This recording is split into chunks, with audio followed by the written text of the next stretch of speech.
Get on to rock, get up to burn, stand with the pride and burn for your desire.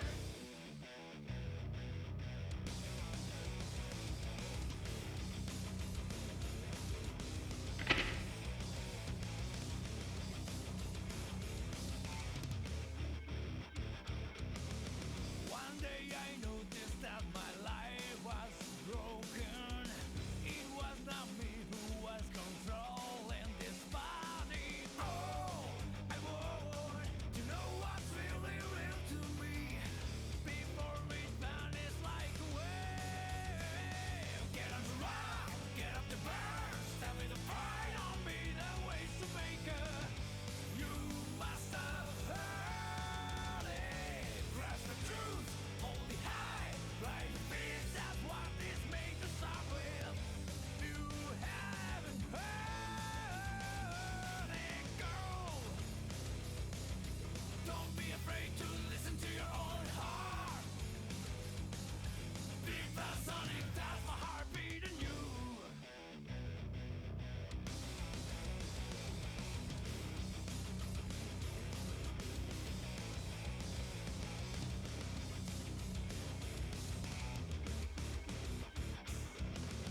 One day I noticed that the world was broken. Spoiled as hell, we had our senses down. Oh, I want to see this whole world falling blue.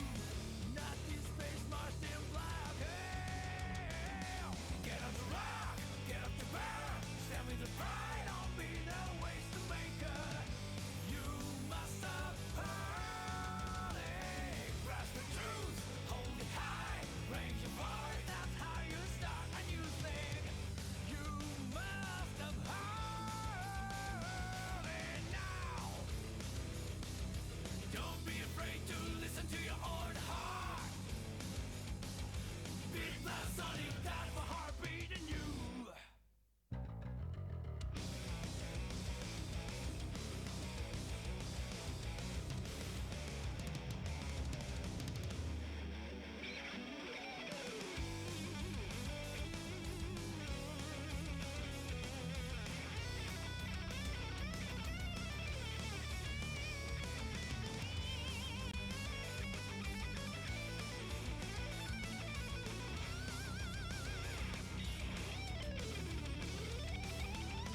That world is filled with easy answers to swallow. Life is to gobble down a perfect killer. That truth is that you are the one being eaten. Don't need my answer to be written the book. Oh, I want to keep my thirst for what is worth. No use in passion, not oh. Get on the rock, get up the burn, stand with the pride on me, the ways to make it. You must have heard it. Grasp the truth, hold it high, trust the peace, that's how you're supposed to use it. You must have heard it. Go. Don't be afraid to look yourself in the eye. Beat the sonic, that's my heartbeat in you.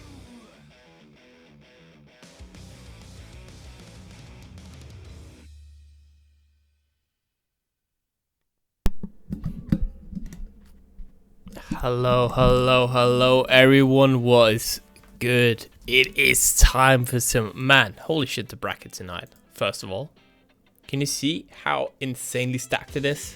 Damn! Like, not just the numbers, but the quality of players we have tonight. Absolutely insane. Can't wait. But you know, I would like to start immediately, but that's just not how stuff works. We're obviously going to have the last minute check-ins. That is going to be the next 5 minutes or so. So let me just, without further ado, bring up the bracket here. 1 second, I'm just setting something up. Yes, tonight definitely more stacked than last time, for sure. Definitely. All right, let me bring up the bracket. Because tonight, let me tell you, I had a very, very tough time actually seeding the bracket. I'm actually a bit unsure if I've done a good job or a bad job tonight. And usually I'm pretty good at the seeding. Usually. But tonight I'm like, holy shit, I don't know how to seed this. Because there's so many good players. Oh, actually, there's not even any need to... Oh my god, I can't believe it.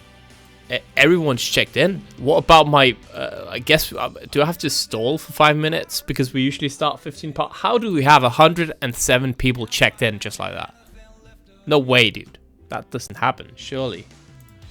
No fucking way, right? I never had that happen in my life. What the fuck? 100 people? Jeez, man. You guys are too good. You're too good.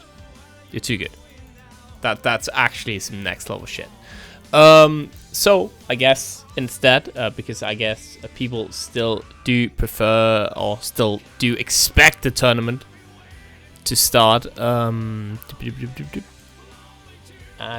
15 past, I guess I'll just do something else while we have the 5 minutes. Yeah, make sure that you go claim a call on Match Arena. Let's get that over with already. You know, before your matches start, might as well. There you go. And yeah. Wait. I think Tiger Pop was in here before. Tiger Pop. Oh, Tiger Pop just removed himself. I see. Too bad. So we gonna miss Tiger in this bracket. Hate to see it. Let me show you one thing that's very important then.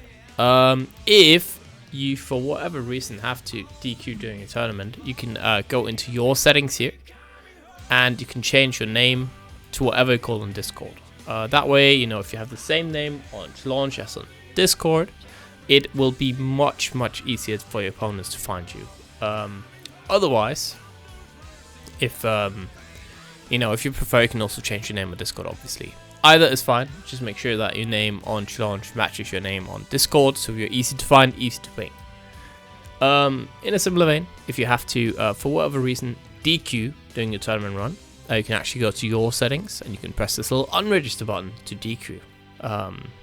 That's just a lot easier than pinging me and having me do it, because this is instant. You can do it yourself. You don't have to wait for a TO. Just a good time all around. I'm gonna check Discord real quick, and then I think we are just gonna go straight into it, honestly, because might as well.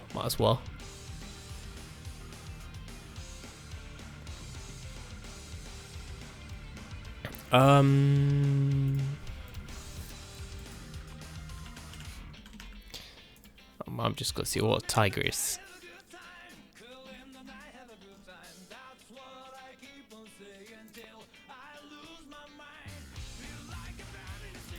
Alright. Alright, I think I'm good. I think I'm good. This seeding also is not gonna get better. I can't last minute Fredmo on stream. Could be good. Oh, Fredmo is quite good, yeah. Alright, so without further ado, let me finalize the bracket. If it's cursed, that's on me. But you know. There we go. I need to take a nap. Every time I take a nap before the tournament and wake up late, the tournament's stacked. I swear. Alright, Zulu. We can do Zulu on stream. That's good. So, what I'm doing now is that I'm putting matches on stream. So if you have this little purple on stream icon, it means you're on stream. And if you have this little... Oh, Fredmo's not there. Oh, is that Fredmo? Is that Fredmo that's overhead? Oh yeah, that's true. CPI overhead, right? Yeah. Oh, against Gecko. Alright. Wants to be on stream. We'll do that. Oh, that's actually going to be a good match as well. So if you have this match, like this, like grayed out on stream, or if you have this purple on stream, it means you're on stream, and you have to wait until I ping you in the stream channel, and you can play. If you are not on stream. One sec. I'm just gonna post it in the channel. It's just to go to this. Boop, boop, boop. There you go. You can start. You're good to go. Congratulations. Pin this shit. All right. If you're not on stream, you can now go. You can play. It's good. Oh, yo, Mr. Rush, maybe. All right, let's do that one. And then I'm just marking until round 3. Yeah, refresh your launch. Absolutely, make sure to refresh your launch. That way, you know, we avoid any unfortunate things. Maybe this one could be good.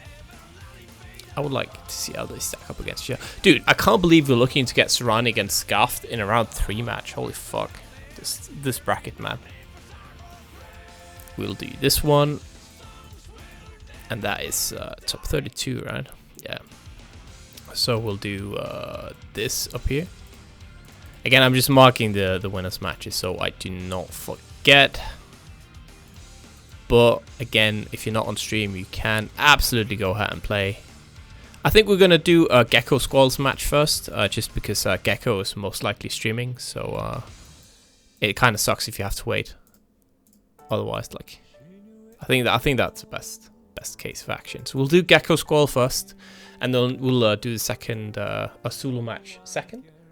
But let me just turn down this good ass song and get the real Strive music on, because I obviously also got some commentators for you, and oh boy, man, these guys, they're gonna make you hype.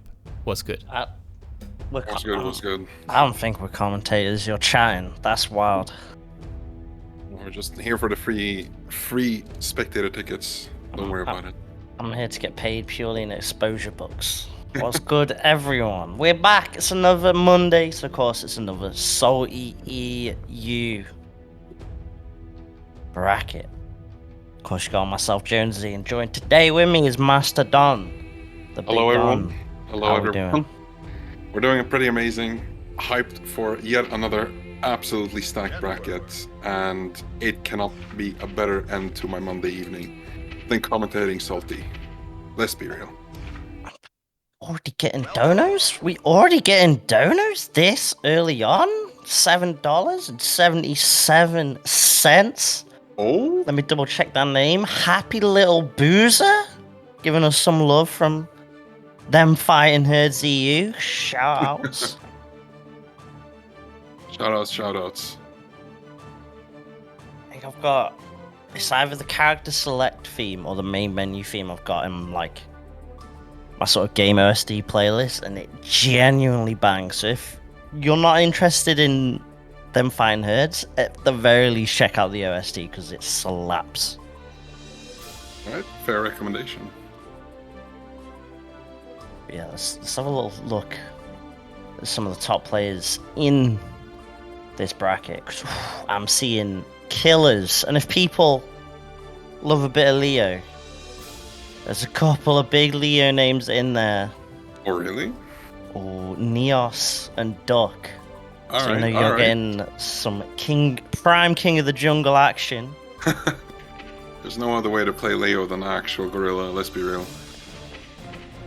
Oh, she also got stuff like Jojo as well. Damn, ZBI is turning up today. You got Jojo here. Seeing GTT Juxtapose is always a sick name to see. PataChu hopefully showing off some more sin. SnailTiger, who hopefully we get to see more of the Bridget. You got Duke as well, the Italian pot.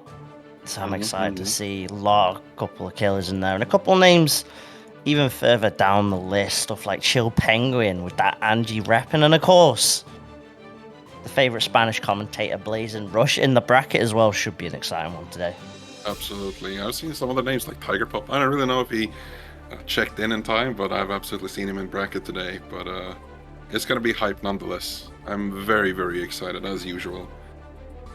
I keep repeating myself every single time I'm on mic, but I'm always so excited for this opportunity to see these players from EMEA duking it out on a weekly basis. It is just an absolute treat.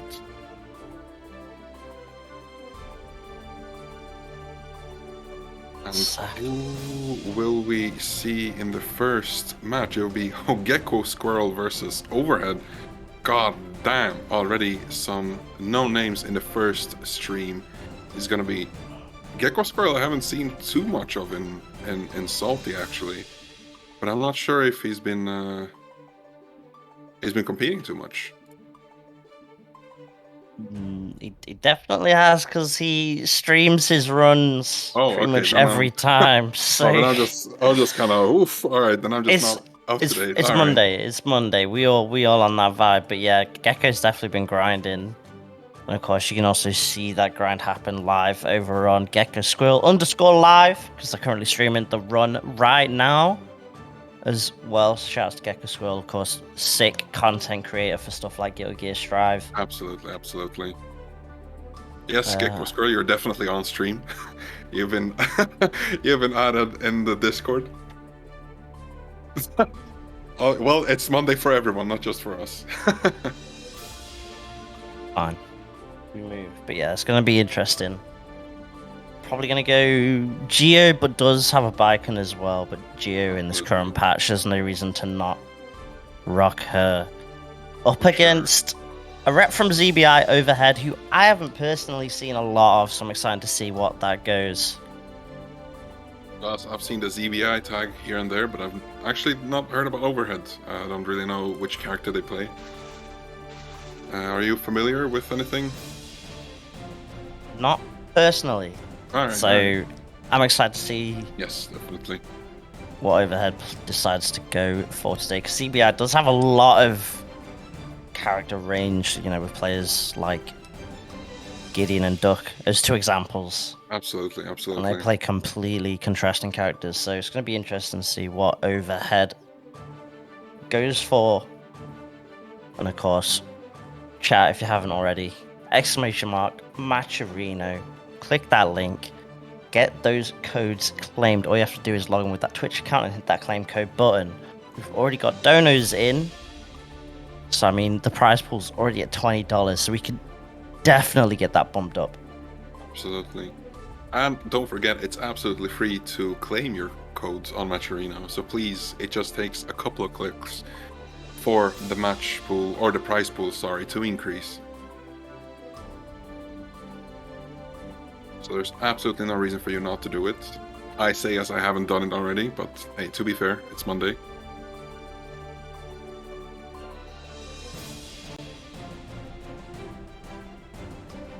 So we will see both. Oh, a Ram with the name Overhead. I was thinking it was going to be some mix-up character, but we'll see what they're going to be playing. Yeah, looks like Gekko's going to be rocking that Baiken. At least for now. Maybe we'll see the Geo, who knows, but absolutely it is going to be never mind. Happy Chaos. All right, we're in for a treat. I mean, that's fair enough. If you're in ZBI and you've got a training partner like Tiger Pop, then yeah, that is true. Definitely sick. Let's see this intro's being rocked.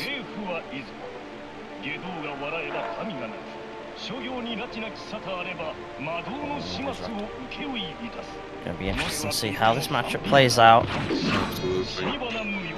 Baiken being extremely strong in this patch. Well, we'll see how she holds up against Happy Chaos, who's, to be fair, just way stronger. But just we'll have to see.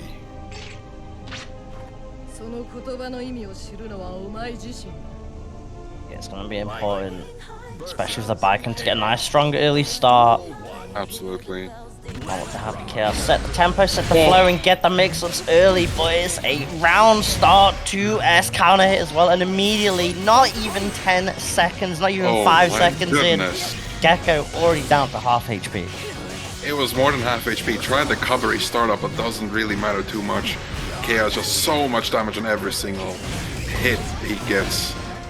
Oh, the powerful roll but gets blocked by Gekkosquirrel, still doesn't matter. A counter hit into a super, and that should probably be it, even through Baiken's guts. Yeah, absolutely. That was a quick round one for Chaos. All it took right there. Now gets to jump in as well. This is looking rough. Game one for Gekkosquirrel. needs to find something. Just needs to find a hit. Just some okay start at least. Feeling more comfortable. Because right now it is all overhead. Even finding the punish in after Gekkosquirrel just like to confirm. Oh, the clone gonna tank the hit. Oh, blocks not completely, and that should be a full punish. Yeah, gets the focus right back at it. And that's just gonna be death even through the burst meter. Doesn't matter. It's chaos. Game 1 goes to overhead.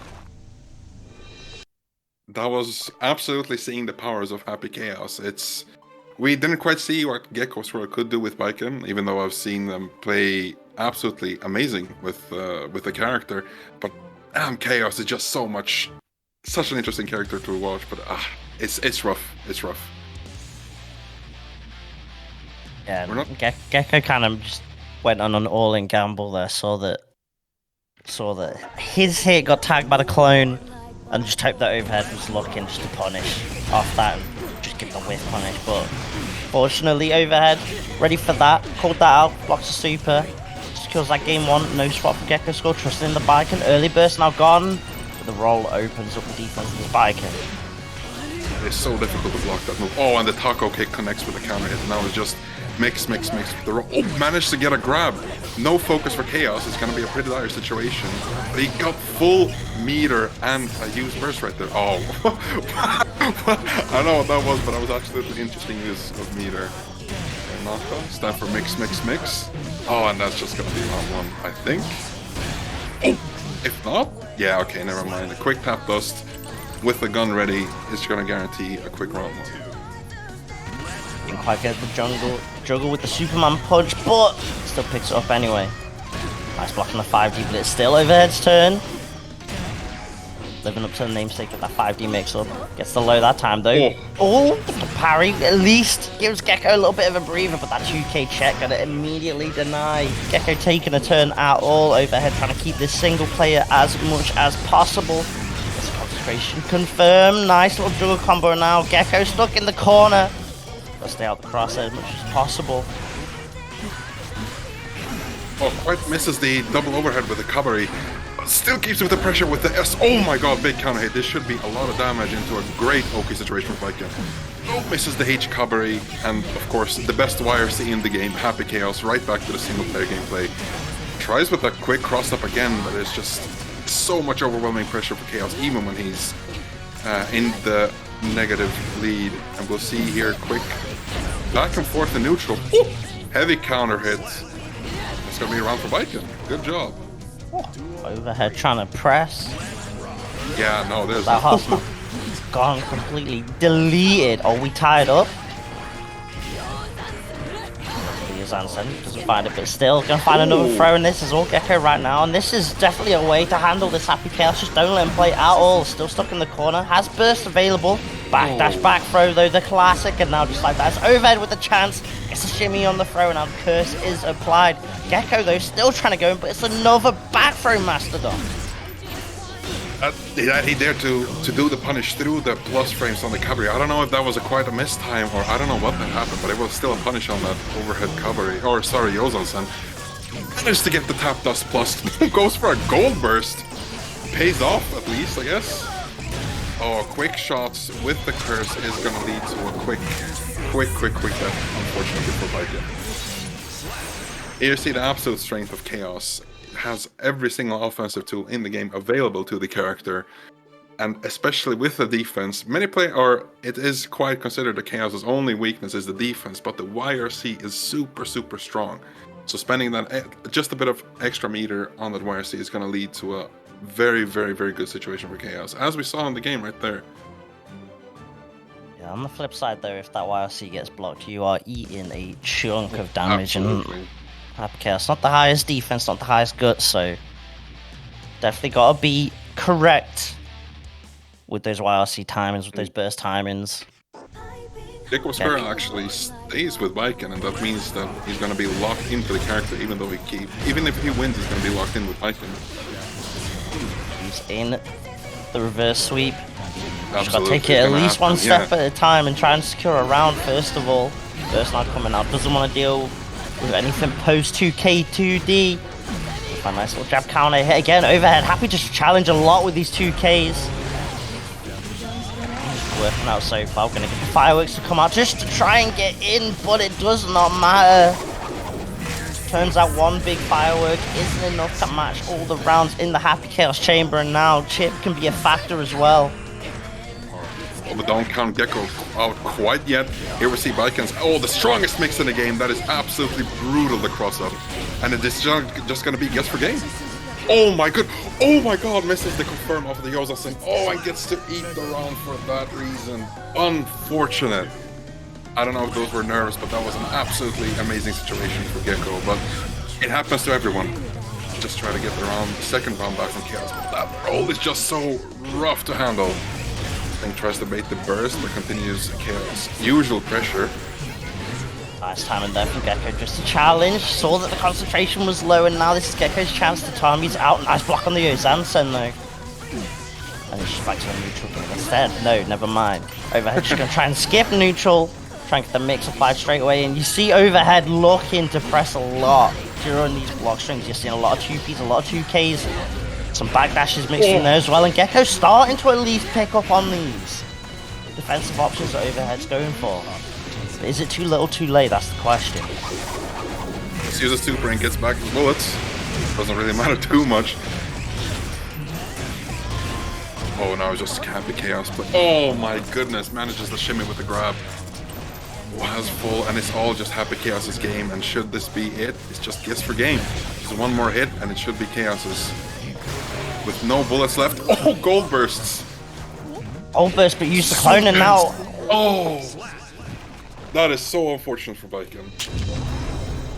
Gekko valiantly tries to defend with a few close rounds, but Overhead just manages to close it out in Happy Chaos fashion. Very well played from both players. Amazing first match of the evening. Good job to both. That climb from Overhead right at the end definitely made it look a little bit scarier than it needed to be, because suddenly Chipp might have become a factor in Gekko stealing that round. But still, Overhead gonna manage to take that win, move on, and even though there isn't Tiger Pop, maybe I guess Tiger Pop's little brother Overhead can carry on. It's like the meme, like we got Tiger Pop at home, but hey, come on, maybe sometimes the food at home is just better. We have yet to see.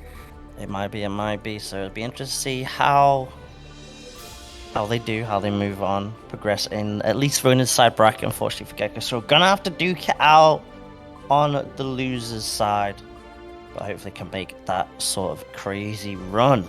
Absolutely.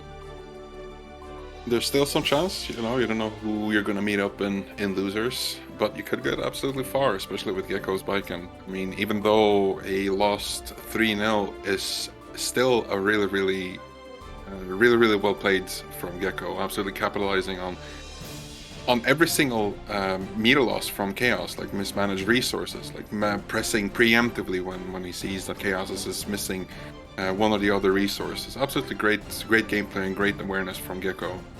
Really good job. But it's Happy Chaos, so at the end it really doesn't matter.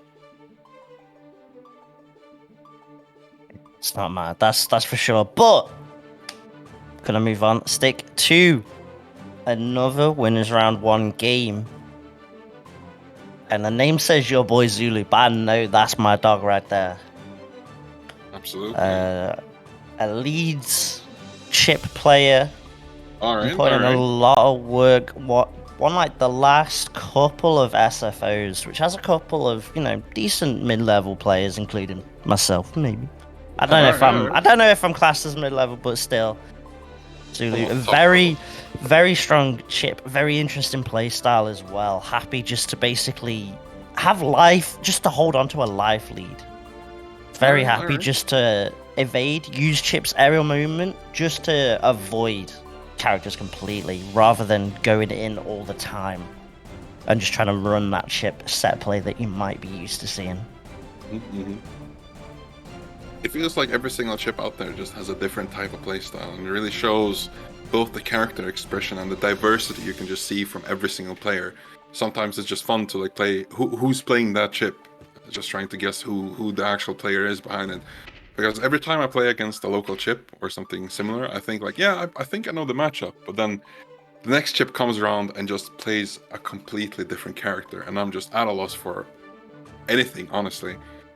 It's interesting to see how much character difference there is, or sorry, player difference there is within that specific character. Yeah, interesting to see what Slayer Sepha goes. Obviously, probably just wants Slayer to be in Strive. I'm assuming with a name like that. Let's be real, who doesn't want Slayer to be in Strive?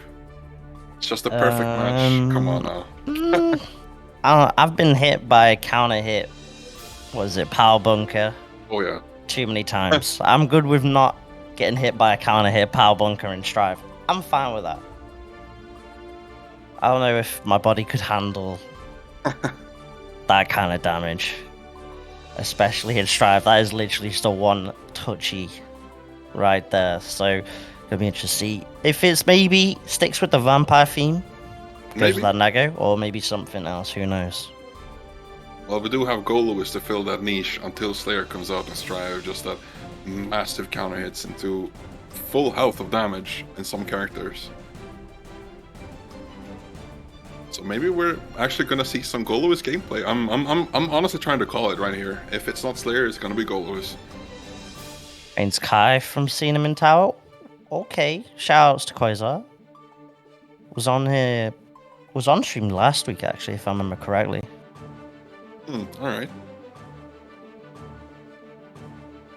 I know Zulu. Oh, they're both. Oh, they're both using crossplay, I guess. Wait. Oh, really? Alright. Technically, yeah, because they're both PS players. Oh, alright. Interesting to see all of these new PS players coming into these tournaments as well. Yeah, for sure. I mean, that just, you know. Soy already does tend to get a lot of players, but if you can get even more thanks to crossplay, then that is blessed. So, shout out to everyone that's currently in the bracket. 108 players this week. And you can see that with the logos that they're both on that cross-play. Yes. So it's going to be interesting to see. Chipp, Kaya. Chipp.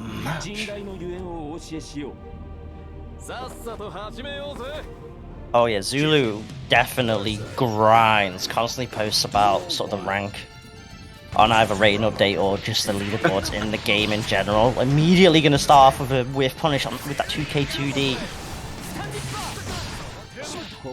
Oh! Mistimes the grab, tries to maybe make the DP.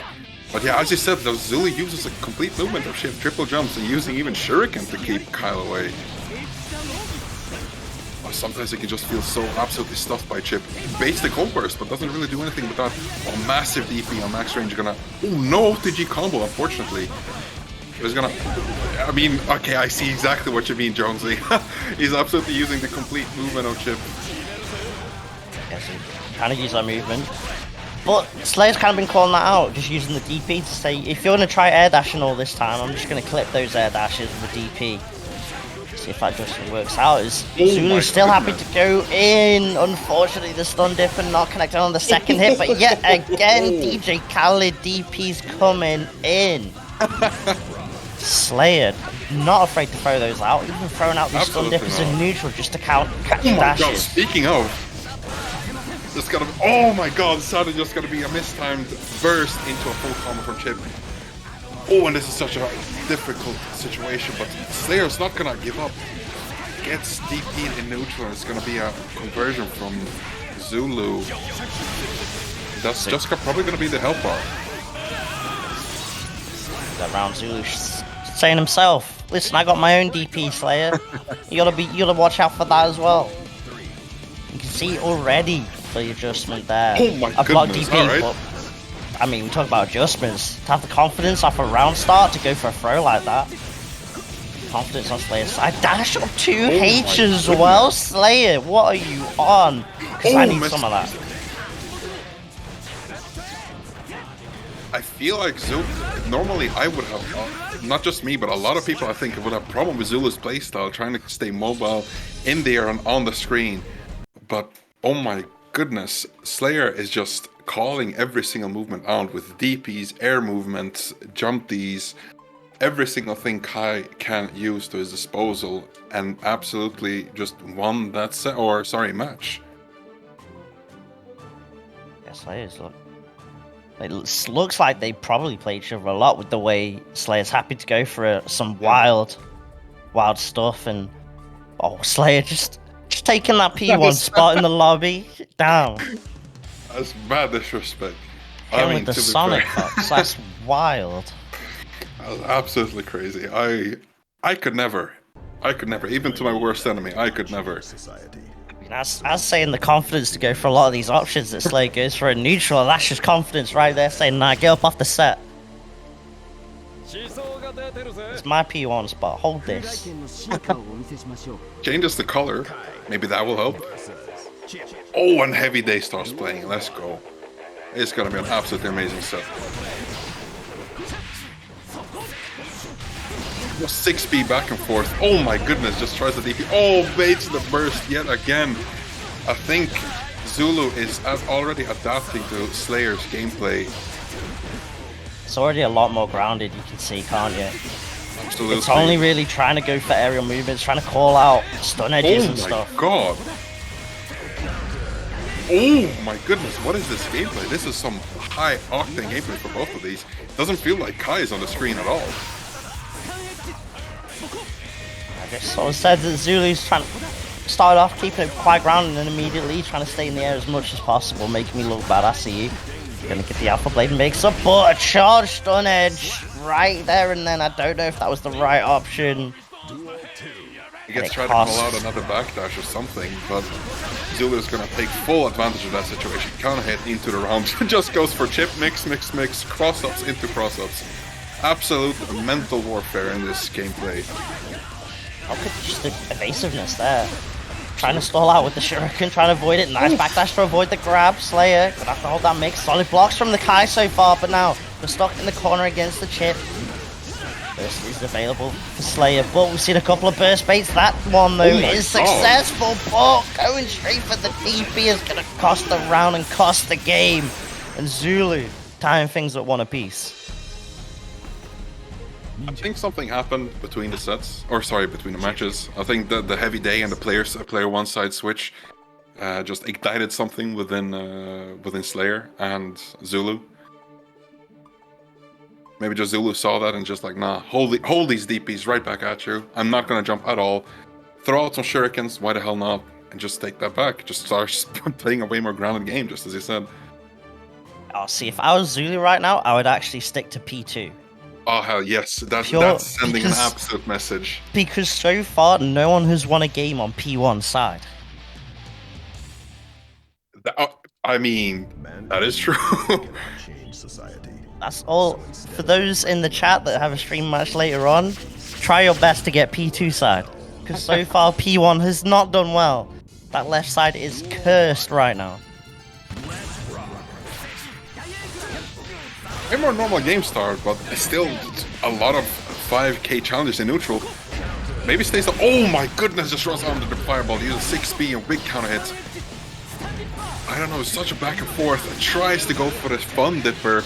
Doesn't really quite have RC from that move. So gets to eat the counter hit, but is just right back at the Slayer into a wall break. Not quite the round because of Chipp's absolutely insane guts. Oh my god, still jumping around. Changes the gameplay up still a little bit with jumping around, but Slayer is right there to call that out with a 6B, ending the first round. Aggressive, double 5k, check the backdash, gets the throw on the DP as well, and now Slayer stuck in the corner. At least be back to neutral, but Zulu with 50 tension and the positive on top. Looking in charge of this round so far. Slayer still sitting on burst for now. But that's a stun dip, and that's going to be a punish. And that's going to be the burst from Slayer. What? Wait, what was that interaction? Hello? I think Zulu wanted to get the in more. But it was just a bit too late.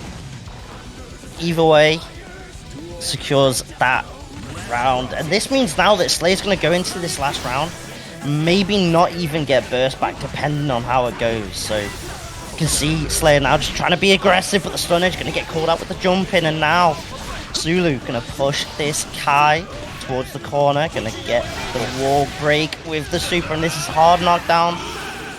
Open situation for the Chipp. Now Burst might just be back in time for Slayer though. Oh my god, Burst just in time. Burst right back at him, but with a heavy DP. Oh my god, we see a Dragon Install. Come on, is it going to be a true combo? Dragon Install into loss.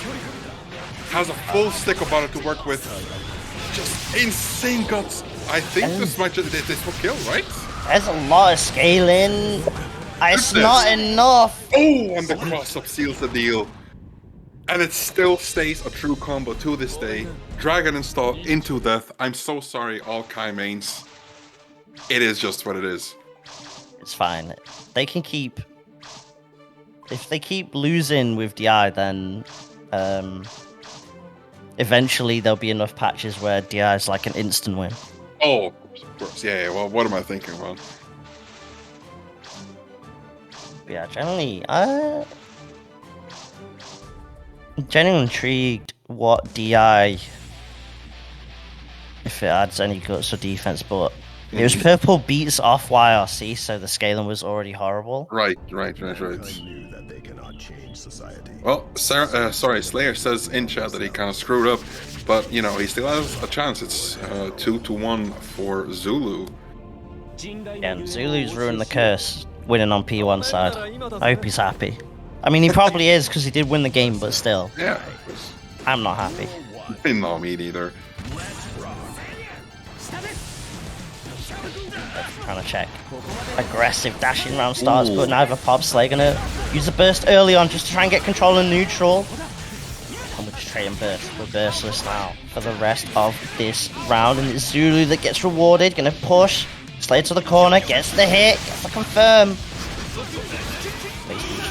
Break that wall. Hard knockdown Oki time. Slayer doesn't even have enough tension to go for like a DP into RC to stay safe. Got 50 tension now. Slayer, how do you use that 50 tension to make this comeback? BRC back, but still gets opened up. Just like that, Zulu, after losing the first game of this set, now 1 round away from taking it 3-1 and moving on. Don't count Slayer completely out because, oh my god, and the trade combo almost goes for full conversion. I think Slayer has something figured out because it feels like he's constantly changing his game plan and gameplay up to fit whatever Zulu does. But as I'm saying that, come on now. Zulu absolutely perfectly calls out every single interaction with that. Baits the burst with an RC. Oh, that's going to be a 6-pin through Gamma Blade. One more interaction is going to be for Zulu and he wins it with a quick air button. Good job to both players, honestly. It was really, really entertaining match to watch. Yeah, Zulu there at the end, ready to call out that aggression.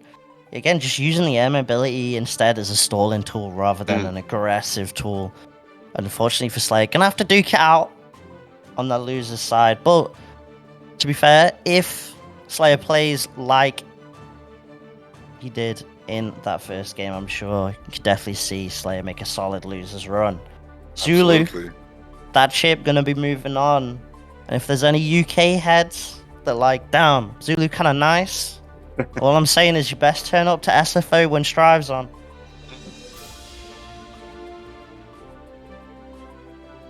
It was really entertaining. Both players played, I wouldn't say unconventionally, but very different from what at least I see other Chipp and Kai players play. Usually Kai players will revolve a lot of their gameplay around far slash and stun dippers to just get in through the mid-range. But there was a lot of defensive options through offense using DP to check Chipp's air buttons or air mobility. I've seen even that wall run in that first round, which was very, very interesting, but still got checked by a quick DP. There was a lot of back and forth, a lot of adapting from both players, but it was just too much for Slayer, and Zulu managed to clutch it out. Yeah, Zulu's a bit of a rough one in the next set against Creamer.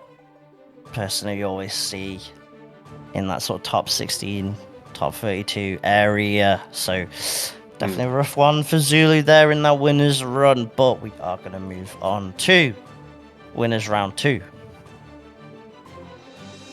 So we got both. We can see that we both got both players in the lobby. Now this is gonna be Leo versus Zato, and that is a known Leo. Absolutely, I've seen that person play and tear through both ranked and certain tournaments. Absolutely. Me myself was a Leo main in season 1, so I know a few of them. And this was definitely one of the better ones I've seen. I don't really know how to still pronounce their name, but I've seen them absolutely tearing it through games. I'm just gonna stick with just the first couple of letters. Yeah, absolutely. I'm just gonna leave it at men and we'll hold it there.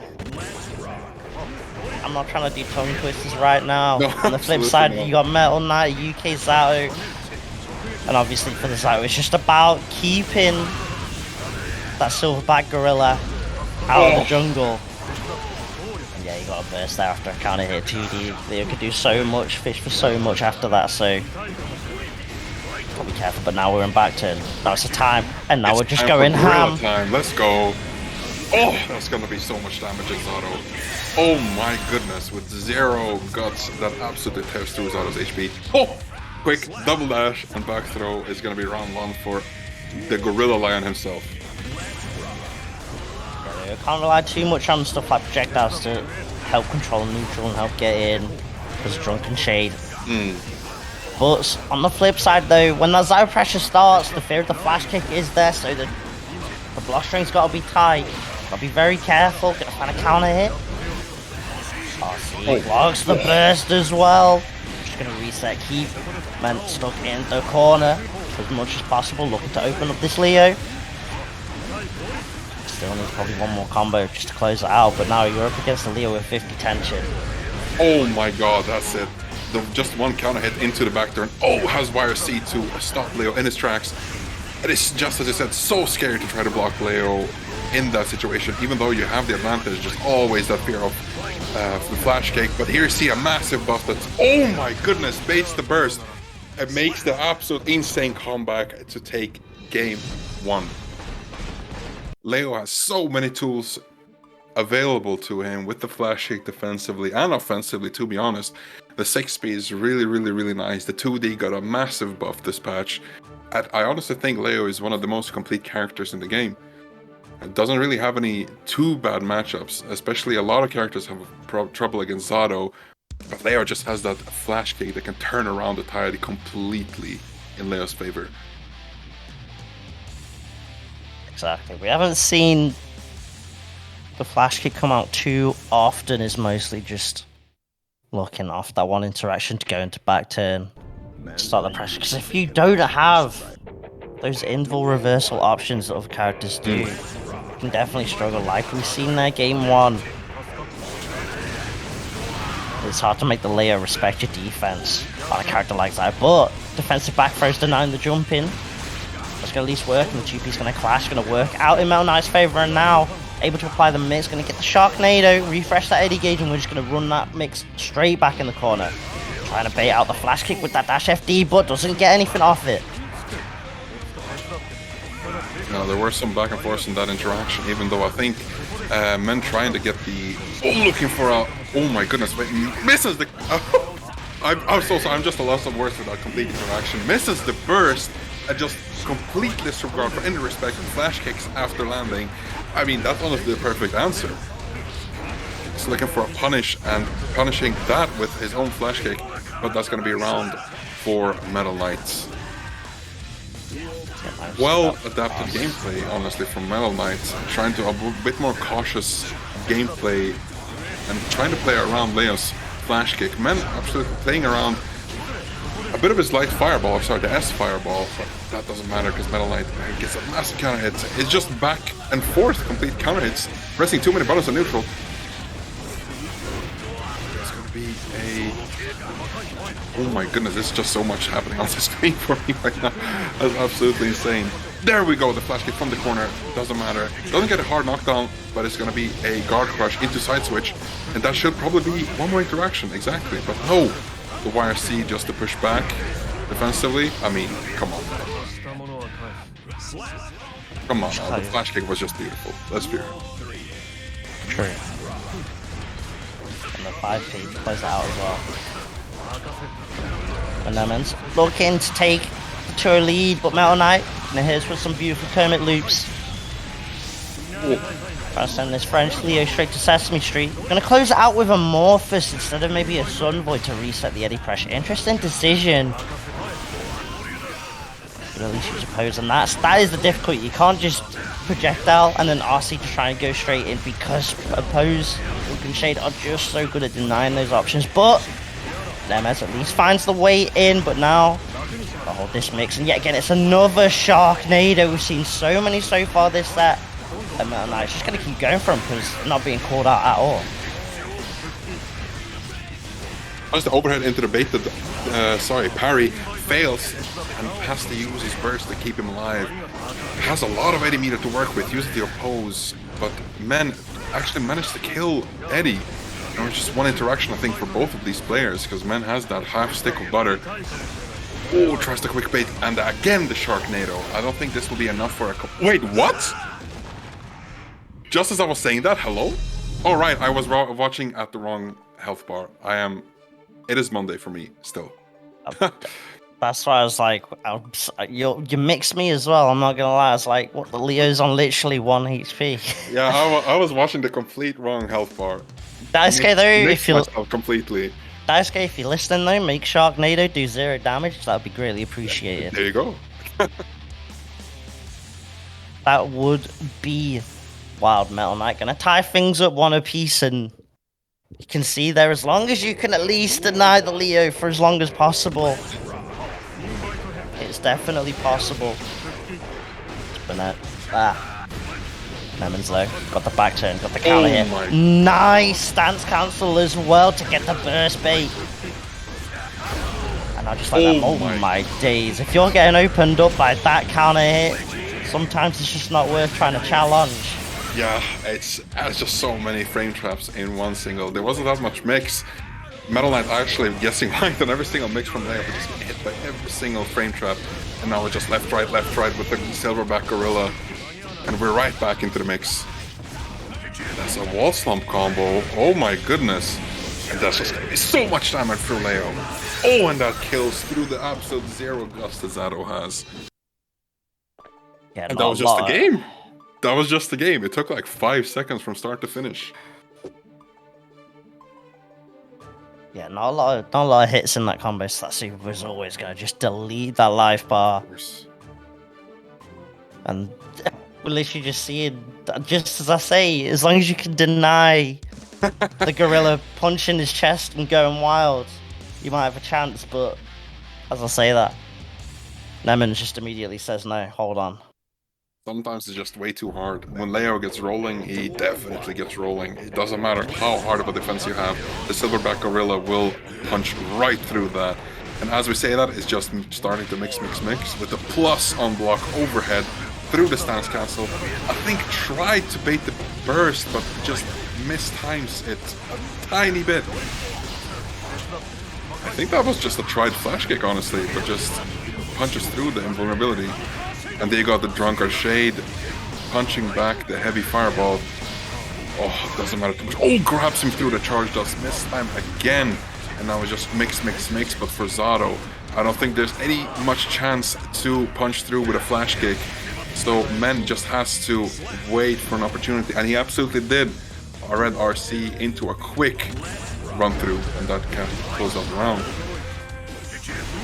And if you're just getting raw run through like we're seeing right now, oh my days, please do it again. Just keep doing it. Yeah, absolutely. I think MeNeMeNs has picked up that Metal Knight has not really gone for the throw to punish these run throughs at all, and it is costing these rounds, costing the life. Big counter here, 5H gets the confirm, and a perfect. Damn, the French Leos are out to kill in this bracket right now. There's always, you have to play this crazy when you're playing a high tier Leo. You have to, because just by playing neutral, you don't utilize every single Silverback Gorilla cell within that man's body. You just have to play the mental warfare, as I mean, Men just completely did perfectly. the 3 or 4 run throughs. I mean, come on, who's blocking that? I got hit. Let's be real. I ain't ashamed of admitting that. I think a lot of people, if anyone says that they could handle that, I think they're liars. Or they just absolutely got like at the Leo matchup and clearly have secret tech. But that is going to be the French Leo. MeNeMeNs moving on onto the winner's side, looking strong.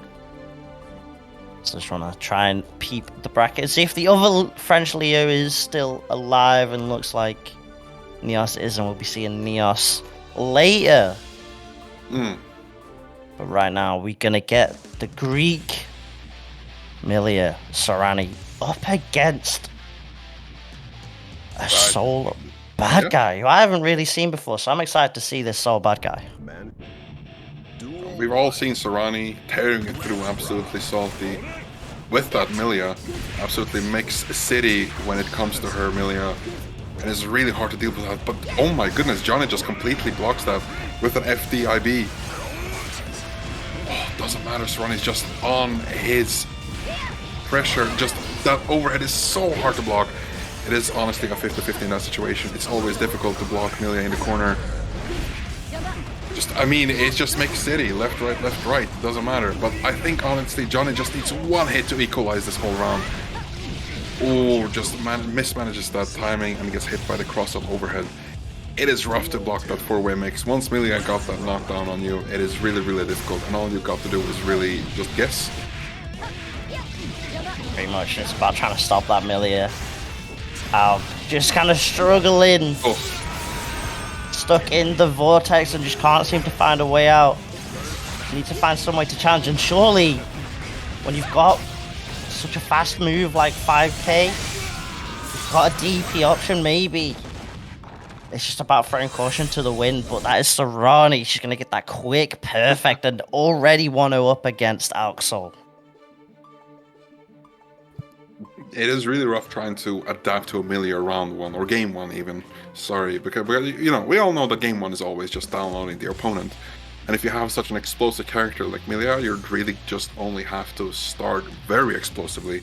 I mean, to be fair, Soul is also as well, but we've seen much more Souls leaning towards the neutral game. It's a bit difficult to try to catch Millia with 2 Soul has, in my opinion. But we'll see what Johnny's gonna do and try to cook up. Oh, well, I mean, tries a DP. There's his cooking. Oh, it's just so hard to catch Sorani in the air when she actually utilizes Millia's movement to its full potential. Oh my god, a 4-hit combo just deletes Sorani's HP. And this is now a really solid chance for Alk. Get the wild throw.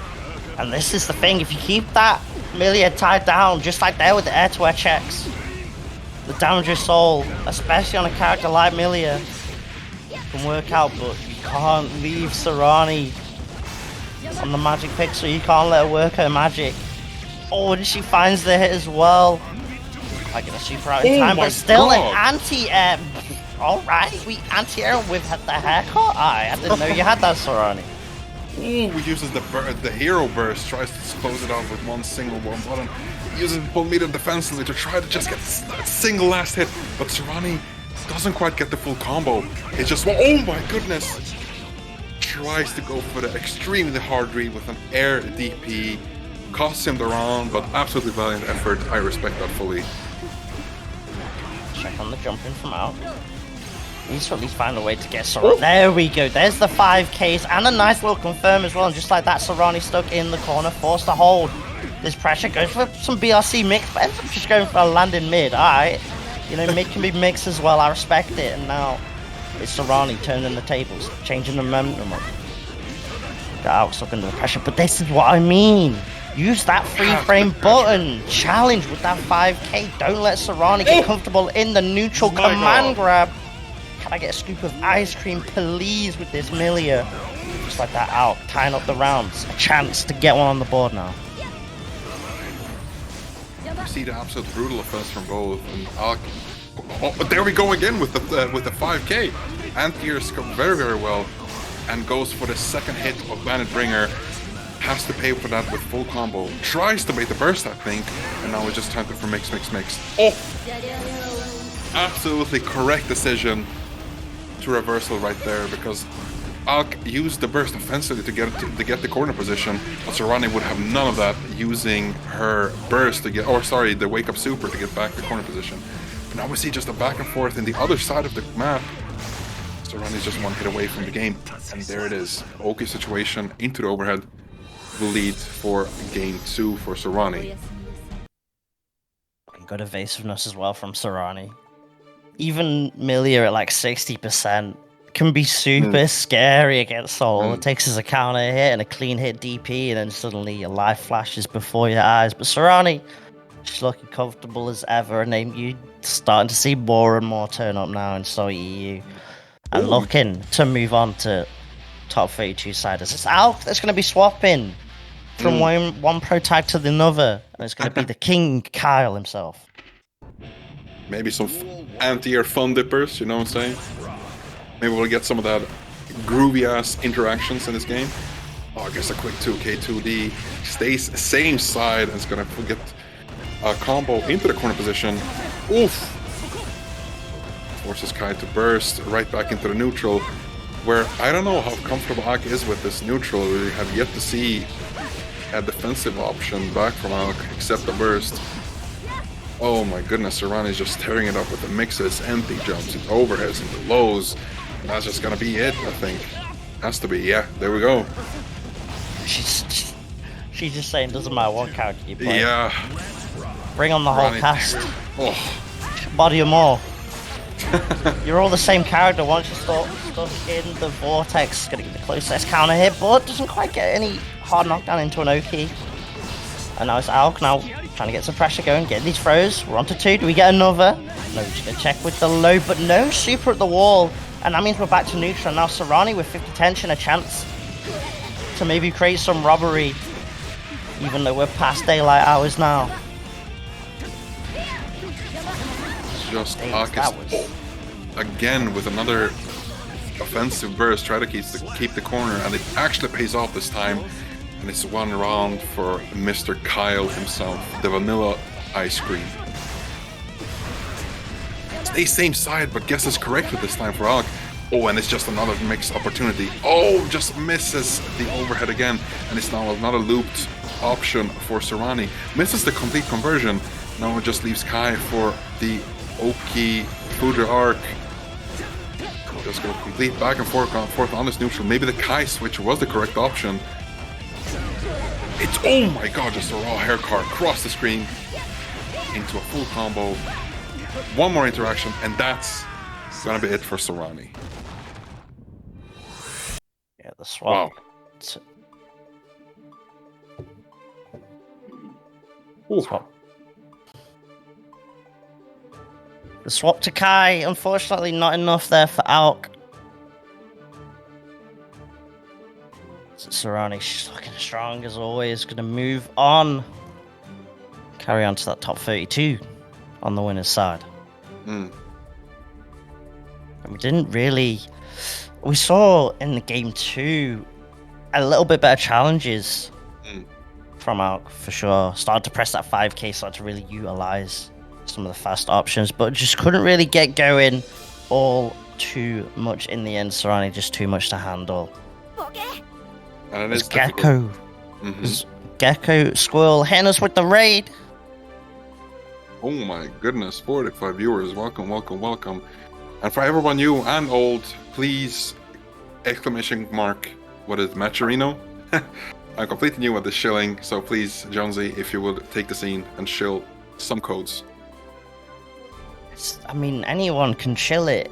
All you have to say, it takes 3 clicks. Macherino, log in with the Twitch account and claim code button. It's so easy, that's all you have to do. And just like that, you add 25 cents to the prize pool. Chat is doing it for me. It's free money. I don't even need to say this anymore because chat can do it for me. Free 25 cents. And additionally, you've got sponsor quest down on the right hand side below the claim code button. So you can do a couple of those and add a little bit extra on as well. It's faster than booting up Strive and connecting to the network. That's how fast it is. It's faster than certain matches even. Yeah, which is crazy fast, especially in a game like Strive. Come on now. We're almost halfway there. We can definitely get it going. As we're going to move on from one French Leo that we saw earlier to another. It's going to be man like Neøs up against the Bridget that is SnailTiger.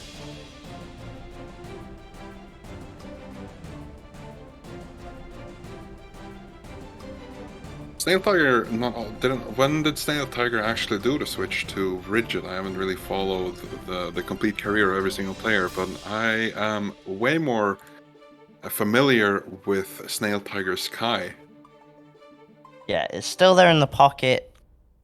It's been put in a lot of online grinds, sort of the past 2-ish weeks. I'm not sure on the exact date, but at the very least, the first time I personally saw the Bridget on a Salty stream was last week. Alright. There was the swap to the Kai later on during that set. I can't remember who exactly against it was. I think it might have actually been in top 8. But I'm sure Iska's about to tell me I'm wrong and I'm an idiot or something, so that's fine. But we have our fact checker in chat. Can always tell us we're a bit dumb. It's a grind that's been going on and it's definitely looking real solid. So Bridget now a character that's starting to pop up more and more with SnailTiger that we're about to see. And of course, you got Krillo as well from the French scene. But you're now up against a tough Leo, one of the top Leos, you could say, in the EMEA region right now. Absolutely. Neøs got that 9th, I believe, at UFA, just not quite making it in top 8, but still very strong, and it's sick to see Neøs turn up in these online brackets. I've seen some tournament what's it called, games from Neøs, and it's an absolute monkey show every single time. I'm surprised at how every single layer can just up my expectations and just blow through them every single time, with how much just monkeying around and gorilla and just going full absolute force. And here we're gonna see a quick round start maybe. Oh, I fully expect every single layer to go DP round start. Oh, speaking of, he's trying to do a wake up DP, but it gets grabbed by SnailTiger. Now it's just Bridget pressure. Quick wall break with the super. Oh my goodness, SnailTiger, have you figured something out? Oh, no. Maybe the Bridget is actually the pick against Leo. Well, never mind, it missed times the safe jump, and now we're just back to whew. SnailTiger kind of balling right now. Oh my god, doesn't matter. Gonna pop that burst, but at least has a lot more control. Trying to use his long range pokes, but Neøs gonna find the air throw now, just like that. This Bridget stuck in the corner. Does have a DP option with the Stardust, but you still gotta try and find the moment to get that out, and we're gonna get super at the wall, and it's gonna be so much damage, especially against a character like Bridget. But just like that, Neøs, a strong start by SnailTiger, taking that round away. Oh, what a confirm though. Now we're into the mix, we're into the Yoki, gets the flash kick confirmed, so we get the back turn, and now this is just all Neøs running the train right now. Just there's no absolute back and forth. Neøs just completely dominating this round. Oh my god, tries to go for a disrespect grab from the back turn, but hey, speaking of disrespect, there's just a quick S flash kick. But hold up, don't discount SnailTiger just yet. Oh my god, tries to go for full screen super, gets punished by SnailTiger. Oh my goodness, closes it out with a grab after a successful backdash. And this is what I'm telling you, every single layer just comes up with something new every time. It is disgusting to see.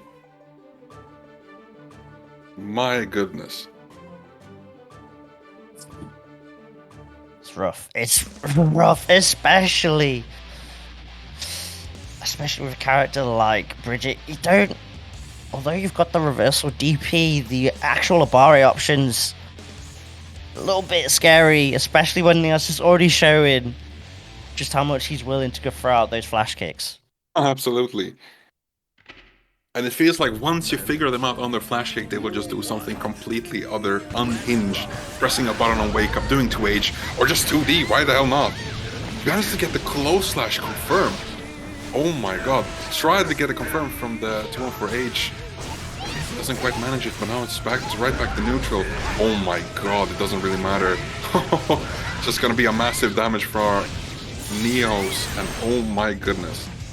Back to neutral, but I don't know how much of advantage that is gonna be for Bridget. I was just taken aback by that that non-cross-up jump K from Leo. Oh my goodness, punishes the forward slash with the 2D. It's just such an amazing tool for Leo, even after the nerfs from Season 2. But now Leo's gotten back a lot of power on this 2D, making it way more advantageous on hit. So just throwing it out is a super good option. I get the hard knockdown from the heavy DP, but it does from the heavy flash kick on my days. I said DP C4's actually gonna go kill me now. That's my bad. But SnailTiger gonna stop the 2D for now. Oh my god. However, Neøs just gonna say now I'm gonna flash kick that straight back, hold this pressure, lol. And SnailTiger with 100 tension needs to pull something crazy with this meter, but right now it's just trying to avoid this 2D. When it comes out, Neøs does have to respect that, but you've seen how wild Neøs can be with meter. Opts to get the back turn P, which of course does have the 6P properties, and now SnailTiger at least backdash it, avoids the throw, hold it onto the life, try and find a way to at least tie things up to 1 round apiece, and does with the checks with fast slash and heavy slash.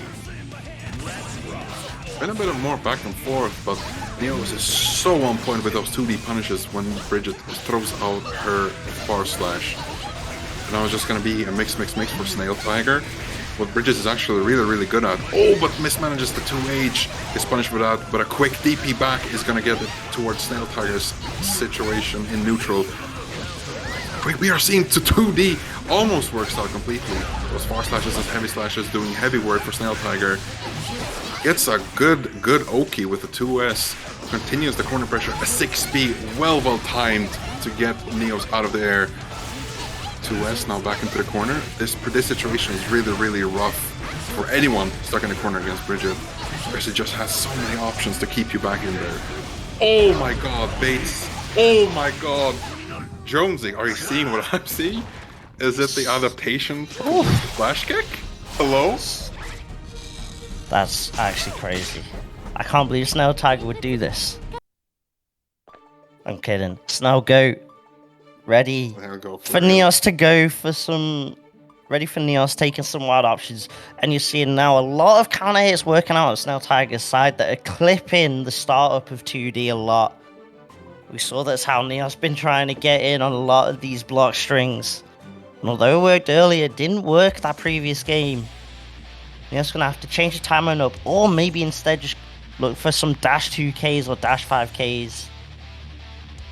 Maybe even just something like a dash 236S, because that got buffed as well as patch. Yeah. Maybe it's just trying to bait with the fireballs, because Bridget can't really contest that startup for in max range for Leo's, what's it called, special or S fireball. We'll see if, oh my goodness, just goes for the, well, never mind, just right back at you, doing a DP. Maybe SnailTiger's figured out that it's just start being as unhinged as a Leo main. No, maybe Neøs has started doing a lot more 6Ps in neutral, and it's been working out quite well until now. 6C for SnailTiger is gonna push it back to his favor. SnailTiger's been not really throwing out lows a lot of the time, so it makes sense to start maybe trying to fish for those 6P counter hits that Neøs has been doing. But now SnailTiger baiting out more and more of these flash kicks. Neøs just cannot find the way in on this bridge, and SnailTiger sitting on a lot of meter. It's a question of how is it used to try and close this round out if you're the Bridget right now. And RC get the throw, and then RC off that, and this should be more than enough to close the round out. SnailTiger looking more and more comfortable as the set goes on so far. Absolutely. I mean, Neøs adapted quite well with the 6B in neutral, but SnailTiger just adapted right back, trying a way more close-up approach against Neøs. Now we got the full Oki. Oh, manages to get clip the DP, I'm so sorry, with the flash kick, with the grab. And the tap dust is going to lead to a full combo for Neøs. into corner. No, not even corner position. It's just going to be a quick wall break. Oh my goodness, that wall break did so much damage to Bridget's health. Or at least for SnailTiger though, it's back to neutral. However, is Neøs gonna find the hit? RC? Gonna have to break the wall now because of that. So even after Neøs found the way in, now you're immediately having to hold the block strings, and even though you're FD'ing in the sky, it is still all SnailTiger Super Plus in that situation. RC mix-up gets the low. And just like that, SnailTiger now with a 2-1 lead. Absolutely. It's been a real good adaptation for SnailTiger. I mean, he's called Snail Gold for a reason. Even with Bridget fully utilizing her toolkit against Leo, even though it seemed like her forward slash is going to be a detriment to her in neutral against Leo because of his 2D, but SnailTiger just kept adapting through the 2D, as you said earlier, clipping the startup of the sweep, just managing to get full conversions into amazing Oki situations for Bridget. And even though Leo got that flash kick, I mean, the corner position for Bridget is really, really rough for anyone in that position. Now we're gonna go to game 3. A lot of these flash kicks are now starting to get called out more and more. Neøs gonna maybe at least need to consider throwing it out with 50 tension just to completely go for take the turn back, go for mix. Either way though, after such a crazy start for Neøs now, the game down. SnailTiger, yet again denying the 2P, the way this works so early on in the set, now being completely nullified. SnailTiger trying to take the gorilla for the walk, it seems now.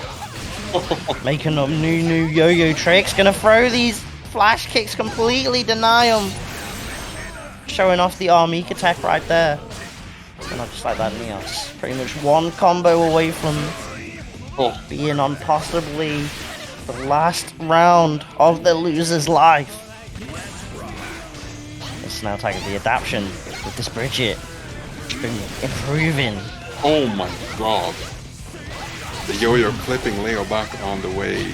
Clipping Leo on the way back through the heavy fireball, just nullifying that complete startup. Oh, that 5P check was absolutely beautiful. We see SnailTiger adapting quickly to everything Neøs is throwing out. Even though I am very biased towards Leo because I just love watching that character. I mean, the way SnailTiger is just playing this game is so beautiful. Keeping Leo. Oh, excuse me. And the spacing as well. That dash 2K whiffed. I mentioned that earlier. That was maybe one of the ways that Neøs could try and get in, and the super's gonna call out the S boom. Snail go with the perfect punish and the perfect to close that out, and that is the German Bridget moving on winner's side and sending Neøs out to losers, or the lower bracket, whichever you want to call it. The hell bracket, even, that we've seen sometimes. That's very true, especially the bracket like this, where, like, you know, we're not even close to getting into the top 8 yet, so getting sent to losers this early on can definitely be scary. The sharks starting to fill up more and more, and it just seems like more and more sharks get put into that pool. I don't want to be in that pool, personally. No, I'm happy to stay on the commentator side. I don't care. We have our own bracket. We have fun. Let's be real. But speaking of killers and absolute hell brackets, next game is going to be Zato-VaN, or I'm sorry, Zato-VaN versus Gagayoux. And oh my goodness.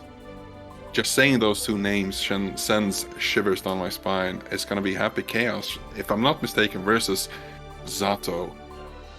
And that's already 2 killers. Or am I absolutely mistaken? Is Gagayoux a Chaos player or a Chipp player? It's a Chipp player. It is a Chipp player. Okay, then I'm completely mistaken. But anyway, I mean, we've all heard both of these names. Alright, so our fact checker is... our fact checker in chat saying both. Well, that is true. Well, a whole new name drop for Zato-VaN is Zato-VaN, even according to Ice himself. I'm gonna not say that. I'm just gonna stick with Zato-VaN. Absolutely. Gagayoux, of course. Before the Sin days... Oh, never mind. Daisuke deciding... Hold that, you're not allowed to play just yet. Oh? Is it Mr. Hacker going around? I absolutely hope not. I mean, to be fair, Salty has been relatively safe from it, surprisingly enough. Yeah, last time... You know, let's just not try and go crazy. Let's not try and gun jump just yet.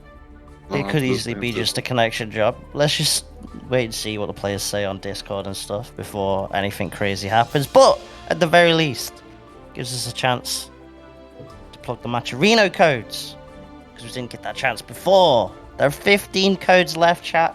All you have to do, !Matcherino, log in with your Twitch account and hit that claim code button. 15 codes left. The prize pool already at $26.82. It's just so easy to add to that pool, so get doing it on that. I'm gonna try to get a reconnect from both of these players, and we're gonna hopefully see an amazing match. Yeah, Gaga's back in the lobby, it seems, so hopefully we'll get the other, because I haven't seen anything mentioned on Discord. No, I don't think so. Well, there's Mr. Kato himself back in the lobby.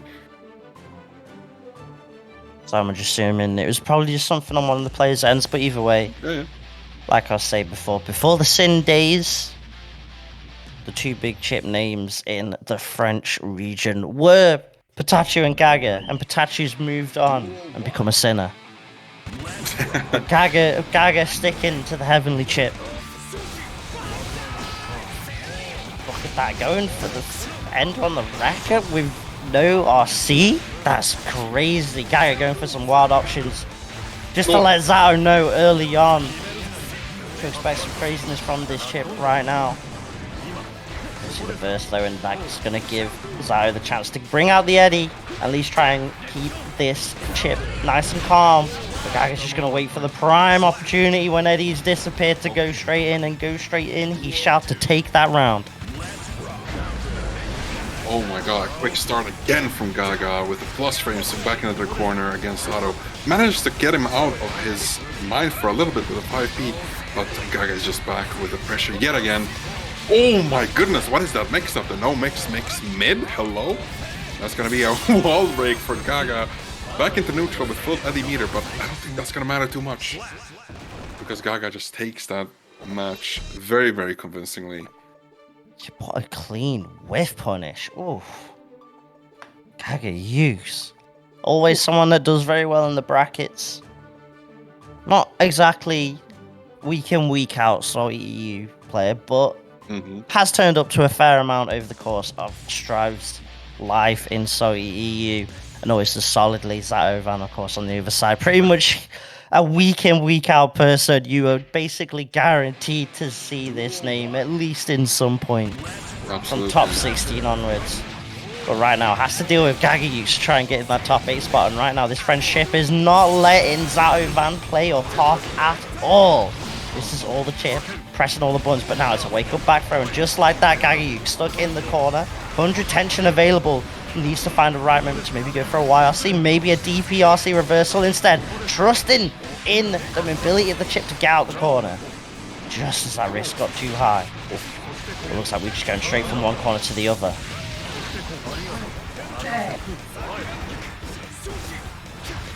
Now we're gonna see just back to Gaga's advantage right now into the corner, and the quick finish with a swift combo is gonna finish off Zato-VaN for the first round. It was really interesting to see Zato-VaN on the receiving end for the insane pressure for once, because by god he needs to see some humbling, not Zato-VaN himself, but the actual character Zato, because we've seen so many offensive options every single time. But now Gaga's just showing the strength of Chipp, absolutely insane, and Ruthless goes for the command grab in the corner.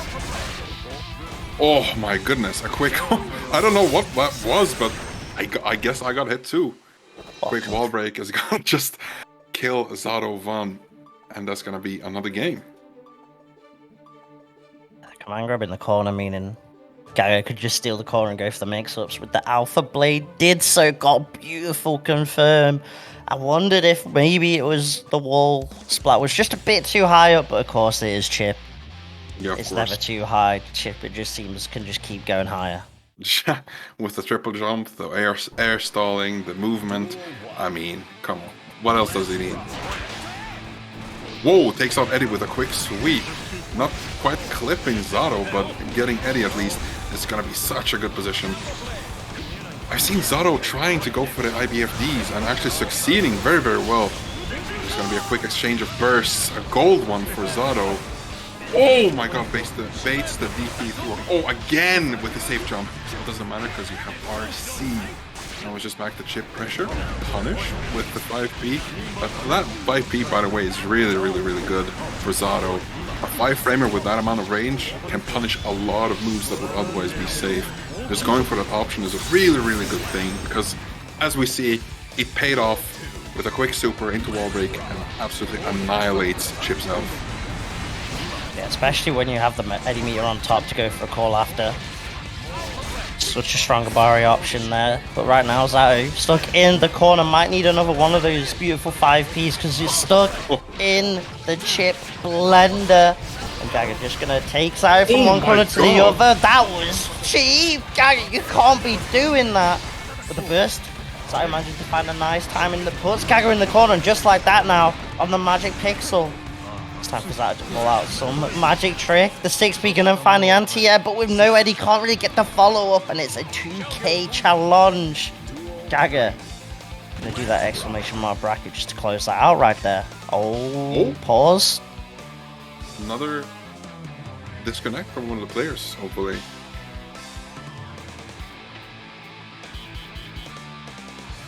Well, that was a disconnect for these players. We'll hopefully...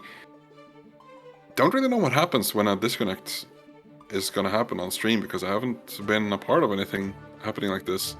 And Gagayoux was disconnected from the room yet again. I guess we'll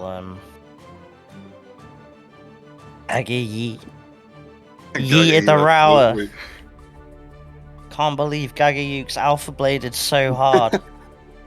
Winning combo into... The Alpha Blade actually cut the cable.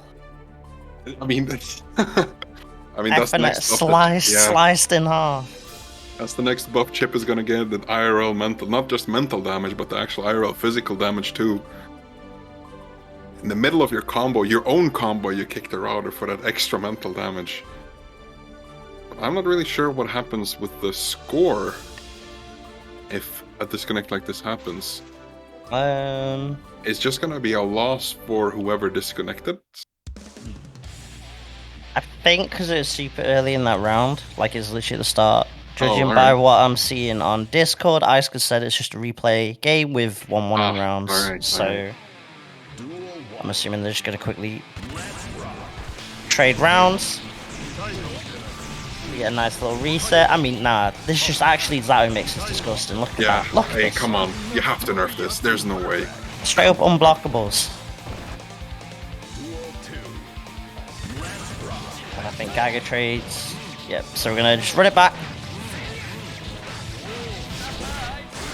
Gagayoux is the Gagayoux of Gagayoux players. That is bars right there. That's sick to see. So yeah, now it's a run back. For real. No take backsies. But depending on who loses, they might want to go for a take backsies. Yeah. Right now, Gaga's considering. Should have just taken the dub. Come on now.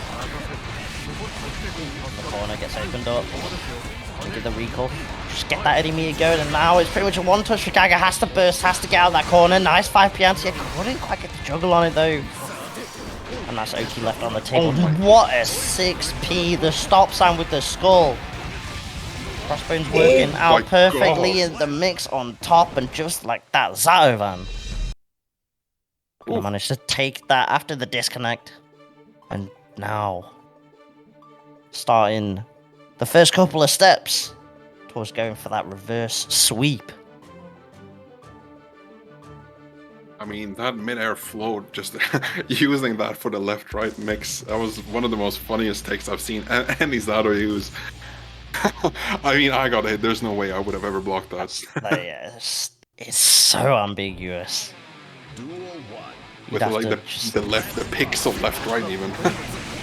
It feels like in those situations, you just toss a coin. You flip a coin, and you just go, I'll pick this side, and if it works, you're a god, and if it doesn't, then you just say, well, everyone else gets hit, so it's fine.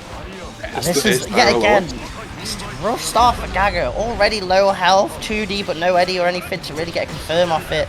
And this maybe gives Gagayoux the chance to try and steal the round, but with the health this low, Kermit's going to appear, make a muppet out of this chip, and now just like that, Zato-VaN round away from taking us to a game 5 here. Going to go for the mix. Nice blocks from Gagayoux though. The pressure keeps going. Eddie now gone, and now it's a chance, but the 6P yet again denying the dash up buttons.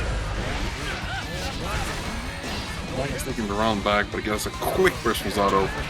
Doesn't really want to get up any sort of advantage that Gagayoux can gain. The Zato can gain. So it just keeps them in the corner, even without any sort of Eddie meter. Zato just keeps going. Oh, and again the no mix just keeps the corner, and the cross up overhead. That was just gonna be slump combos. Oh my goodness, I got hit by that. There's no way I'm blocking that ever in my life. It's gonna be a super into a pretty decisive round. Now, if I'm not mistaken, is this the final round of the final game, or am I just completely? This is possibly. Depending on who wins the round, it might be the last round of this gaming set. Zato-VaN, look at that damage. Doesn't even need Eddie anymore. He's his own shadow, but what an air grab. Gagayoux, here we go, plus frames off the Gamma Blade, and now Zato-VaN just trying to FD as much as possible, doesn't want to risk a strike throw situation. Just blocks is working out and manages to find Eddie out in time, back throw, but the burst comes back. And possibly a clutch moment for Gagayoux to stay alive, but the fallen buttons working out for Zato-VaN, and we're gonna get a game 5 here, Mastodon. Oh, there we go. Okay, now I'm up to date with the scores. the disconnects got me really confused, but now we're definitely going to the final game. Both of these players are really taking rounds very decisively. There's not much back and forth except maybe the first few seconds of the round. But once one player starts going ham, there's no stopping them. We see Zato even using his character to his full potential, even without the Eddie meter, as anyone, has to keep Chipp in the corner. Yeah, you can see just how volatile the match can be. Both sort of not the highest defensive characters, not the highest goods characters, so it obviously can be a bit scary whoever gets going first, and right now it looks like it's gonna be Gagayoux finding the hit, and with RC to extend, do you maybe extend or do you maybe go for the mix? Goes for the mix, gets the 6k RC confirmed with the wall break after that. Gagayoux now just one round away from moving on to that winner's side. Top 8 needs to try and close it out though. Zato-VaN, this is a rough start. Oh! Jump back, avoids a command grab, and now just like that Gagayoux. Aggressive burst, wants to keep Zato tied down in the corner. But the Eddie's now out, and it's gonna get refreshed. The Sharknado, Gagayoux needs to find a way to get out of the vortex, trying to jump back, manages to find the way out, and Zato trying to chase down as much as possible. The 6B denies the jump in, and now just like that we're running it back with the mix. Oh my goodness, the drunkard Chipp with a massive hitbox, clipping Chipp with the jump in. Oh, now it's going to be the Chipp game. Oh, manages to get out the super with the wall break, wants to have the mid-screen hard knockdown. One's just going to be... Oh my god, the shimmy! This might not be it. No, it's not. The burst, managing to get it in the last second without the combo going fully out. Oh my god, what was that? Confirmed! Jonesy! Triple JKs. Gagayoux pulling out all the comedian jokes right there. Zato-VaN not finding that funny at all, but the confirm was absolutely beautiful. Gagayoux gonna move on to winner's side, top 8, and send Zato-VaN on to the loser's side. Unfortunate for Zato-VaN, but what a play from the French Chipp. It was a tense game, despite the disconnects. It was still very, very entertaining to see these both players duke it out, and it's such a volatile matchup, as you say. It's always fun to see the absolute insanity that both these characters can cook up in the offensive. Just mix, after plus frames, after Eddie, after overheads, after Chipp clones. There's just too much going on the screen. Exactly, and from sort of a usual attendee in SaltyEU from Zato-VaN, we're moving on to another two that you do tend to see in these SaltyEU brackets. It is gonna be Punisher with that Gagayoux and MZA with that Eno. But why are there still 11 codes? What's going on, Mastodon? I don't really know. I mean, we have more than 11 viewers. Come on, let's be real. We have a bit more than 11 viewers on that. I think we can just deplete these codes in an instant. So please, could you remind the chat and me which code we should be using to get onto that link? Certainly can. All it is exclamation mark Matcherino. It's even in the stream title. So you don't even have to type it. You can just copy paste it. You can highlight and copy paste it. You don't even need to type it out. And then all you have to do is click the Matcherino link, log in with that Twitch account and hit that claim code button. Of course, make sure it is. If you've already claimed a code, then you don't need to worry about all of this, because obviously it's one code per person. But still, so many codes left to be done. We're down to the last 10. So let's try and get that done before top 8, because we still got one more set in this top 16 coming up very shortly. When I start connecting to the room yet again, maybe it's this mental warfare right before the game, disconnecting and connecting before the match even starts, just to get into the MZA's head before the game.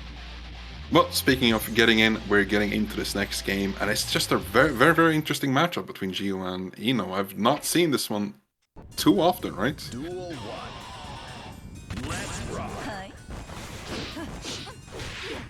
Yeah, it can be very volatile, of course. As it is with a lot of Strive characters, and especially this patch in particular, because Gagayoux is very scary. As Punisher showing it off right now, gets dash cancel throw, and did not let MZA press any buttons. Surely that's a button check, right? Absolutely, yeah, it has to be. Come on. It's just looking really convincingly on Punisher's side, but then yet again when Eno gets going, oh well, never mind. I was about to say when Eno gets going, she really gets going. Gopher is gonna go out. Doesn't really matter. That stroke is always -2 on block. But then when Eno starts just going, there are really insane 50-50s that you have to just guess on block every single time. And as we see MZA taking this round a bit more convincingly than last time, Eno lacks these good defensive options. Oh, but doesn't matter when Eno's, as I said, when Eno gets going, she really gets going with the air dive. She's gonna close out the second round. Yeah, Eno without meter definitely struggles in defense, but at the very least with meter, you do have that frame 1 info option with the super, but we haven't seen it so far. And right now it's Punisher trying just to run it back from that first round, trying to just not let MZA play out. This is the super at the wall. It's going to be a huge amount of damage and knockdown with the positive bonuses. Punisher looking to close this round as quickly as possible before MZA can find the knockdown. But here we go, going to start playing the Neøs. Try and chase down the backdash, but a counter hit 5H out of nowhere. The big boot coming out for Punisher, denying MZA the approach there and taking that round in game. Complete disregard for anything. Saw that MZA failed a bit to call out the backdash and just completely going for that massive counter hit and closing it out very, very fast with a charge D after that, or 5D, sorry. It's been looking pretty good on Punisher's side, even though a game was lost right there. But anyway, we're gonna see a game 2. I think MZA has to adapt really fast, because once Gagayoux is in that grab range, those grabs could be really unreactable with that insanely fast dash speed. As I said, it's just grab on grab. Oh, manages to backdash that one single grab, calling it out very well, but then right back at you, doesn't really matter. And that's gonna be the first round. Just how it can be in Strive sometimes, just not getting to play at all. It do really be like that sometimes. But they just gonna immediately try and fight back, and now got Punisher stuck in the corner. Denies the air dash out of the corner as well. Nice check by MZA. Gonna be rewarded with the wall break positive bonus. Now 50 tension available, and that's why starts getting really scary when she's got access to these EMEA options. She's gonna ask you to extend, and Punisher gonna hold on to burst. The smart option there. Save it for this last round. Absolutely. So both of these players have full burst. It's honestly anyone's match at this point. Well, speaking of burst, MZA tried to use the gold burst, but the Punisher just in that absolute perfect geo range where you can just get mixed with the strike, throw. Oh, but speaking of mixes, that cross-up overhead, even though it's smart, this is a really good tool to catch opponents by surprise. Oh, and that insane... Oh, and what is this Twitter combo? Hello? Yes, the 2D counter hit converts with a 2H into the super. That's going to be gain 2 for Punisher. Yeah, because of the boost that Geo got, you now get some pretty cool looking routes with that 2H of Geo's. Well, I've seen some combos on Twitter, but like that 2H is looking really, really nasty to get hit by. Some loops, some left rights. I mean, Geo is looking really, really, really good this patch. Duel 1. Let's rock. We're gonna maybe get a bit of a calmer start. MZA opts for the note, but doesn't matter. Ooh, gets the burst quickly. I was about to say it doesn't matter because Geo has that anti-air DP that is insanely good, especially on a counter hit. Always massive damage whenever that one hits. Tries to go for the back. Oh my god, using the air state of the DP to get the instant overhead after a PRC. Getting a mix into a very, very quick round for Punisher. Yeah, and that's what's also scary about that DP, because if you block that in the air, that means you're just falling down into GP and hella plus, so it can be scary. 5k gonna actually check the anti-air right there, and now just like the Punisher gonna F. Oh, get 5D, not quite enough though. MZA, a chance to maybe go for a gold burst and make this comeback, but it's looking long for the Eno.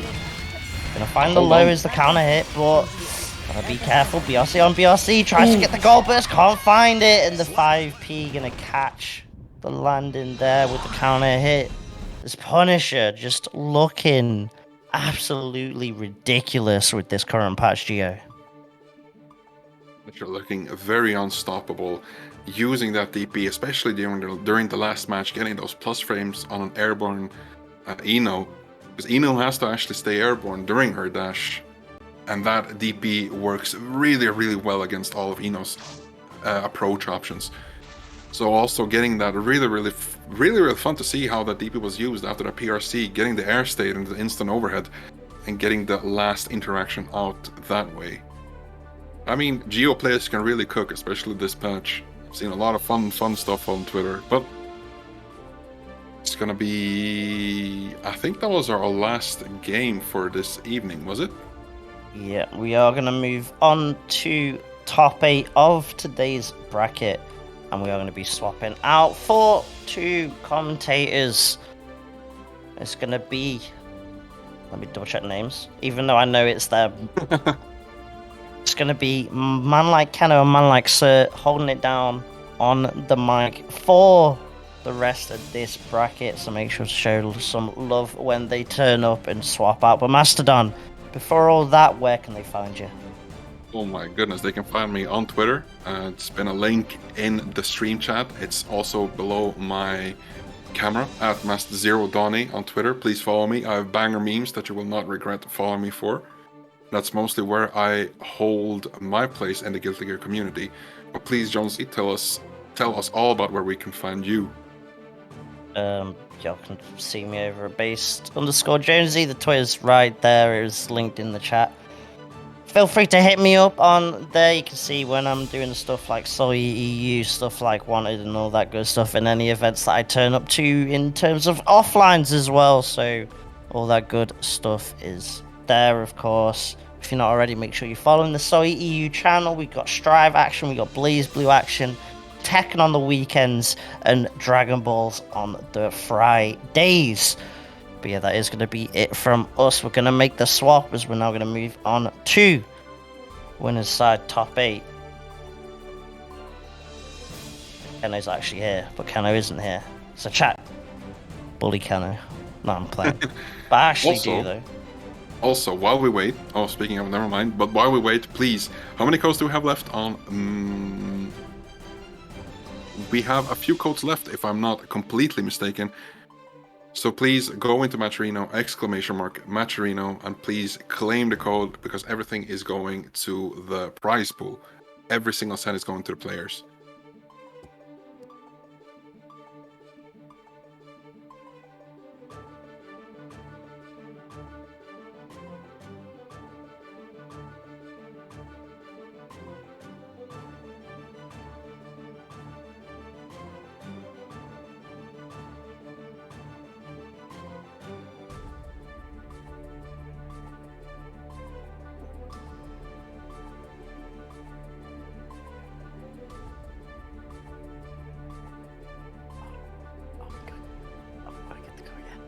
I think we're good. I can't tell. I think we're good to go. Yeah. Hello, we're calling from the void right now. Sorry for the delay, guys. Can I get a Neøs if you can hear us?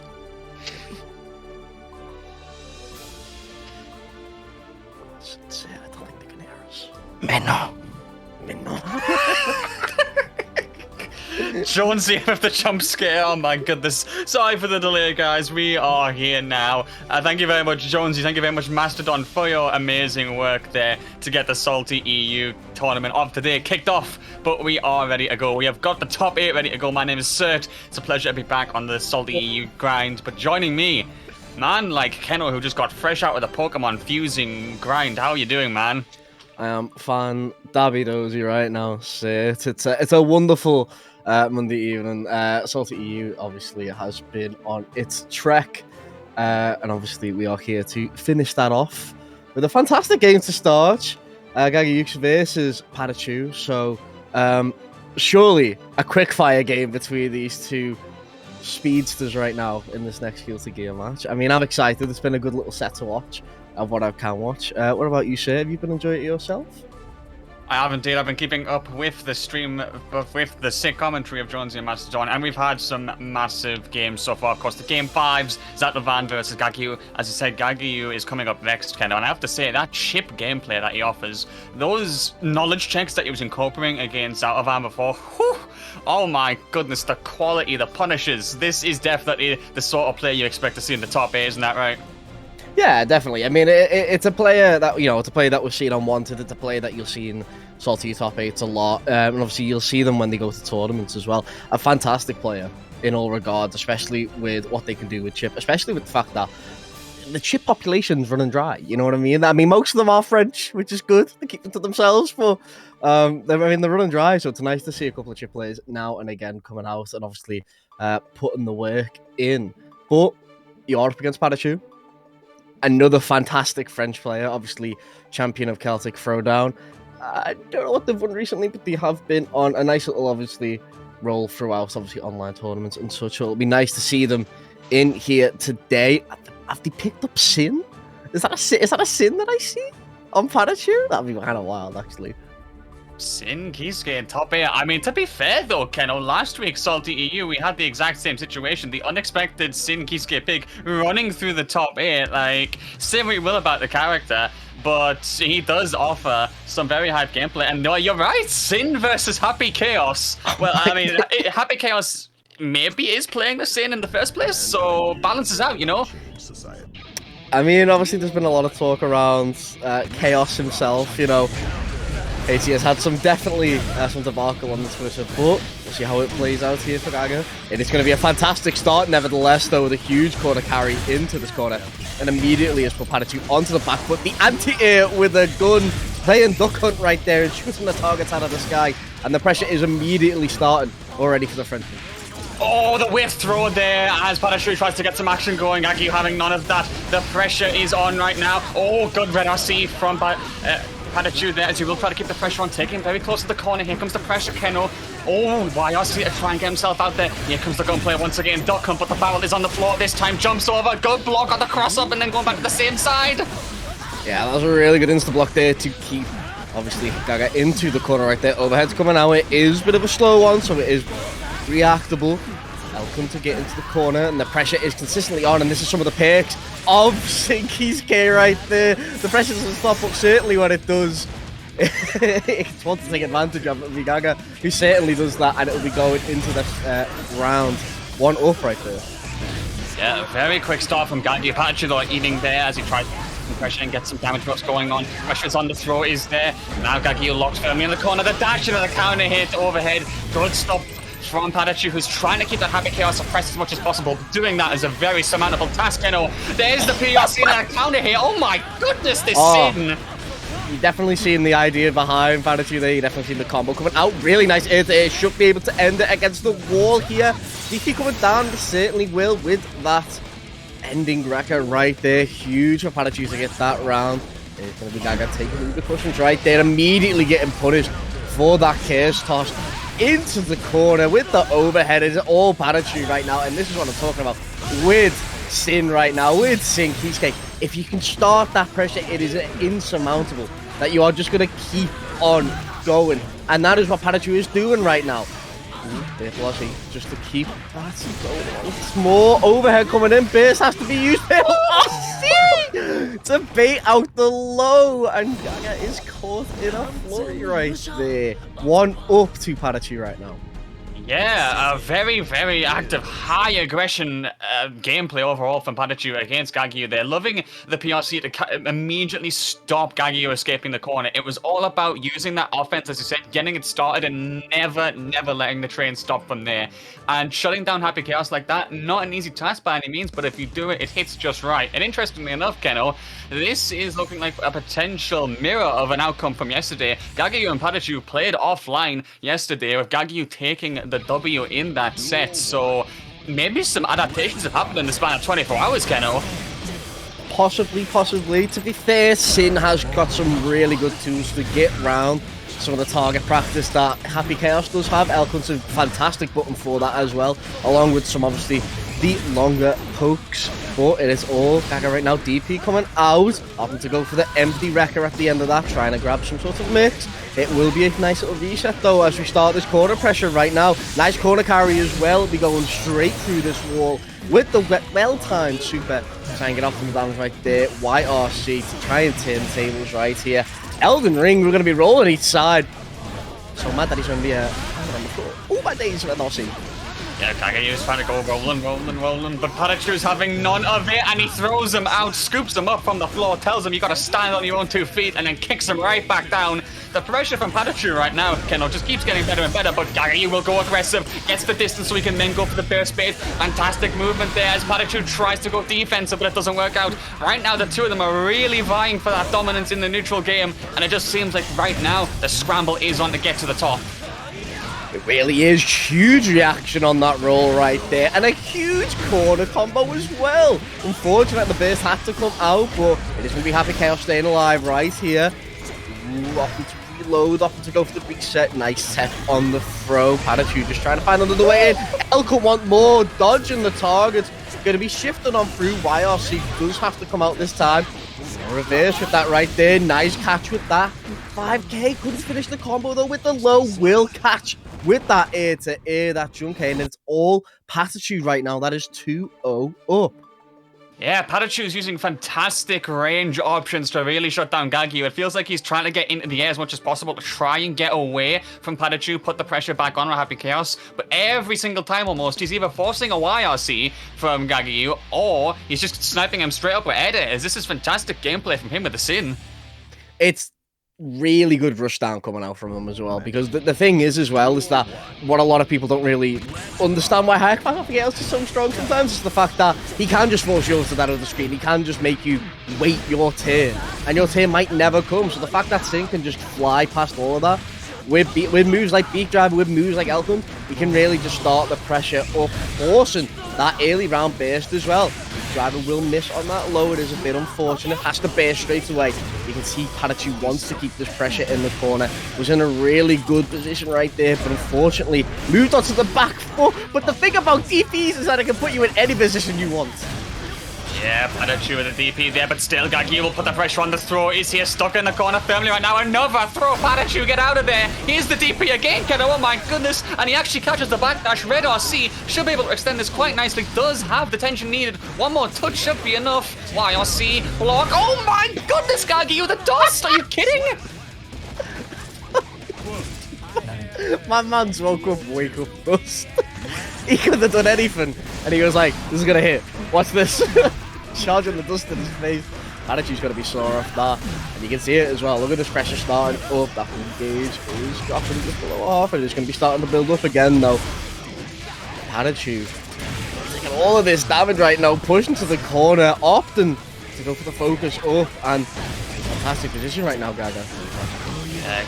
Oh, there's the dust again. Will catch PataChu, forced to burst right now because he's going to have to keep himself in there. Oh, fantastic counter from Gagayoux as PataChu tries to go for those long-range pokes. Here comes the SX Machina. Send this man out of the machine because he will break the wall with that super, and it is going to be a point on the board for Gagayoux. And I will say this time, Ken, it does feel like he's woke up a little bit more. I noticed that a lot of the times there was very quick whiff punishing whenever PataChu tried to go for those long-range pokes. Gagayoux had that on lockdown this time, and that could really shut down getting that offense started, as we were talking about. I mean, definitely, but we are seeing it, like, from time of just Gagayoux's obviously just taking back this pressure. Like you said, he's just finding these ways, and he's finding... You know, he's finding routes around PataChu, whether it's just waiting it out, and you've seen a lot of time that they are just doing that, they are just waiting it out. You know, you can't go forever with Sin. You can definitely go on for a very, very long time. Huge kind of hit the start of the round there. Nice backdash on a health one. Not getting caught by that, but getting caught by that grab there. Nice awareness from PataChu. Yep, another grab. Gagayoux stuck in the corner right now. The low K, the taps are there, the wall splat, and he will be able to get that break as well. PataChu have a fantastic start in game number 4 right now, and he puts the pressure on once again, forcing Gagayoux back to the corner. Counter hit. Keno, it doesn't feel like he can escape this time. This is a sudden awakening for sure. Definitely feels like that, especially how quick that round went by. But I mean, once again, it shows how well Sin is prepared for this matchup right here. It's a fantastic. You know, he's a fantastic character for PataChu now, especially with how he plays. The pressure is non-stop. Goes for that low right there, able to get away from Gagayoux. Nice tech on that throw, the green high five. It won't be enough though, as the DP coming in on the counter hit. Red RC, there's no burst to save you around this time. You will have to just take all of this damage, and it's a fantastic corner combo coming out from PataChu right now. Oh, backdash into another counter hit forces Gagayoux to burst one more time, and he absolutely has to make something out of this, because losing this round does mean PataChu is going to go through. Curse is there, the bullets are there. Gagayoux closes the gap, but oh, he gets the throw. My goodness, PataChu with the 3-1. Keno, what a Sin Keyskate performance right there. That's you can just see the awareness, the attentiveness. He was all about it that game. He was like, look, I know you're going to roll. The only reason you're running on me is I know you're going to roll. It's happened way too many times over these 5 games. I'm just going to grab you. And it's going to work every time, because if I can't grab you, I'll just YRC. He has bar every time he's done it. So, really well worked from PataChu right there. Moving on to winners finals, is that? Yeah, it is, yes. So, waiting for our opponents on the other side, which does include FGC Punisher. So, some tough competition. Yeah, absolutely. We'll have to see who is going to be the one to take on PataChu after that amazing victory there. And as you said about YRCs, I saw quite a lot of YRCing in that match. Those two really valuing distance from each other to try and go for those re-engagements. Fantastic set overall. I mean, PataChu with a Sin like that, I cannot rate it enough. But also, while we're waiting in the downtime, big shout outs to man like Juxtaposer and man like Neøs, both giving us a raid there. Thank you so much for your support, Salty. Great to see you in the chat. Thanks for the raid, because you know you're picking the perfect time. We're getting into those top 8 games now, Keno.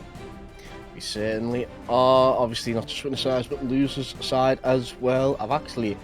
I got my eye out on a certain player. Where is he? Where is Duck? Damn, he's out. Disappointed one again. Can't believe it. Anyway, back onto the games. Electrum versus Punisher for your next game here. It's been a good path for Punisher right here. Did have to verse MZA and Carlos obviously get here. A little bit of a not a struggle, but it's definitely been not a too easy path to get here. Obviously on the other side, you did have, my god, Carrot got knocked out well early. That's wild. Yeah, I mean, Cryo? Yeah, Cryo took it 3-2, and then Ecalebrum took it 3-2 over Cryo. So this has been a wild bracket overall. Actually, Punisher taking it over MZA as well. Certainly neither player having an easy route for the bracket. Definitely earning their spots in this winners final. Sorry, this winners semi-final, excuse me. As you were saying before, Keno. So let's see who's going to get that last ticket to take on PataChu as the game starts off immediately. And here's a Jacko versus Giovanna matchup. Yeah, and this is me. Just a totally polar opposite matchup in regards to the fact of you just want to stick to this character like glue. As soon as the minions come out, it is all over for someone like Gio, and you can see it is just in Punisher's repertoire now. Just the start of that pressure. Really nice JO combos coming out right now. It is going to be a wall break with that charge dust. That pressure going to be starting up. Blue RC to start straight away. Just get these minions out. Unfortunate that he just went a bit too far there, and it's going to be Punisher all the way on that wall break right there. And this is going to be hard for a Jack player, right? Because you've got Gio just in your face consistently to try and get that distance, to try and get that range to start setting up minions. It's going to be very, very minimal, if not at all. And it's so well working for Punisher right there. Look at this, just working this so well. Yeah, that's going to be the decider, I think. Can Ecalebrum actually find the distance necessary to get the minions started? The pressure is on right now. Has the corner. There's the minion already coming up. But the YRC immediately for Punisher. Keno, this is really the tail of the tape. If you can shut down the minions here and just keep that sort of pressure going, the matchup just becomes so much harder. But a good counter hit. And again, Punisher's having none of it. Really not, no. But to be fair, they don't need to have any of it. This is purely in favor of Gio right now. If you can stick on top of this Jacko, there is no resources. All they've got in regards to any sort of like reversal is a throw like that, and it's going to be the throw that starts it, and this is a position that you want as a Ecalebrum right now. Minions starting up, here is the pressure, we've got the install set in, and it is going to be a wall break right there, and that is what you want as a Jacko player. Getting that bar refill sorted out, getting them minions on top of Gio, and making sure that pressure does not stop. You're in a fantastic position to get them minions out. Yeah, sick micro interaction from Ecalebrum to do a backdash before to get the punish, to get the minions out. Ecalebrum is waking up now. The pressure is on, but again, Punisher will get the counter hit and then push on immediately after that. Just going for the distance, the backdash and the counter hit in a red RC as well. Big damage incoming, Keno. This is so much damage. Ecalebrum, I'm so sorry, man. This is going to be such a hard matchup for you right now. You're playing it really well, though. Nice 2D to get that going. The minion is set up. You've got the grab right there. You've got two of your fellas out, but it is going to be a bear straight away from Punisher. You can see they want the momentum going into this really nice high-low situation right there. Use the purple RC. The dive kick down is going to be blocked. The minion is set up. It's all that Jacko has right now. The 5D is going to be hitting on the overhead. And what was, we thought, going to be an easy game for Punisher, especially with the momentum they had in that first round, is going to be Ecalebrum going on with that first game. That is wild. Yeah, that honestly has to be somewhat of the quickest adaptation I've ever seen, where Punisher was literally having none of it when it comes to deploying the minions. Ecalebrum just decided to create the space themselves. You can't let someone else do it yourself, brings the pressure forward, and then somehow gets that point on the board. Fantastic from him as we launch back into game number 2 right now. And let's see if that can keep up, Kenna, or if Punisher will ramp it up even more. Oh, their blood right now. Nice block on the base. Immediately going to go into this super as well. So much damage off that super, especially with the fact that it doesn't break the wall straight away. You get all the hits off it. Ooh, nice 6p. Immediately going with that throw. We're able to get minions out. We're going to break the ball as well. With grab super coming out. Elysium driver. And a huge reverse right now. Nice bit of damage on each character right here. Getting caught by the minion straight away. Could have kept the combo going in the corner. It has to burst right now. Punisher. Ooh. Wow, very, very quick fire back from Punisher there, but that was risky. Ecalebrum, if they'd been ready for that, really could have had a double minion bounce to confirm, get the wall, and get that kill. This really could go either way right now as the two of them duke it out again. Counter hit comes out in the favor of Punisher though, but he can't get the full confirm. The pressure's there. Here's the spiral heal. The pressure in the corner, the counter hit as well. That jumping overhead, the pressure is on, and here comes the wall break again, Keno. We're going back and forth across the stages at this point. Definitely are, and that's what you're going to be seeing with Geo players like Punisher right now. Mix. Mix. Mix. Unintentional or not, that was definitely some otherworldly mix. Man spiral out of thunder and immediately 5p. Man's like, guess asides. He's just doing a quick jump under a go for the jab, you know. I've just got to be a bit extra sometimes. Punisher leveling the score quite nicely there as we go 1-1 up, relaunching immediately for game number 3. Definitely feels like whilst the Ecalebrum is getting more value out of the minion calls, Punisher's just still getting those really meaty counter hits that are enabling high damage and obliterating that Jacko. Here we go, another counter hit, advantage for Punisher, but backs off. Here comes the minion again, shielding it out. Oh, but then in the corner right now, back and forth. It is between these two right now. The problem with it, Ecalebrum right. Oh.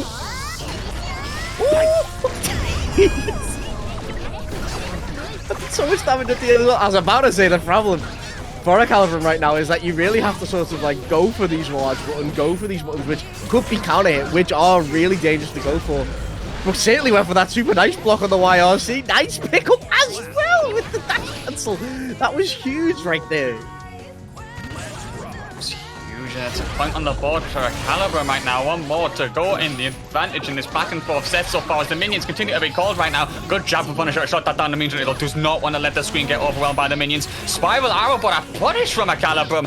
Then goes for the cross up. Wow, this is definitely where Jacko wants to be, Keno. And there's the wall splat as well. Really becoming more favorable as time goes on. Some disgusting mix. The blue RC making for the easy air throw. The OTG for the perfect round right there. And it is back and forth, not just in game, but in round as well. As we go 2-1 now for the Ecalebrum. And in all fairness, he's dealing with this so well. Because you think Geo onto Jacko, it is constant pressure. For someone who doesn't have a reversal, someone who doesn't have a really good get off me button, they're doing a fantastic job with just dealing with Geo, keeping her at a good distance, and able to get minions out as well, opting to go for mix in the corner and just setting first minion into second. Doing a fantastic job at it. Yeah, I think even using the buttons to get out there, a lot of RCs as well, just to really exploit movement. You saw the BRC to try and chase Punisher, then go for the air throw as well. They're really using their meter pretty much almost as optimally as possible, and that could be what turns the tides here even more in the Jacko's favor. Punisher will start things off with the big buttons, get themselves out of the corner. The burst to keep the corner as well. The throw, this is a definite Geo start, and a counter hit comes out. Red RC, oh my god, Punisher, what a burst bait! That's death, surely? No, the scaling will keep them alive. That's unfortunate. The side of Punisher will bait out the grab though with that neutral jump. Really nice there. And a huge start to this round that Punisher desperately needs, especially after that last game. Nice dash cancel right there. Keep that going. Gets the minion out. They're able to set up the second lad. The employees are on the screen. They're on time for work. They're all checked and scheduled in. And they're motivated as well. But unfortunately, they're gone on strike.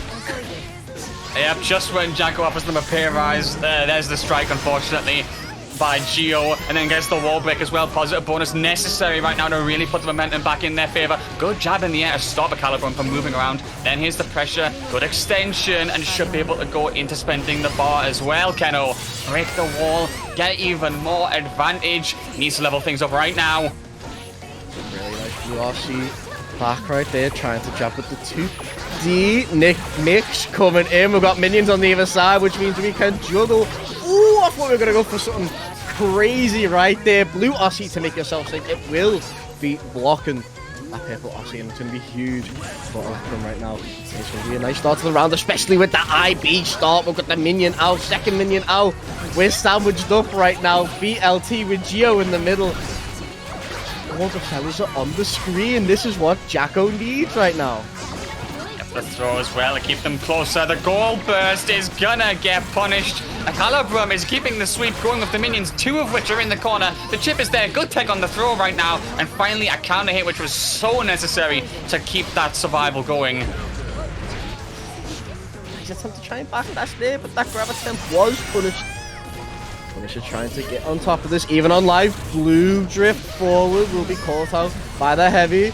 Bears being baited out, and it is going to be Punisher to take this 4th game right now. It is 2-2 in this winners semi-finals. Yep, a game number 5, and wow, the successive RC into burst bait from the players there.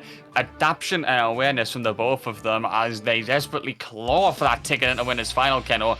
One more game to decide who is going to be able to go on, and in a matchup that's very polarizing, as you said, this has been way more topsy-turvy than we may have expected, and I'm here for it as we go into the final game. In all fairness, Ecalebrum worked with this so well, especially with how well they've been able to get the Jacko going, especially with the minions. That's a really nice use of burst right there. We've got all 3 lads on the screen. The full workforce is indeed out. Will be caught out straight away by the dive kick. Super, though, won't break the wall either. So this is a fantastic setup for Punisher right now. There's no tension bar, but you will not need it. You will be able to get this corner breaking combo, and that was a quick round. That was Uber Eats fast delivery. Uber Eats and fast delivery. I don't know what kind of Uber Eats you're experiencing, Keno, but we'll see about if... Is that from McDonald's? No. Oh, if only. It's fast and cold. Just like Jacko's combos right now. That's wild damage coming out. Bro, the damage. Ecalebrum needs this because they want to be able to take it at the final round, and they're going to do that. No, the splat. It doesn't matter, though, because Ecalebrum will still pick it up. Keno, final game, final round. Who's going to win his finals? We can only find out by the victor of this round right here as we try to go for the aggression from the Jacko, but it will not work out. The throw on Punisher's jump in there is fantastic. Gets the minions started up, having the FD right now just to hold on for dear life, Punisher. Will set in, but immediately jab on the minion means that refill bar is not going to be any resources. Problem right now, jab on the minion straight away. That refill has stopped, so the pressure hasn't. This is going to be Ecalebrum all the way. Look at this right now. 5D does get blocked. Punisher is on his last legs right now. He's blocking all of this, and there's constant pressure coming out from the Jacko. 6P to start, and it is coming in. Never mind, it's going to be course out. Jumping buttons right there. The pressure is wild. Nice tech on the throw right there. The green high 5 saving JO's life, and it's going to be an Uno right now. It's going to be reverse of the situation. Dashing with the low. Oh my days. It is just back and forth between these two right now, but there is a punish coming out for Punisher right now. There is no burst on the table, but there is a broken wall. Glass is shattered, and that'll be Punisher going on to winners final right there. Wild. Yeah, what a back and forth. Phenomenal winners semis final match from Punisher and Ecalebrum there. It was genuinely a case of unable to call it until the very last moment. The 2 of them trading high damage combo after high damage combo. Unexpected RC burst baits. The sheer damage of those enders. Pretty much the set had it all, and that is a shame because only one of those players does get the ticket into the winners final, Keno, as you said, which means from here on out we're gonna have to see who is ready to get into that shark tank of the losers side and make the run. Yeah, I mean, in all fairness to Punisher right there, definitely deserved it, especially how they dealt with that pressure at the end of that last round coming out from Jacko. Huge. But we'll be moving down to losers, like you said, Seth. I do believe our first match starting up, you can see at the bottom, MZA versus Sorani, and this is a bit of a weird one, I'm going to be honest. I mean, MZA's had a fantastic run. Obviously, they ran into Zato-VaN, was able to take them down. Oh no, not Zato-VaN, sorry. Ran into Punisher as well. Now that's who knocked them down into losers, so it could be a possibility that could meet them there in grand finals, maybe even losers. Yep, we'll have to see as we go into it now. Sorani having a fantastic stream match before. They are going to have to keep the pressure up in this Shark Tank as they're going against Testament here from MZA. The Millia desperately trying to find a way in, but against Testament in particular, I must admit that sounds like quite a difficult task considering that zoning, Keno. If it's well timed and if it's well placed, then Millia can be as deadly as anything. But if you've got air grabs as good as that, I mean, your chances are as good as gone. Huge combo right now. They're not dead, although they are dead. Oh, that's wild. Yeah, because we're going to give the break. Oh, overscaling. Pixel in it, but Familiar, that's nothing. That's a day in the life anyway, but still, they have to find a way out. Fantastic dash under another counter hit there. Get the pressure going. Should be able to keep this combo up. Then here comes the tandem top. Good blocks from Sorani as she tries to find a way out in the corner. Oh, the long range counter hit again, Keno. 1 pixel. It's more than enough for Amelia. Yes, cargo counter hit there. It was enough to keep them going. And this pixel is doing absolutely wonders right now. Oh my days. My man's is a glass cannon through and through. That was ridiculous from Sorani right there after that sheer offense that MZ had going on. Now here comes the tandem top once again in the corner. Here comes the wall break to get the positive bonus as well. Sorani, she had a bit of a difficult start, that is for sure, but she's really fighting through the Grave Reapers right now fantastically.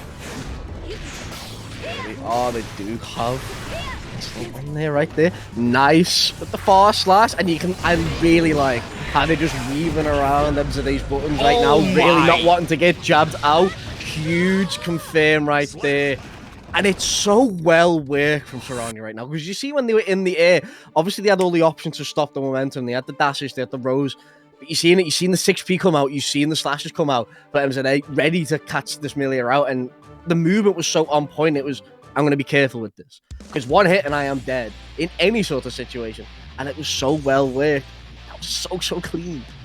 Yeah, if there's only one moment I have to compliment from that game, it was that run under on the air version of H Grave Reaper from Sorani. Literally, like, perfect dodging, as you said, Keno, to get through Grave Reaper as Millia. Perfect movement is required, but that's exactly what Sorani's giving us. It really is. That is a waste of a burst on the side of MZA, though, but a nice situation with them 2 grabs right there. We do have such a mini drag in with the 2HS. Is going to be caught out by the projectile right there.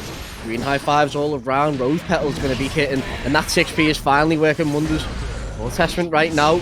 Really huge air-to-air right there. Young Hippo's going to be hitting on the overhead. The flash on down. The Gohan flash fall. And the air-to-air combos coming right now. The Millia special. Setting up tandem top. Going to be hitting with the overhead. Not enough to break and kill on the wall right here, but will be able to get that counter hit in the air.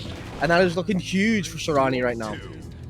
Yeah, that's actually twice now that Sorani has done the exact same thing, the cross under counter hit with the exact same button. MZA getting caught out by that really fast movement from Millia, which really is going to be the highlight of this set. Fast movement to avoid Grave Reaper, fast movement to catch MZA off guard when they're trying to go for the aerial options. It's just the perfect gameplay. Here's the pressure. PRC right now from the Rose Petals to get the movement. Here we go again, another one. MZA blocking for their life. Good defense. But there's the counter hit once again. Good tech on the throw. I'm telling you, we all might meme on Millia with how weak she is sometimes, with how brittle her bones are in terms of that health pool, but I mean, like, when you get a good Millia and it's on top of you, it's a game ending. Just like that right there. 2-0 up from Sorani. Wonders right now. I'm speechless. Absolutely speechless with how well this is going, especially against a Testament as well. It must be so hard to try and get in, and they're making it look flawless. Yeah, they really are. I mean, difficulty as we saw in the first round of the first game, but after that, it has been mostly in their favor, just doing their absolute best to avoid the projectiles, but they are still getting zoned out a little bit from those really long-range buttons. Of course, the Testament has access to the Scythe, so there is some things to tighten up, and there is some things that MZA can exploit with that range game. The question is, can they wake things up and do just that? Good air throw to bring the core pressure in. See more of the setups coming out from MZA right now, aware of the jump buttons right there and ready for it. Will be caught by that close slash anti-air right there. It's going to be setting up once more. Hungry Hippos in for the overhead, and you see just these double dashes, just these Rose Petals just trying to get out of the corner, trying to get out of these situations. You see Sorani just waiting for that time to just blow up, waiting for that time to try and get in, but unfortunately it's not gonna come. No, MZA dropping combos in the corner. You cannot let this person have any sort of sliver of health, and they've certainly done that right there, taking the round, able to end it right there. Yeah, oh, very strong kind of hit there. Anti-airing Sorani out. Then they're on the staying state right now. Oh, the pressure is there. The Millia quick move and tandem top once again. Oh my goodness, the extension as well. Should be able to get the corner carry. Now here we go again. Double air dash. Whoa, get that movement going. And here comes the super as well, Keno. This is the Millia type of gameplay we were seeing before, but MZA still blocking for their life. Needs to find a way to incorporate. Nice counter hit in the air as they trade almost. And that was a really nice situation for Sorani there with that wall break. Unfortunately, we weren't able to get the most off it. We're back into this territory that Testament likes to beat her, but unfortunately, going to be getting caught by the half moon straight away. It's going to be one apiece on this round. It is going to be match point actually for Sorani right now. Tournament light for MZA. So really has to pick it up right now if they want to stay in. And they're getting mixed right now. The pressure is starting up for Sorani. Nice awareness around that 6p. But that 2 can just interrupt straight away and try and take that turn back. Yep, MZA is using some really good 6Ps to try and put the pressure on, and that aerial kind of hit. I feel like MZA in particular is really good when they're both in the air going for button exchanges. But it just still isn't enough right now. They get the wall break. They are in good territory to get this round closed out and get a point on the board. Here's Grave Reaper against Sorani, not able to evade this time. Double dash after the PRC, but this time Grave Reaper does the job. Zones Sorani out and denies the movement. And that does mean that a point is firmly on the board for MZA. But Keno, it's an uphill battle from here. It really is as well. And the thing is, Sorani's doing such a good job to make this look like it's not in favor of Testament. But MZA's just not been allowed to do what Testament's really good at. Keeping you from a far range, sending these projectiles out, maybe setting up some sort of teleport mix as well. Having that sort of status effect on you to then get that extra hit. It's all there for MZA to do, but the fact that Sorani's doing such a good job to stop that, especially with movement, especially with the pressure. Ooh, unfortunate on that right there. Using the teleport and the skull to really start that pressure up. Nice tech on the grab right there. Gold burst straight away. Go EMEA. Wow. I mean, got EMEA gold burst. That's just a checklist at this point, Ken. Oh, the aerial counter hit. The pressure is on as MJ's brought back to the corner once again. Tandem top using the super, but that's blockable in the PRC. Sorani ready for that one. Oh, my goodness. Manages to get the cross under. The pressure is there as the Raven returns. MZA or gets moon mixed. Bro, look at the Luna eclipse because you have just been eclipsed out of that round. That was tragic right there. There was so much bar spent on the side of MZ just to try and get out of that situation, and you see Sorani was able to just turn the tables right there. It is pressure for Testament right now though, able to break the wall, doesn't have the hard knockdown, but still in a fantastic situation to try and set up some zone and try and set up some set play. Teleporters out on the field, Crow setting up. We're gonna get that extra hit. Nice blocks from Sorani, and the anti-air skull coming out. And that's what we need to see more of with MZA. That setup, that zoning, that keeping away of the other character. Nice text coming out for Sorani. They're completely aware of it every time, but there's more just get away feature. There's more just, look, stay away from me. I do not want to interact with your character at all.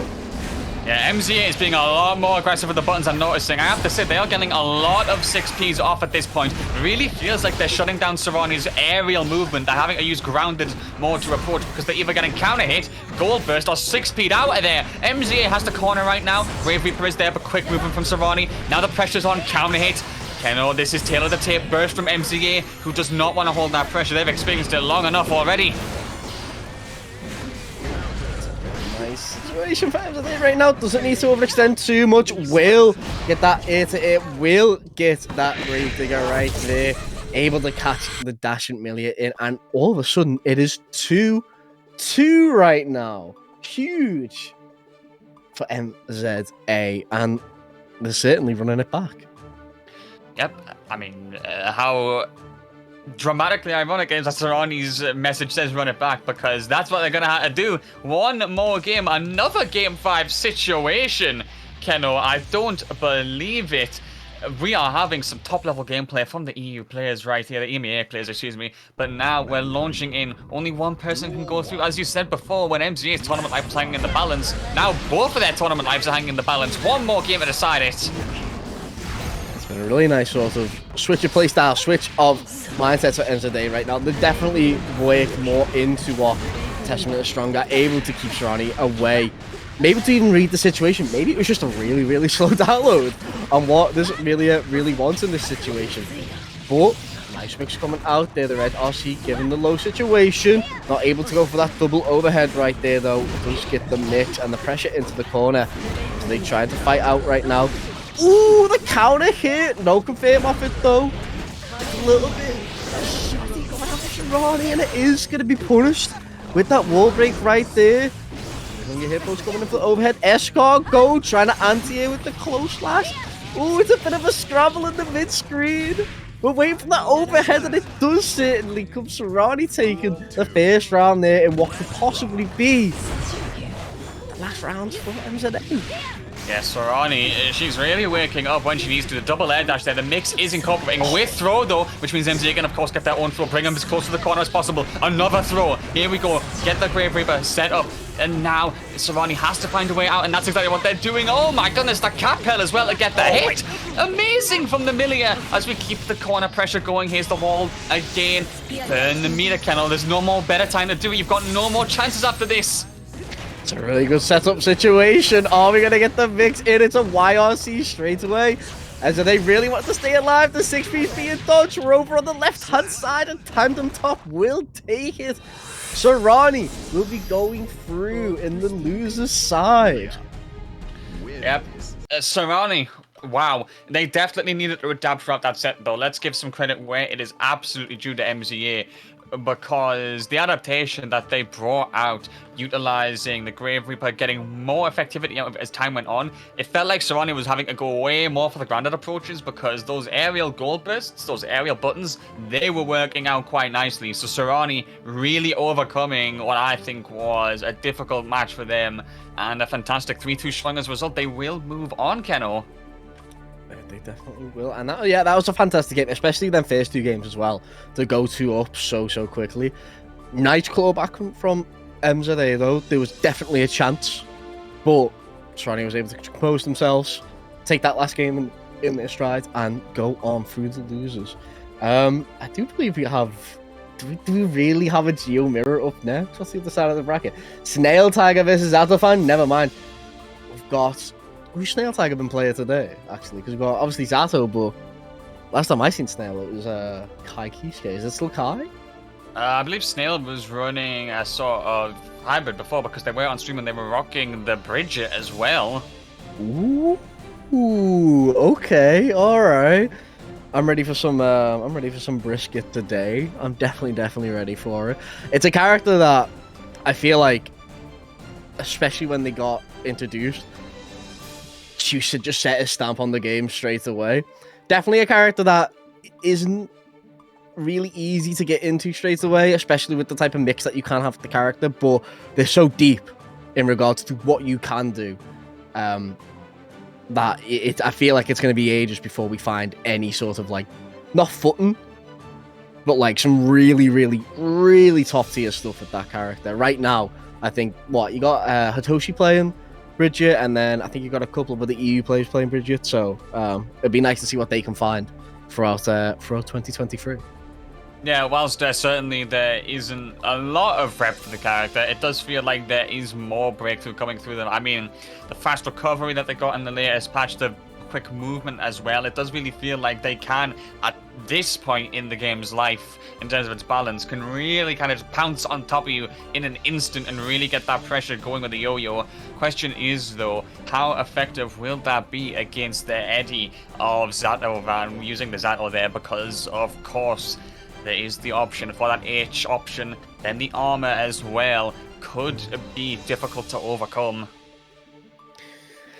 It definitely could be, but we've seen Zato-VaN so many in so much right now, multiple times unwanted. We're seeing them at tournaments as well.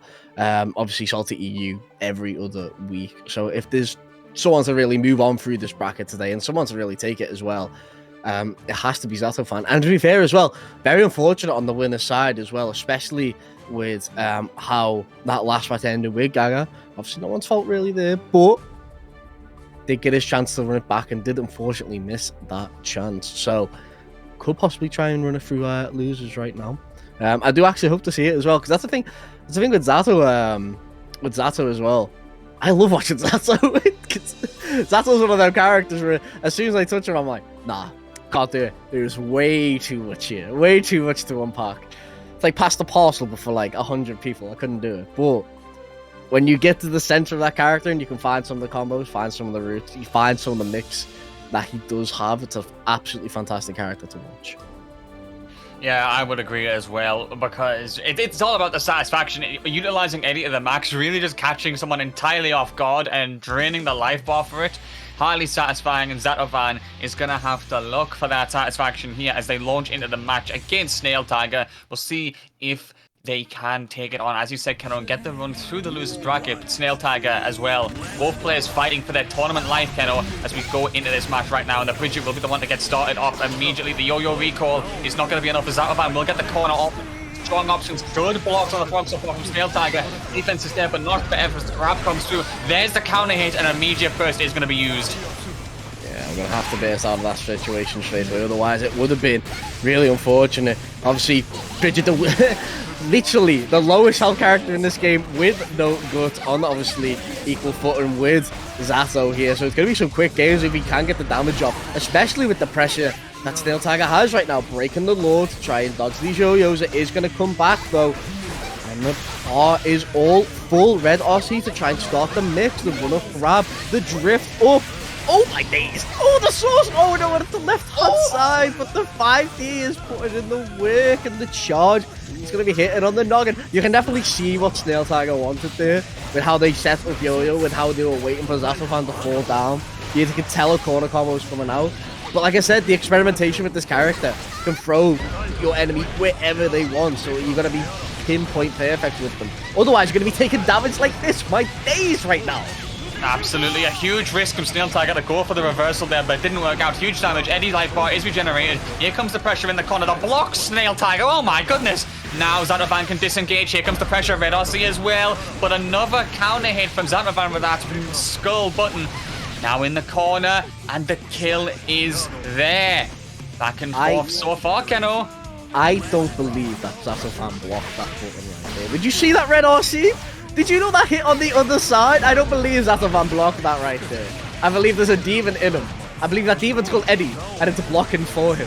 Look at this pressure right now. Eddie set it up. We do have the pressure going out, but the Eddie bar has maxed out. It has recharged back up, though. Nice throw starting out from SnailTiger. There is the yo-yo set up behind. We are spinning on in. He's going to be getting caught out. Leapfrog. Doing our maths and Tekken these grabs. Trying to watch out. Oh, the yo-yo master herself, but getting caught out on that defense spaceship being crashed down, and it is going to be Zato-VaN taking the first game. Yep, the drill breaking through the floor to go through the ceiling and shatter the hopes of SnailTiger there in that first match. I have to say, those 6 Ps to shut down rolling movement and generally stopping SnailTiger's aerial movement have been fantastic. Zato-VaN using very close movement as well, not just Eddie. Eddie is going to be difficult to incorporate fully because I feel like Bridget will have options with the long-range yo-yo to kill him. But when it comes to the actual close-range engagements, Zato-VaN is on point right now. Yeah, definitely, especially with how they dealt with Bridget themselves. Sending Eddie in really quick as well to start the pressure up. Has to bear straight away, otherwise would have been on the receiving end. 6P out. Try to continue in. We've got the pressure right now. Sonic spin dash, the yo-yo being set up. Throw slash coming in. We've got the high-lows, the fuzzies coming out.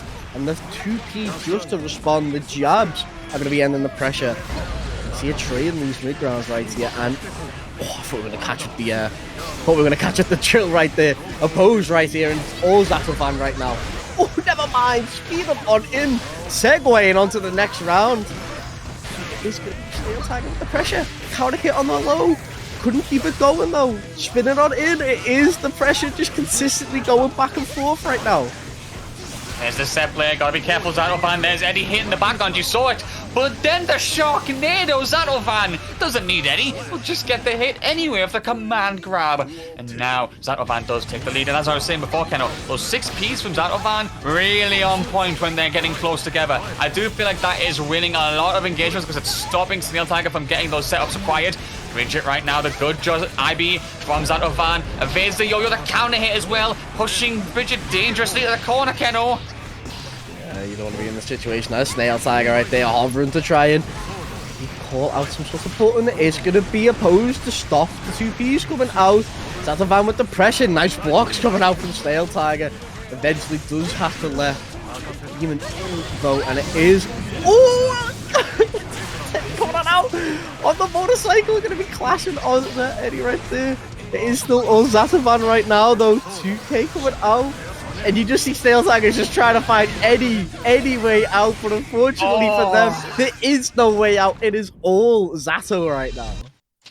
Yeah, that's so unfortunate because in that situation, there was literally nothing else that could be done. It was either burst or just die. SnailTiger completely cornered, and Zato-VaN pouncing on the opportunity will go 2-0 up right now. Fantastic from him, really utilizing those buttons to stop Bridget in her tracks. I think that is one of the defining traits of this match so far. Yes, SnailTiger is working quite effectively around Eddie where possible. He is getting shut down a couple of times by opposed, but other than that, Zato-VaN still really controlling the movement with those buttons.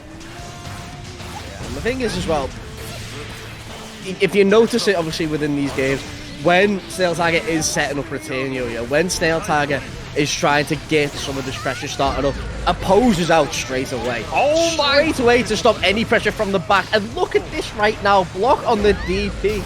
Going for the grab, what are you doing? You cannot put hands on this man right now.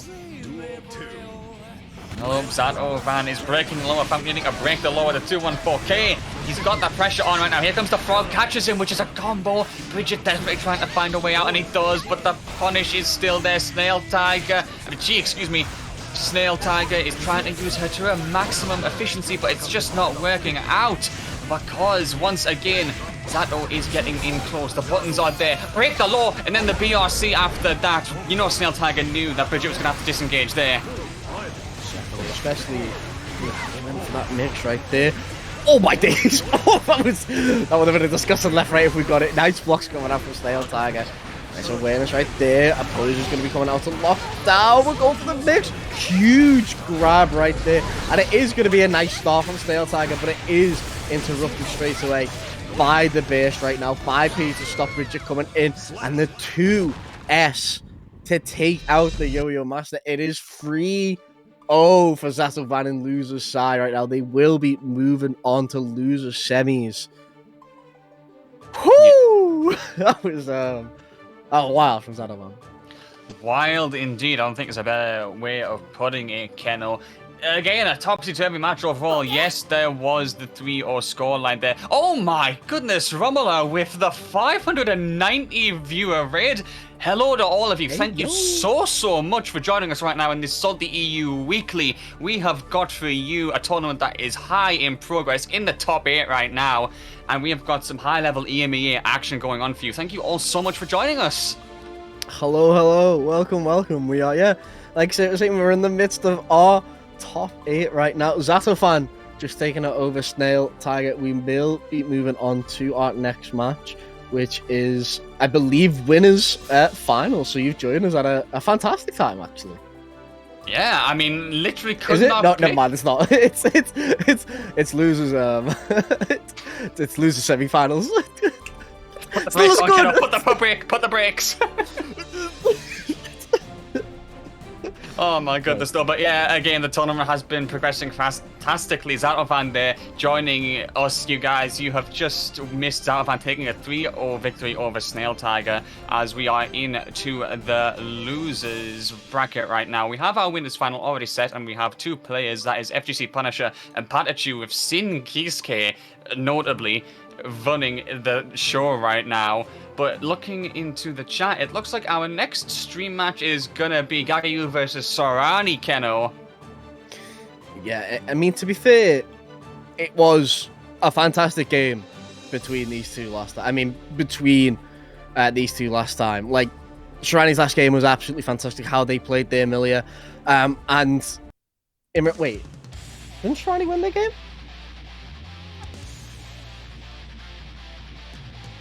Oh, the Happy Chaos. Again, another long range. Now, we saw it before against the Testament, Keno, but this time you're going against bullets, not projectiles. No, and this is going to be... I mean, to be fair, it's not far off this last game. I mean, it is Happy Chaos. It's definitely a character that can snipe you out of the air when you are playing as Millia, and especially how Gagayoux was playing in their last games, it's definitely going to be a bit more topsy-turvy. But if you're getting grabs like that and setting up pressure like this, you've got nothing to run out. Sorani right now. Mixing up onto the left-hand side. We do have the PRC to keep it going with the tandem top. The wall break that right there. Unfortunate that we couldn't get the kill. The blue RC straight away, but it will be interrupted by that tandem top. Huge round for Sorani right there. A really nice turnaround in the midst of it as well. Yeah, oh, there's the falling counter here as well. Gagayoux desperately trying to lever their advantage, but they just can't. Sorani with the impressive buttons overall. Now we'll go into the tandem top blender, putting the top on the lead. And now, here we go again. There's the good block from Gagayoux, though the glow burst is there. Almost punished. Sorani missing out by a couple of frames at most. Really cool backdash going on from Gagayoux. Doesn't want to get caught by that. Setting up the pressure once more. There's no burst on the table this time, though, so you're going to have to take all of this damage right now, and the wall will break for kill. A quick first game coming out from Sorani. I was telling everyone, no, this character doesn't need to be banned. They're fair and balanced. Just don't let them shoot. just don't let them shoot their gun. Listen, Happy Chaos is only as good as his gun, clearly, Keno. If you can't fire the gun, then you can't be top tier. That's simple. I couldn't have put it better myself. I couldn't have put it better myself. Is he shooting? No, bottom tier. Easy. Happy Chaos isn't top tier. The gun is. Alright, I'm going to clip that out of context to put that on. That is going to be very interesting to watch the repercussions for, and thankfully it wasn't me who said it. Hey, I'll take the Twitter interactions. I need to count. Huge start to the round by Sorani there. It is going to be a set up, a constant mix situation. Gagayoux is caught into all of this right now. The left, right, into the super. And we're just going to keep it going. Nice blocks on the low. Finally catching a break, but not catching any. Oh my God. Pressure was insurmountable right there. That was Sorani on the front foot the whole way through that round. Oh, the counter on counter there, the trade, as they both desperately try to find those hits. There's the slash from Sorani, and the tandem top is going to get bursted immediately. Gagayoux desperately trying to find a way out, but once again, Sorani closes the gap, gets the wall break as well. Positive bonus, still has over 50 tension right now, so Gagayoux is in a dangerous territory. They have no burst either, so Sorani is going to YRC immediately. I respect that. Stop the bullets. Here comes the throw as well. One more clean touch should be enough. Here's a tandem top, overhead into the moon to go for the red RC. My goodness, Keno, that Millia is doing so much work. Sorani, she is utilizing that to the max. I feel like my man's loaded up Time Crisis 4 and didn't realize how hard it is to hit the targets, because Sorani was certainly not letting this man hit any throughout that game right there. The pressure was on consistently so much that Gagayoux could not get anything off. So huge Sorani right now. It's been in the situation before, 2 games up, cannot let it slip like MZ. Can see if they can try and go the whole way through with that 2 games up, maybe possibly 3. Possible. We saw it before, and Gagayoux is going to have a better start this time. We'll be able to get the dust off. And now has Sorani locked firmly in the corner. Isn't going to be able to find any falling buttons like they did before on the counter here. And there's that strong B from Gagayoux, who will be able to go for the DSX Machina, break the machine once again, and get this Millia through the wall. Positive bonus and full life and burst for Gagayoux. They just need to close this out right now, which they do with a roll. Fantastic from them, burning pretty much no resources in the long run, Keno. Yeah, I mean, that was a fantastic round, especially from both of them as well, in regards to obviously just keeping them resources tight, because he still had burst on the table. Never mind. He had burst on the table. Mid-sentence, though, it's going to be Gagayoux spending it straight away just so we don't get caught out. Double fast fall on the left-hand side. It is going to be Sorani all in this corner right now. Ooh, but the 6S is just going to be whipping, and it's going to be close for a corner carry right here with a... Oh, never mind, no wall break. Not yet, but Sorani will seem to keep the pressure going. Cross is up this time. Oh my goodness, falling down. Get the staircase. But bring it the opposite way around as Sorani gets the hit. And now, Keno is the thing. Potential set point for Sorani as Gagayoux is going to have to get this kill here and now to keep their tournament life going. The pressure is on for them. They will be able to get the reload as well. 3 bullets left. But here comes the pressure once again. Tandem top in the corner. Low option chosen. Gagayoux not ready to block that. Burst again. Counter hit before the reticle can find its mark. The Wild West was not fast enough this time. Certainly weren't ready for that quick time event right there. Is ready for this corner combo right now though. The pressure's going to be starting up. Nice grab set up. We are going to be able to get stomps. Never mind, we're getting grabs. Dodging the super. Do we have the... Yeah, we do. We have the bar for the red RC. We're going to get a left-right out of this. Possibly even the round if we're going to get the wall break. Yes, we do. Charge does. And Sorani able to go away 3-0 right now. Oh my goodness. Sorani literally just sent a Gagayoux, block this super, hold the red RC and get mixed by the low after. You think you get a chance after that? No, you don't. The Millia blender continues and Sorani will continue her tournament run right now. An unfortunate result there on the loser's side for Gagayoux, but still a highly respectable placement. As we switch back over to the other side of that loser's top 8. Keno, one more spot we have to fill for that loser's semifinal, and that is gonna be Ecalebrum versus Zato-VaN. That's gonna be a hard game for Ecalebrum right there, especially with how well Zato-VaN has been playing on this loser's side. Grim reaping through them last 2 games. Really unfortunate for Gagayoux as well in that match against Sorani. But that's how the table goes sometimes in Guilty Gear Strive. We're going straight into this game. The players are in the lobby, and yes, we are. We can go straight into it. Jacko versus Zato. A bit of a weird one actually, because it only takes 1 hit to get rid of each other's minions. And this is literally the battle of priority. Yeah, it is. Yeah, we're not watching a fighting game anymore. We're watching an RTS. Yep, these 2 puppet masters are gonna have to see who can be the better controller here. And it's again a fight for tournament life. Ecalebrum versus Zato-VaN. Ecalebrum, fantastic gameplay before overcoming the Geo matchup as we saw before. But now against Zato, who can use Eddie to score for some long-range pokes. We'll see what happens here. The pressure immediately on, catching Ecalebrum. Look at that damage in the throw as well. Good OTG, then we'll be able to go for... Oh, actually gets caught air dashing there. Ecalebrum will get the landing recovery into the throw. Counter hit as well. The minions juggling. Zato-VaN, suddenly, where's this advantage gone, Keno? I mean, this is the power of Jacko. This is what a lot of people do fear when they get up against the good Jacko right now. If they can start this pressure, get the minions out, it's so hard to find an opening, especially with how that bounce mechanic works, especially with how the kick works. Trying to backdash the gold burst, but it's not going to happen. Instead, we're going to get this pressure started up with Zato-VaN. We do have half attention bar right now. We'll be able to just catch out with that jump dust. Gold burst straight up. Just 2 feet right now. Stop him. Stop him in his tracks. Ecalebrum was measuring the no-go zone, and when Zato-VaN got close enough, boom, death. You're not allowed 2p. That is going to be all it takes. There's no change available there. It's 2 pence. As Ecalebrum will get the minions caught up. Jump over from Zato-VaN, who will be able to snipe the minions away. YRC from Ecalebrum, but he will get poked as well. Oh my goodness, still in the corner. Keno, no escape.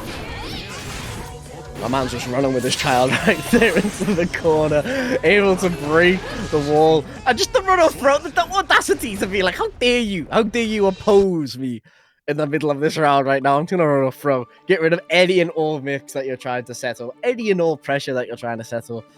And to be fair, with these 2 characters, I find it so funny, because obviously, I'm going to say it on stream, their pressure in the corner is so much alike, yet so different. Into regards to the fact that you just have you just got like 2 people onto 1 absolutely going at it. You seen Zato-VaN with the Eddie setups with just the opposed, the leapfrogs, with the drills as well, and then you just see the constant bounce of the minions with Jacko right here. Look at this. There is no gap in this pressure. Able to jump out of it though after the minions were done.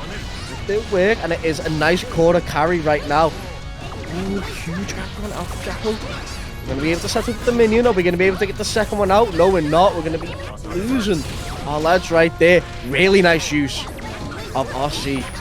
The minion set up. One more. And the jab's coming out just to interrupt that. Oh, breaking the law to get to the side. Switch. The YRC to get rid of Eddie. It is a back and forth between these right now.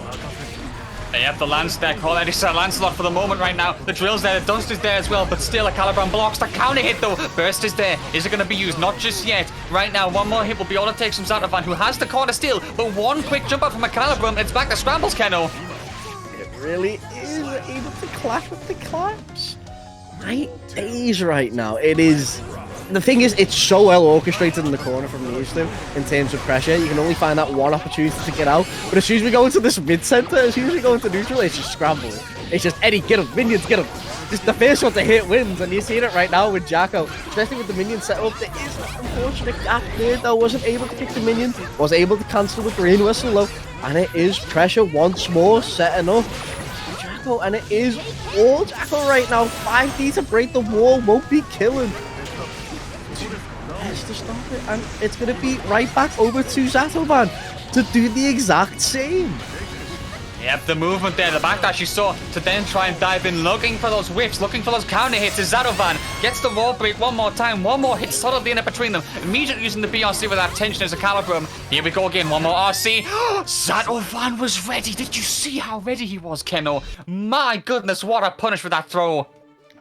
My man's put hands on him. my man's just ready with that grab. He's like, I'm not playing around today. I'm not playing around with no minions. I'm not playing around with no fools. I want my round. I want my game straight away. And you're seeing it there, Zato-VaN, ready as ever. And we're going to be going in 1-1 right now. It is so tight between these two. Yep, absolutely. And credit where credit's due. It's tight between them, and we said that the gameplay both exhibit can be tight.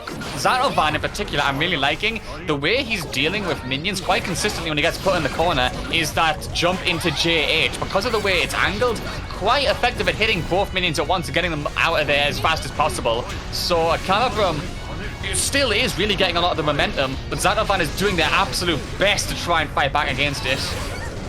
I mean, Ecalebrum's done a really good job in terms of, like, when they've had minions out, just keeping that pressure onto Zato-VaN. And even with, like, jumping out of Zato pressure, trying to get the jabs in with 2P. It's been a really good job, but the thing is, though, is that at some point, you've just got to give. And just like that wall, it just gave out on Jacko's life, but it's going to be around to Zato-VaN right there. Because the thing is, at some point, it's just inevitable that you've just got to block all of this pressure coming up from Zato. But nice start to the round. Yeah, the Ecalebrum will just try and keep pushing Zato-VaN bit by bit into the corner. Here's the minions well. Get that juggle. Forces a burst out of Zato-VaN right there, and I think that's appropriate. Using the red RC to stop Eddie there. Good juggle from Ecalebrum afterwards as well to bring the minion into play. All of a sudden, this is dangerous territory again for Zato-VaN, who's stuck in the corner. There's no burst, Keno. That's death. It's perfect grab going out to Ecalebrum right there. See, this is the thing about it's such a quick turnaround for either of these, especially if they can get their minions out, especially if they can get Eddie out, starting up this pressure. Because look at Zato-VaN right now. Even without that Eddie, I think this is what's edging them right now. Even without that Eddie, they can do so much in terms of just keeping Jacko on the back foot, keeping the Ecalebrum on the back foot, trying to go for a left right there. Nice blocks coming out from Jacko. Nice backdash on that grab, breaking them more. Any sort of burst, but leapfrog going on over. We're going to get that left right. Burst is on the table for Jacko right now. It can be used. Will it get used? Breaking the law, catching on that long recovery. Oh, we've got a bar on the side of Jacko as well. It could be all over if they're not careful enough. Yeah, dangerous territory right now. The burst is still there for Zato-VaN as well, so Ecalebrum's going to have to play this perfectly. Try and potentially go for the bait, the poke there from Zato-VaN to get a bit of distance from the minions right now. Here's the frog to close the distance, long range from Zato-VaN, who will have the corner. This is all about defense, as we see a lot of FDing from Ecalebrum. Air dash in, but 6P in response. Zato-VaN sniping that up and turning the skull into the tool of victory. And it's a 2-1 lead for Zato-VaN now. That is gonna be favorable. One more game to move on the losers semi-final, Keno. And it seems like Ecalebrum is struggling to get a bit of foothold now since the adaptation has occurred. I mean, that was huge right there. That was absolutely huge for Zato-VaN right there, because it was so back and forth in these games that you think really can go anything else, but the calmness just did the 6p right there. Taking out the Eddie right now, but it was like I said before, even without Eddie, Zato-VaN is so good at just keeping calm, keeping the pressure up, and then when they've got Eddie out, you'll get in situations like this, setting up the sword straight away so that we keep our shadowy boy. Look at the hard knockdown as well, so the pressure keeps on going. There is burst on the table. No YRC though. Try to neutral jump out of the pressure. Oh, I thought we were going to get something disgusting there, but the 2D was on the table for Jacko right now. No, a drop on the combo is going to see a trade in pressure and a trade in rounds. It's going to be Zato-VaN taking that and going match point right now. Yeah, a very quick 2p from Zato-VaN there, enabling himself to get that kill right now. One more round is all it's into. The JH is there. The long-range poke will lance as well. The trails as well. So much set up, and Ecalebrum is desperately trying to find a way out of that corner. Does have access to burst, but is trying to go for those aerial options first and foremost. Minions are ready, Keno. Definitely. Oh, the workforce is out and certainly on time, but they are going to be clocking on out, and it's going to be Zato-VaN once more. Going to be on this front pressure. Really nice block coming out from Jacko right there. Minion set up. Woo! Set up the pressure, just leaving it a bit too late though. There is gaps for this 2D to work though. We're running in. The fellas, purple RC for that quick cancel, a quick summon, but the bear straight away. Not want to deal with any of this instant blocking to keep in pressure. And this is just back and forth right now. Ecalebrum, you can see, just trying to find any way in. They're finding the stray hits, but they're not finding the combos they need. Opposed being set out, but crumpled by the minion. It is a back and forth between these two right now, and Zato-VaN is now on the front foot. Opposed set out. Looking for the overhead, looking for the first, and he gets it. Counter here. I feel like Zato-VaN's trying to go really aggressive on counter poking those minions before they can get set up, and he's doing that quite successfully. As Ecalebrum firmly in the corner right now. BRC is there. Follows defense to stop any of that going on. Minions set up again. There's 14 timer counts left, Keno. This is... I don't want to say this is the first time I'll see a Guilty Gear match time out, but it has to be these two to try and time it out. We won't see a timeout though. 2K to end it. Oh. Chat breathe. My goodness, one more chance to save their tournament life right now, as we can potentially bring it to 2-2 or have it closed out here. Zato-VaN will win the advantage first, gets the low hit, and then we'll get the extension 2p as well. Catches the backdash, I think, there. Break the low into the Eddie refresh after breaking the wall. This is much more favourable for Zato-VaN with no damage taken so far. This could be where he closes it out. The first on the table though, but a red RC should be able to continue it after this. Yes, it is a first bait to end that there, and it is Zato-VaN going through 3-1 on loser's side. A difficult, hard-fought match between the two puppet characters, but ultimately only one can be the puppet master, Keno, and it looks like Zato-VaN has declared himself the king of that title today.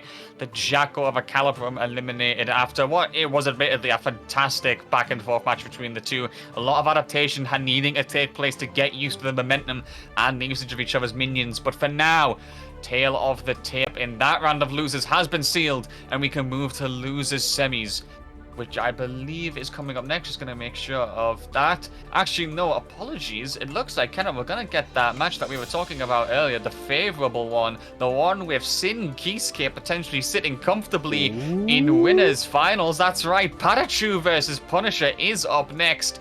And all I'm saying is, if you want to see some top-tier gameplay, if you want to see Sin go all the way, then show some support as well to SaltyEU for bringing some fantastic action to your screens. Do remember !matcherino, !donate are options to give SaltyEU your support after providing so much banger entertainment. What a tournament this has been, Keno, from start to finish.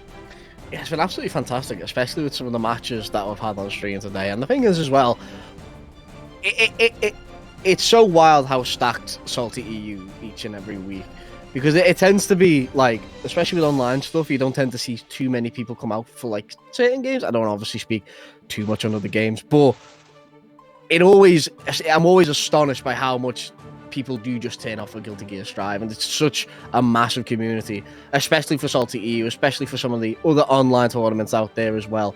But it's always stacked. It's like, I always think, yeah, I'll sign up for SaltyEU, and then my first match is always sort of like the JoJo, or like Xando, or like Tiger Pop, and I'm like, oh my god, I can't get through this bracket. I can't even get a win on the table. It's absolutely stacked. So it's always real good fun to watch. And obviously, it's here every Monday. I'm not throwing shade. Shut up. Yeah, I just like, watch yourself, Keno. Watch what you're saying. I'm not throwing shade. I'm not throwing shade. I'm just saying it's always mad seeing people turn up for this each and every week, because it's always stacked. Always. It absolutely is. I couldn't agree with you more. SaltyEU has been a consistent namesake for the Strive scene in EMEA. ICE doing fantastic work, and the whole SaltyEU team. And now we're going to see the culmination of a lot of effort of today's bracket. Winners final to decide who's going to be the first one to get into grand finals. An accurate analogy that I saw in the chat before. Rushdown versus Rushdown potentially. Let's see who is going to be the one who's going to be the blazing rush at this point. I mean, talking about Rushdown. This is definitely a 2024 release of Rushdown 2 right now, because these two certainly want to be on you consistently. Ooh, unfortunate for Punisher right there. I don't think they meant the somersault kick at the end there.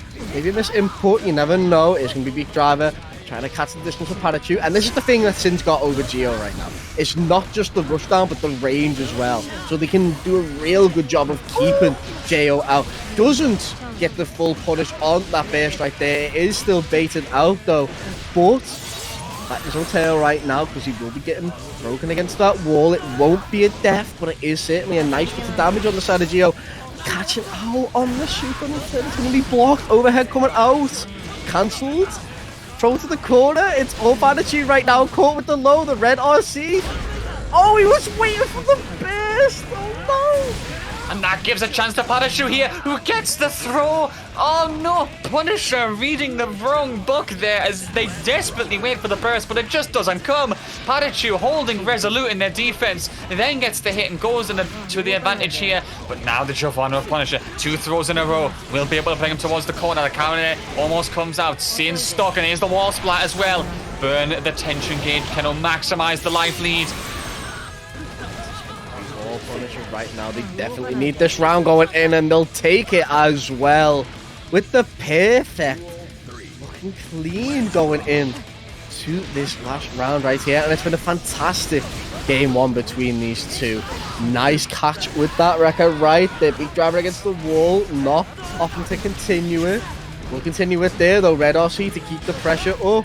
Elk Hunt not going for the guard break, but often to just switch turns instead and going for that DP. And you're seeing PataChu's ready for these situations right now. Nice tech coming out, the green high fives. And Purple Aussie catching the burst. It is going to be baited. It's going to be back and forth between these two right now. Oh no, Punisher could have had a fantastic punish on the burst there, as PataChu was going to get caught out, but they went underneath. They still have to find the hit, but again PataChu fights back and will get the hit, closing it out to get 1 point on the board firmly. But yeah, back and forth as you said, and it does feel like there's been effective uses of Beat Driver so far, and really Punisher, maybe a mental stack could be against them right now for the instance where they were waiting out the burst and it just never came. That could have been the killing combo right there to put the advantage on, but where was it? Such an unfortunate situation. I feel like it was definitely a situation for Punisher where it was like, if they're going to burst, they're going to do it now. They're going to definitely want to take that round lead, especially with how you normally play with Sin, because you're such a rushdown heavy character. You want everything in your favor. But PataChu was like, look, you can take the round, I'll keep my burst, but didn't turn out like that, unfortunately, and it will be all PataChu right now, especially how this is turning out. Team did have the advantage, but we're going back into this neutral once more. 2D, Red RC, keep it going. Somersault kicks over onto the left-hand side, will be hitting. And this is all Punisher right now, really setting on the pressure, really setting the nerves into PataChu. But, I mean, who has nerves when you got buttons like these? Ride the Lightning RTL to break the wall, and it's huge damage coming out from SnailTiger. Yeah, closing the gap, the aerial hit, and then burn it again. the meter is absolutely deposited into the bank and will not be seen again because PataChu doesn't even hesitate to get that. And a strong counter hit to start off as well. Wing Punisher already towards the corner, Keno. It feels like the Sin is just doing so well at rushing down and keeping the impression to the max.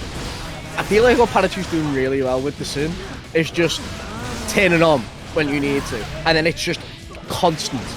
And the thing is, when we need to set back, when we need to come back, defend a bit, wait a bit out, wait for these resources to come in, we can do that. These DPs have been working every time for PataChu. Trying to go in with the dashes, using the hunger. But, huge turnaround for Punisher right now. It's going to be a nice air-to-air combo, not able to keep it going with the 5k. Will get the 5D though, waiting for that burst right there. Did set up a really nice burst bait. Will be able to confirm it against the wall. It is around the piece right here. Route start overhead. So French. That was so French. Listen, they're taking inspiration, clearly. PataChu is channeling his entire country's lifeblood right now as he keeps the pressure up on Punisher in the corner right now, FDing desperately to keep themselves away. The staggers, my goodness, PataChu testing the patience of Punisher to the max. All the bar is gone. They have to escape, but they get air-to-air immediately. The burst is successful. Oh, the quick PRC into the attempted throw. I like it from PataChu, but he still gets the hit anyway. They just cannot escape. Punisher is being pushed to the max. We need to ask the question. Did he mean that? did he mean that right there? Or was that just a very fortunate situation for PataChu? I want to say that PataChu's playing 4D chess. I want to say that PataChu definitely meant that whiff right there. Definitely meant that bait right there. But we'll see going into these next games. Really worked out for him there to take that second game. Is sitting on this match point right now to move on into grand finals. And yeah, it's like I'm saying, when PataChu's starting off that pressure, when PataChu is definitely want to be like, look, I want to start my turn now. I don't care what situation we're in. I'm going to start my turn now. I'm going to start my pressure. And we're seeing that consistently from PataChu. And not only that, you're seeing it done really well. You're seeing it done efficiently, you know what I mean? Especially when we're getting these eaten as well with that damage buff right there. Bro, PataChu's finding enough time to put pressure on Giovanna and then call him Uber Eats in at the same time. Man is multitasking in winners finals. Stop it, PataChu. The styling is there. Good blocks for so far. Will bring the pressure back when the low profile is there. Then the overhead into the red RC for the full extension. Bring the corner on again. Punisher has to burst there to get some distance. Punisher right now is definitely just on the back foot. Huge counter hit though. Not going to get a lot off it, actually. I'll eat my own words right now. Look at this combo coming out from Punisher. Really nice 60% coming out. And it is going to put PataChu on the back foot. The instant block coming out from Punisher. Able to answer back, but it is just a bit of back and forth between these two. Catches back close slash right there. It is going to be RTL to end the round for PataChu right now. And it's huge. It'll come back right there. Yep, riding the lightning. PataChu is becoming the storm that is approaching because he is one more point away from getting himself that ticket into grand finals right now. Punisher will go for the spiral hour, then the throw to keep the corner pressure on. They're doing their best with the Giovanna. The burst is still there for PataChu, so they have to be aware of that. The distance is there, but then again, PataChu will have none of it. Immediately goes for the aggression.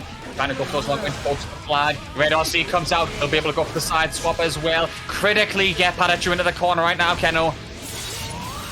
A huge situation. Punisher can get a ton off this right now. Can probably start with the momentum as well. If they can get this round right here though, you can see they're playing it just a bit more careful right now, trying to look at that situation, but unfortunately you're giving Sin time, you're giving them space. You will take this round though, Punisher. You will even it up for your tournament right now. And it is gonna be around the piece. No! Oh my god! Oh god! Don't panic, it's all good, we're still here. The overhead from PataChu to immediately launch us back into it right now. Pressure is on in the corner, but a good counter poke from Punisher, who will go for the cross-up.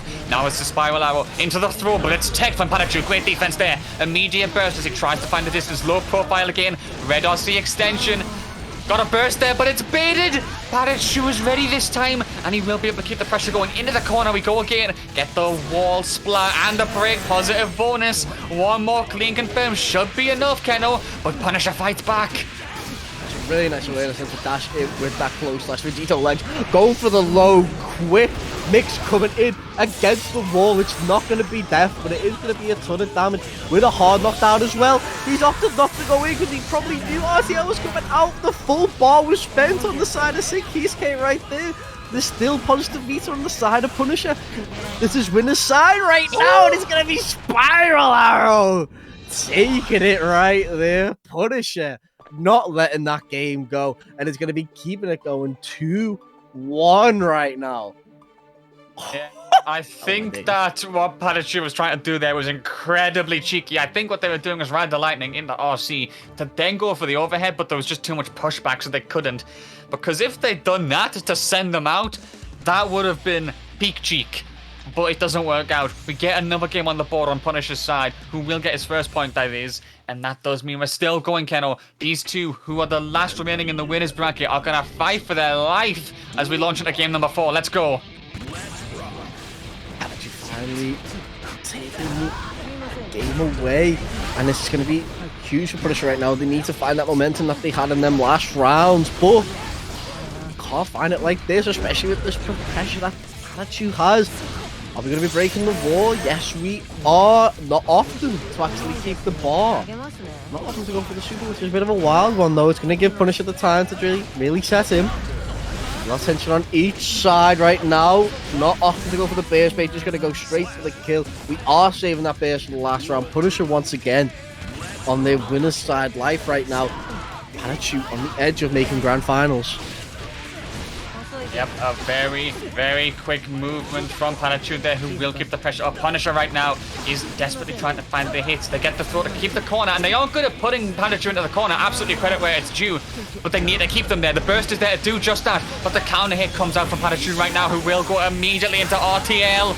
The damage is there, and the wall break immediately positive bonus.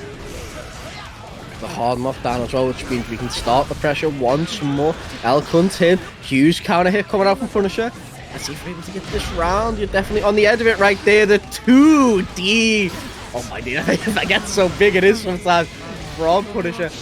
Are we going to be saving the base? Yes, we are. We're going around the piece in this game right now. PataChu opting to save that base in the bank just in case we need it for the next round. He's on the front foot right now, though. The TP coming in straight away. The combo is going to keep going with the 6S, and it's going to be a nice wall break with a huge combo coming out right there. Catching low straight away. Going to be getting the tension bar up with the Scrad, and the RTL should be ending it right now. And it is PataChu into grand finals with the perfect. Yeah, perfect from PataChu, who's playing at his peak right now. He gets the 3-1. Punisher is going to have to make a loser's comeback run to challenge again. But the Sin has won the winner's bracket right now. A fantastic showing from PataChu, who is just non-stop high octane the whole time. Punisher trying their best to match with Giovanna, but it's just not enough. And he will have to wait patiently in losers finals, because what that means is we're going to have to transfer back over to the losers bracket, where we are waiting to see who will be qualifying to fight Punisher. Because right now, the remaining two are Sorani and Zato-VaN. The Millia, who has been taking names left, right, and center, versus that cold killer Zato. It's going to be a close one, Keno, to decide who will take on that Giovanna. It's the battle of the paper mache characters right now. Some of the lowest health characters in the game on the loser's side. It's going to be a bit of a weird one for Sorani right now, because if you're able to just keep the pressure up onto Zato, we've seen Zato-VaN in lows in these situations, haven't we? We're seeing him on the back foot, consistently Eddie getting destroyed, but they've been able to find a way out. But if Sorani can do what they've done in the last couple of games, especially against that Testament, especially against the Jackal, if they can just do what they did best and just keep that pressure up, they've definitely got a chance. But you're not going to be doing it like this, especially from the back foot already against Zato-VaN, taking these 5Ts, taking these opposals, and there is just no way out. Yep, recharging the Eddie is Zato-VaN, who will keep that momentum rolling right now. It feels like Sorani is struggling to get in and defeat that Eddie. As you were saying, there's the backdash potentially not going to even come out, because Zato will just shut down all movement options. Eddie is not letting that Millia move. And now a perfect will start the ball rolling. The frog is there. Counter. The trade is there. As now here comes the rose cancel, the petals falling as the garden center blooms. There's the GH, the counter hit into the corner. This is exactly what Sorani needs, but the burst from Zato-VaN is successful. Gets some distance and now can bring out a pose. Can bring Eddie a shot Millia down once again. Sticks between these two right now because they are going at it. Sorani just trying to find a way in. Rose petals in it is going to cause Zato-VaN to block, but they are going to take their tip immediately in this corner right now. Petals once more, nice IB, not enough to get rid of that grab though. Stand on top, going to keep the pressure on. We're able to get a pose out, we're able to catch in the air. Going to be getting Shark Week out, we don't have the bar. Not for Red RC, but we do have the pressure because Eddie is on the table. YRC to get rid of the shadowy boy, and it's going to be a clash on the buttons.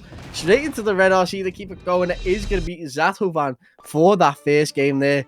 Dying with burst as well. It's real unfortunate for Sorani right there.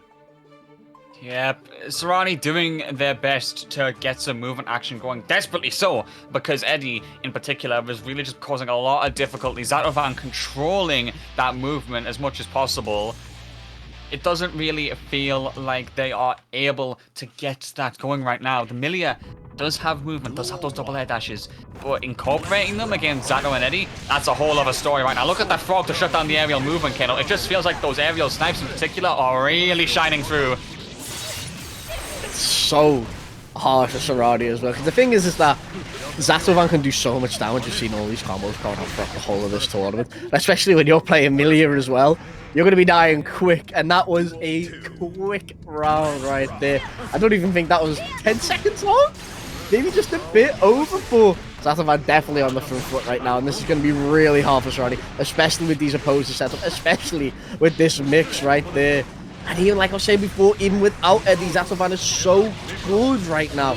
Able to set up into this Eddie once more. It is a full on-bar opposer setup. And you see Sorani just trying to find a way in, double air dashing in the air, but it's locked down and it's an Imperial Fortress, but it is going to be finally hitting grab tandem top onto the left-hand side. The 5P straight away from Zato-VaN.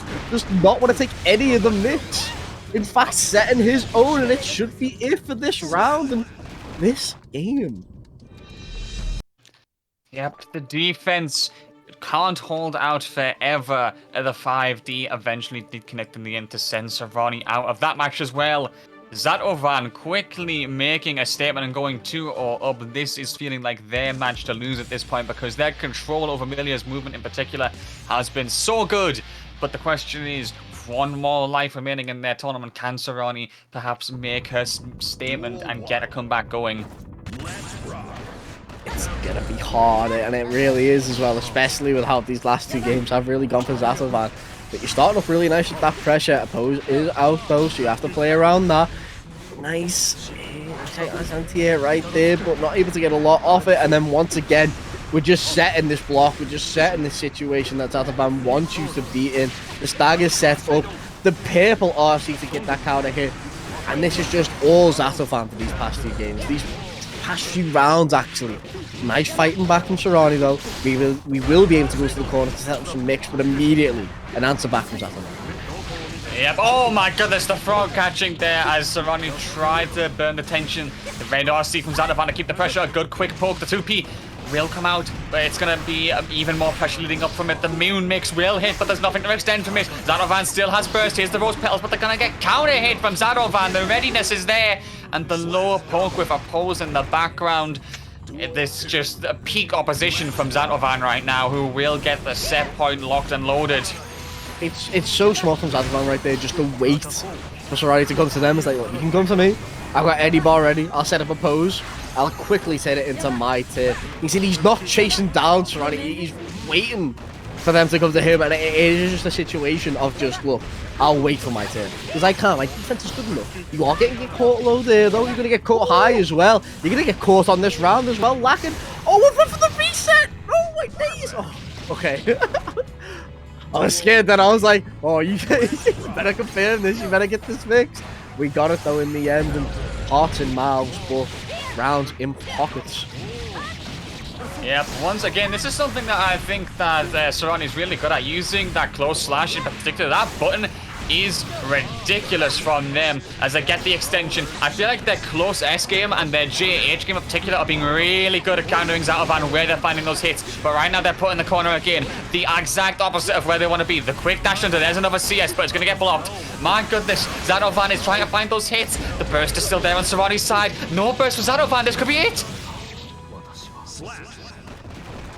Point on the board. There we go. Sorani not out of the tournament yet. Will bring it to a 1-2 for them. Zato-VaN still in the lead. But this is definitely what they're going to need to get started. Very quick actions. The dash under, the close S, the JH, the cross-ups. The tandem top really needs to get a bit more leverage out of it though. But Zato-VaN still his set to lose in my opinion, Keno. It definitely is right now, especially how them first 2 games went. But Sorani was able to find their way in, was able to find their footing. Could this be the solve for them, especially with rounds like that? Round start in for Sorani right there, getting rid of the Eddie straight away. We're seeing more of these 6Ps coming out. Gavin's traffic though is going to be catching. Ear-to-ear, Sharkweek coming out. It's all Zato-VaN right now. You can see it trying to tidy up after that last game. Does not want to be given anyway to Sorani right now, but this pressure just keeps on going. It doesn't stop from Zato-VaN right now. Oh my goodness, the quick RC into the low taps there from Zato-VaN. So quick on his pressure. The nice air throw as well to shut down the aerial movement. That's where Sorani's specialties lie, and Zato-VaN is denying that as much as possible. Here's the chip. Here's the Eddie refill as well. The blow pokes are there right now, just staggering away, and all Sorani can do is hold this. She's trying to find a way out. But there it is. The rose petal into the JH Connect. The punish is there. But this is where the momentum has to absolutely start, and it cannot stop from here. No! There it is, Zato-VaN just waits, takes one challenge and successfully chips that final little bit of life away. And once again, Keno, we're in set point. On this final game right now, it's Sorani to take. Oh my days! That was hitting in realms that certainly do not exist. Breaking the walls, Zato-VaN. You are on your front foot right now. Eddie bar is refilled. Positive meter in your favor. This is for you to lose right now. Gold base has been used. This is all you, Zato-VaN. You cannot drop it. Positive meter, Eddie on the table. Leapfrog going in. Opposers out. You're going to be hitting the grab whiff. And it is going to be Zato-VaN right there. Moving on to losers finals. Yep, Zato-VaN. Wow. Just very dominant gameplay overall, I think, in terms of shutting the aerial movement of Sorani down. She had an absolutely sick tournament run, taking so many names off the board and just continuing onwards with that. Millia, but all good things come to an end, and Zato-VaN was there as the cold-blooded killer to shut it down. Great aerial counters to stop that Millia getting in.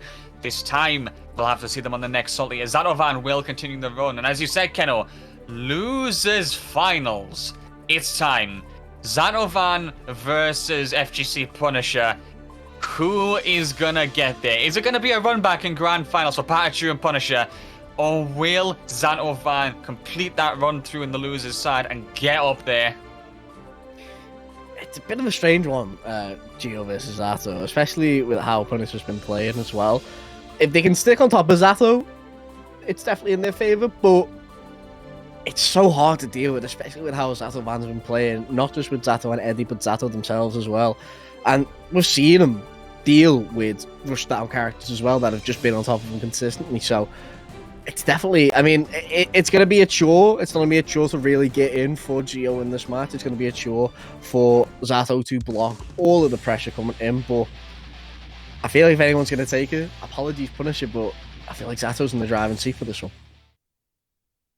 Only possible there as well, because if Punisher really can't get that movement going, then it's all going to come crumbling down from there. And you see Zato-VaN going for the immediate aggression. They want Eddie in there to lock down Giovanna and not allow them any distance to go for the rush down. There we go, the Punisher backdashing, the cross up and the block from Zato-VaN. Phenomenal from them there, the IB. But there we go, counter hit once again. Long range pokes into Frog. Big damage and big distance closing. The JH is there, but the throw to catch the empty buttons from Zato-VaN. Really nice use of blue RC, trying to go for mix with breaking the law. Opposer still out though. Unfortunate for Punisher right there. You do have the pressure on though. 2D for the hard knockdown win, able to go into Spiral Arrow. You are going to push Shadowman into the corner though. And it is Zato-VaN fighting for his life right now. Going to be bursting actually straight away. Does not want to be dealing too much with the security guard himself. 5D coming in. The purple RC to go for a high, low, and the 5D will be hitting on the noggin. It will be a round 2 Punisher. This is what you want. This is where the momentum's going to start. Right there, the momentum needs to start and needs to keep going, especially against Zato. Do not let any leverage come out to play. And now in the corner, the throw is there, keeping that corner firmly locked down. Oh, the throw away from Zato-VaN, but no punish there. Unfortunate for Punisher, and they get counter hit immediately. This is where the danger comes in, the long range frog. Now the pokes are there, red RC. Wow! Punisher, they are shutting down the Eddie as much as possible, and the spiral arrow as well. Here's the corner kennel and the wall break as well. Fantastic job of just keeping Zato-VaN out and keeping on top of Zato-VaN as well, but couldn't really do much with that wall break right there. We'll give it to Zato-VaN. 2S hitting. Eddie is up.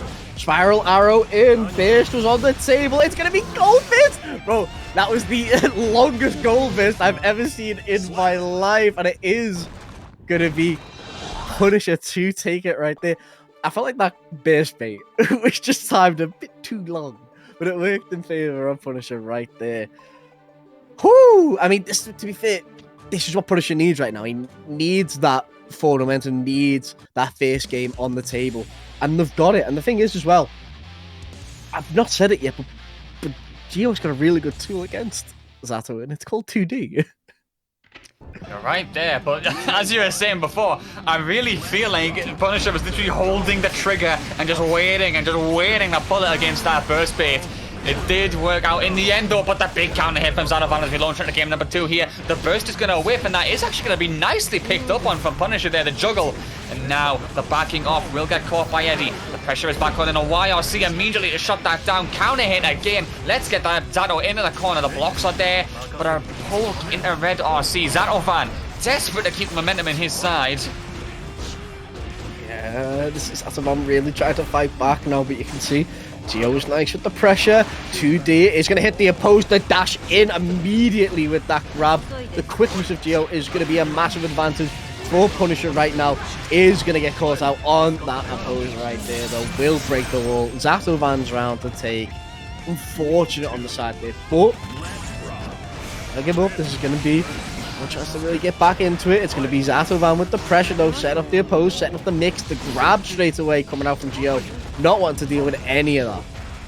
Yep, little micro interactions do appear to start going in Zato-VaN's favor, using opposed to stop that 6P before to get the first kill. And now the pressure's back on, but Giovanna and the Punisher will get the immediate counter hit there. Red RC from Zato-VaN tries to go for the side switch there, which I respect. Really trying to keep the Eddie gameplay going as much as possible. Opposes there again. YRC to shut that down. Blocking from Zato-VaN right now. Knows he has to be picked. Bro, the 6P there shut that down.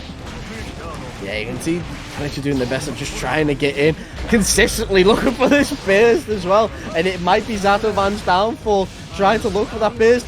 Burst is going to be on his side, though. Oh! It's an anti-burst combo, though. You're just far too high to be doing that, and it's going to be Punisher's game to take right now. The pressure in there, famous spiral arrow in it, is going to be called out by Eddie, and the pressure is on for Zato-VaN right now. Really nice combo, forcing Punisher to burst. It's going to be a long round right now. We're going to be stuck in this corner, but we're trying to fight out. Yeah, Punisher sliding nicely underneath the frog there, then get that counter hit. Great movement from them, and then we'll get the throw. Close to the corner right now. There's the dust, there's the RC. There's no more burst in this match, at least, Keno. So now Zato-VaN has to hold that one more clean hit, and Punisher should get the kill here. BRC into the throw. Zato-VaN will get that to connect in the corner. The backdash, oh my god! Is it dead? No, it's not! Oh. We've got 2 bars on the side of Punisher. We're just going to be flying away. Blue RC, the crap! Punisher 2-0 off right now. That was pain. That was pain right there. You can see Zato-VaN was, I'm going to fly away. I need to think about my options next. I need to think about how I deal with this deal. But immediately, the security guard was taken out. The ghost man himself. My days. Yep, thrown out of the building. A dramatic irony for the security guard as he's sent out himself as we go back into it. Punisher with the 2-0 right now, looking strongly like they're going to get that run back against PataChu in grand finals. And they get another strong start. We'll be able to juggle closer to the corner. Zato-VaN blocking for his life right now as the overheads come out. Oh, he tries to go for the 2P, but still Punisher goes for the aggression. Good tech on the throw, but he can't escape the corner, Keno. really can't, and this is Zato-VaN on the back foot for the first time in a while as well. They've been so good on this loser side, but Punisher's definitely put them in their place. It's a nice little round. Piece from here has to bear straight away to try and claw back, but the pressure's going to start up once more. Eddie refilling, opposes out. 2D to try and catch. The dagger's coming in, and it is going to be all Zato-VaN right now with that wall break right here. 6S doing numbers right now. 6S stonks are indeed rising as Zato-VaN will get the pressure on. Now has Eddie firmly out. Should be able to go for the pressure, but now they're going to have the block as Punisher once again, quite nicely, I will say, escapes the corner with those air dashes. It feels like Zato-VaN isn't checking now all the time, and Punisher is getting a lot of movement. IB there from Zato-VaN. Nice defense. Will be able to go for the game, but the smaller interaction results in a big counter hit. No burst just yet, and Punisher, huge damage. Should be able to even things up if this keeps up.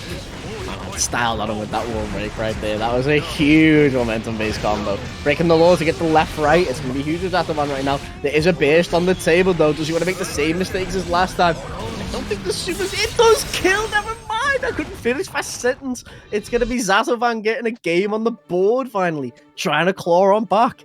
Are we going to see a 5th game? Or are we going to be leaving it with the 4th? My days, this bracket's been wild today. Wild indeed. We've had game 5 run-throughs where it hasn't been back and forth. It's been someone going 2-0 up, and then all of a sudden it's 2-2. We'll have to see if Zato-VaN can do the same and make a miracle comeback, because Punisher seems absolutely steel set in getting themselves back to the winner's side to take on PataChu in that grand finals. But now we're launching back into game number 4 as Zato-VaN is the one for the early lead, but with a small whiff. Immediate throw from Punisher, who is capitalizing on keeping that corner, which I love from him. They're trying to shut Zato-VaN down as much as possible and leave no room for calling Eddie. Oh, really not, but that was really nice from Zato-VaN right there. It was just the Zato himself dashing on in. Nice tech right there. We've got the green high fives. Huge counter hit for Punisher right there, though. It's going to be setting Zato into this corner. Has to bear straight away, otherwise that would have been a done and dusted boy right there. Spiral arrow in. It's not going to clash with arrow. In fact, it's going to be going right on through for this corner combo right now. It won't be death, but it will certainly be damage as he's flinged over onto the other side. Wall broken, positive meter. What he has to do with this now. Nice dashing through the carnage, and a throw is going to be getting the round from there. Match point right now. Could be going on to grand finals. Oh my goodness, Zato-VaN, that fantastic backdash to punish the spiral arrow there. Not a full conversion, but still insane movement nonetheless. Now in the corner, the 2P into the frog. The combo is there, the GH as well. Really trying to test Punisher's patience right now. Good defense for Punisher, the risk gauge is building though. And there's Eddie once again to back him up. The corner opposition is going to the max right now. One more clean hit should do it, and you can see Punisher desperately trying to find a way out, but he can't do it. There we go though. Finding these opportunities for Punisher right now. We're finding these times. There's gaps in these combos, but there's certainly not here. It's going to be Zato-VaN taking this round. It's one apiece right now. Zato-VaN really trying to stay in this tournament. They've worked so hard to get through these losers. They don't want it to fall here. No, it would be so painful after such a run to fail just before you can get to that final hurdle. And you can tell he's desperately trying to fight back as Spiral Hour comes out once again. Counter here, challenging the dust. And he goes for that same side using Eddie. A push, fantastic movement, but Punisher still aware and ready for it. Now flying away to GH to counter the dash in. My goodness, Zato-VaN so defensively aware of how he can use his buttons. Sharknado won't be able to cancel after it though. One more hit. He's blocking. I'm pretty sure he's blocking. It's heartbreaking right there. Heartbreaking from Punisher, right? You can tell that was a last bit of desperation coming out with that super. It does go 2-2. It is Zato-VaN versus Punisher right now in this losers final. Lobby characters taking a break from the setup, just taking that time, and in all fairness to Punisher, it was an act of desperation with that final super right there. It was an act of desperation. He's pushing a button. Maybe he's setting up Eddie. I'm going to catch him with the counter hit and start the pressure from there. But unfortunately, Zato-VaN was ready. And we're going into this 5th game right now. Yep, the final game to decide who's the final entrant to grand finals, as Punisher will get that throw, and another throw comes out. They are good at getting those in chains. The conditioning they incorporate with Giovanna really can catch people off guard, as Zato-VaN slides on in with the surfboard. catching the waves as he will try and keep Punisher locked down. The quick RC to go for the buttons there, liking that as he saw Punisher moving. There we go again. Frog into the combo. Wall splat is nearly ready. One more clean hit. Red RC though. And Punisher is not going to escape because another JH comes out. All Zato-VaN in this first round right now. That was really nice just to keep Punisher locked into that corner. And the tables have turned on Punisher right now. What was a really nice lead is on the back foot in this game, in this final. And gonna have to fight for this life, but they're not doing a great job, especially in this corner right now. The wake up 5P wants to get into the straightaway. Oh, the grab has been backdashed and it's Zato-VaN all over again. Yep, another fantastic defensive read from Zato-VaN who backdashes. Oh, but again, Punisher does the same, but isn't able to punish. So unfortunate. And there's the counter hit again. Zato-VaN is gonna... Oh my goodness, he's so aware all of a sudden, Keno. It's like a light switch has been turned on, and he now is maximizing. Here's the Eddie recharge as well, but a quick interruption. Wow, Eddie's out there. Now's your chance, Punisher. I can't believe a 2P can get rid of a whole super on the side of Zato. My days right there. Unbeatable combo. Are we going to be able to get the wall? No, it's dropping the 5Ds in the corner. It's Punisher keeping his chances alive. There's no burst on his side. There is on Zato's, but there's a hope. There's a glimmer in his eyes. Definitely wants to get into this finals right now. Yep, final round of the losers bracket, guys. One player gets that chance to go and take on PataChu in the grand finals right now. Punisher isn't the advantage, but a JH counter hit comes out from Zato-VaN. He's got the frog, he's got the pressure, the taps will connect. So much life being drained right now. He's got such a good extension, and he gets a wall break out of this as well. Eddie is recharged. Zato-VaN is poised. One more clean hit you're doing. He's got positive bonus to assist him. He gets the throw. Zato-VaN, what a run. What a monumental run he has had to make to get through it all. He's done the 3 games in a row comeback after Punisher looked so poised, and he is the one who goes to grand finals, Keno. What a final losers game. My goodness. That was heartbreaking right there. Punisher did such a good job in terms of just keeping on top of Zato-VaN, but you felt like the download was all but done in that 3rd game right there. There was still a bit of back and forth, especially with that 2nd round in that last game right there, but Punisher had it in the bag, especially going into that final round. Eddie was on his side, he had burst as well. There was just limited resources for Gio, and in all, there was just mistake after mistake in that final round as well. So it was Zato-VaN to take control of and to ultimately just take into that grand finals. They're on losers' sides. They've absolutely marched throughout this top 8 right now. They were knocked down by Gagayoux, who got knocked out on the other side of the bracket by Sorani. And they've just been on a march ever since. Took out Carlos, took out SnailTiger, took out Ecalebrum, took out Sorani as well. And now Punisher is on his list as well as taking out. The Hitman is going through, and we're here in grand finals. PataChu versus Zato-VaN. Huge game right now. Huge game indeed. Zato-VaN must be feeling so confident after such a fantastic run through so many notable players that attend the SaltyEU weeklies. Shout out to you guys for sticking to us all throughout this tournament so far. Again, couldn't be done without you there in the chat to support us. But as Iska said, you can bet on who's going to win the final. And as well, let's just hear some chat support as well. Give me some noise, give me some flags, give me some emotes if you want the winner's side PataChu to win, or if you want to see Zato-VaN make that miracle run from losers all the way into grand finals and take the reset victory. Let's hear it, because these two are raring to go. And when we get started, at that point, we're locked in to decide our winner. Starting grand finals in just a sec. You've got PataChu, Sing Kisuke on winners side. You've got Zato-VaN, Zato Eddie on losers side. Let's get into it. Patu needs 3 to win. Zato needs 6. Let's see what this grand final can tell. Maps there, Keno, and we're going to have to see if Sing can learn his times tables yet to do maps of his own and get those 3 points on the board. Launching into it, letting the intros rock. Understandable, given the monumental match we're in. Why you throwing Sin under the bus like that? He can count up to 4. 4? Last time I heard he can count up to 3. Hey, advancement is advancement. Learning is learning. Launching into it though, PataChu versus Zato-VaN. Let's hear some noise from you guys in the chat. A root for your favorite as PataChu goes for the immediate aggression there, putting the pressure on the low sweep. Then Zato-VaN will be stuck on the corner. Big driver again, and the drill finally comes out, stopping that rushdown in its tracks. Huge burst starting out from PataChu though, just not want to be caught in this pressure of Zato-VaN. Doesn't matter though, will be caught it anyway. PRC going for the low, there's no Eddie spot on the table, it is just coming in though. Drills are set up, the jump dust will be setting up for the dive kick right there. Not able to finish the combo right now, so we're on a speck of health.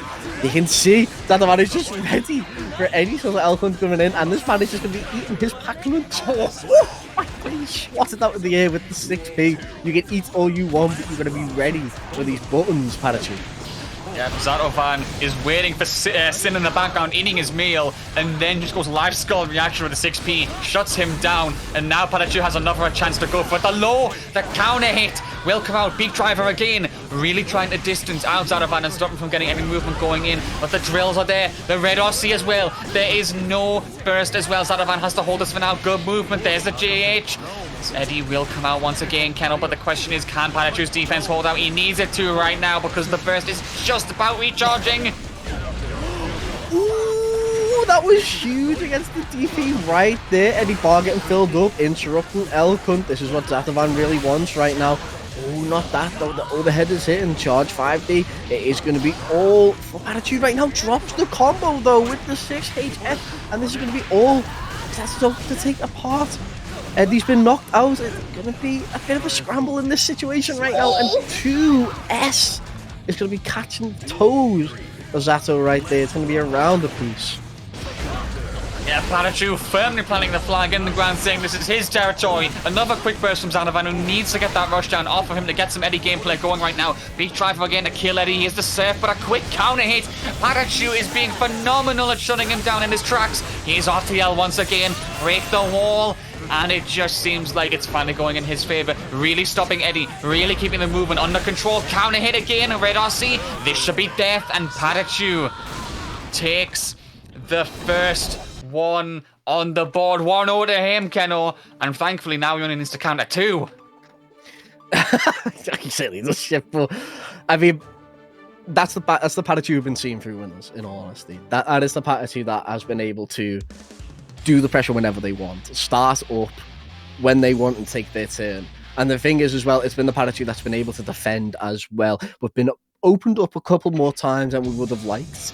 Zato-VaN's definitely had the pressure when they've needed it, and we've had some fantastic combos coming out from them as well. But look at that from a round start. Look at the size of the buttons, not just to take out Zato, but to take out Eddie as well. This is the pressure that Zato-VaN needs though, if he wants to be winning these games. You do have to watch out for the TP though. Yeah, I mean, PataChu has been using the DP so effectively. Hell, he's been even doing it around start and making it work, but not this time. The counter hit is there, the immediate burst from PataChu to keep that corner momentum going right now. There's the driver again, backing off to avoid 6p. PataChu not engaging entirely just yet. There's the overhead, pushing the pressure on right now. Another one block from Zato-VaN. Good defense, but he can't hold forever. Burst isn't there. There's no more tension left. One more clean hit should do a good tech on the throw. Poses out, so able for Zato-VaN to get out as well. Big driver to try and go through, and there it is. This is the advantage that Sim has. You're not only taking out Eddie, but you're taking out Zato in the back. It enables you to get in. Oh my days, that 2B is absolutely huge, sweeping him off his feet. And this pressure is on once more for PataChu. The jump out only to end up in his face, but the combo does start from Zato-VaN right there. Leapfrog will be missing. This man cannot do maths. It's a shame that he can't because he needs it to calculate those advantages. Driver tries to come out once again, but a trade occurs. YRC stops Zato-VaN in his tracks and then get the counter hit, forces the burst out, which is risky for Zato-VaN considering that he's the one who's going to lose if he goes down another match. Oh, the Sharknado though, huge. Can't extend off of it, but it's still big damage. Sin in the corner right now. You can see him fishing for a way out using those air movement options. And he's going to save that burst for the next round. 1 life each, Keno, and it's going to decide if PataChu can take himself the tournament point already, or if Zato-VaN can even things up. Zato-VaN really needs to start the pressure up, though. Over onto the left-hand side, really nice use. Eddie is not on the table to use right now, and it does refill in, no drills coming in. Eddie's backing up his boy. Do get a hit, but it's no proper confirm, and it's star for PataChu right now. Elkon going in, going for the card break right there. Overhead starting the charge just against the wall. The low stock is just going to be a bit too early. And it's going to be a big turnaround for Zato-VaN right now. Getting that burst off. Getting this super out as well. It's going to be a huge situation. Oh, yeah, again with a Sharknado. And it's going to be just enough. Zato-VaN evens things up.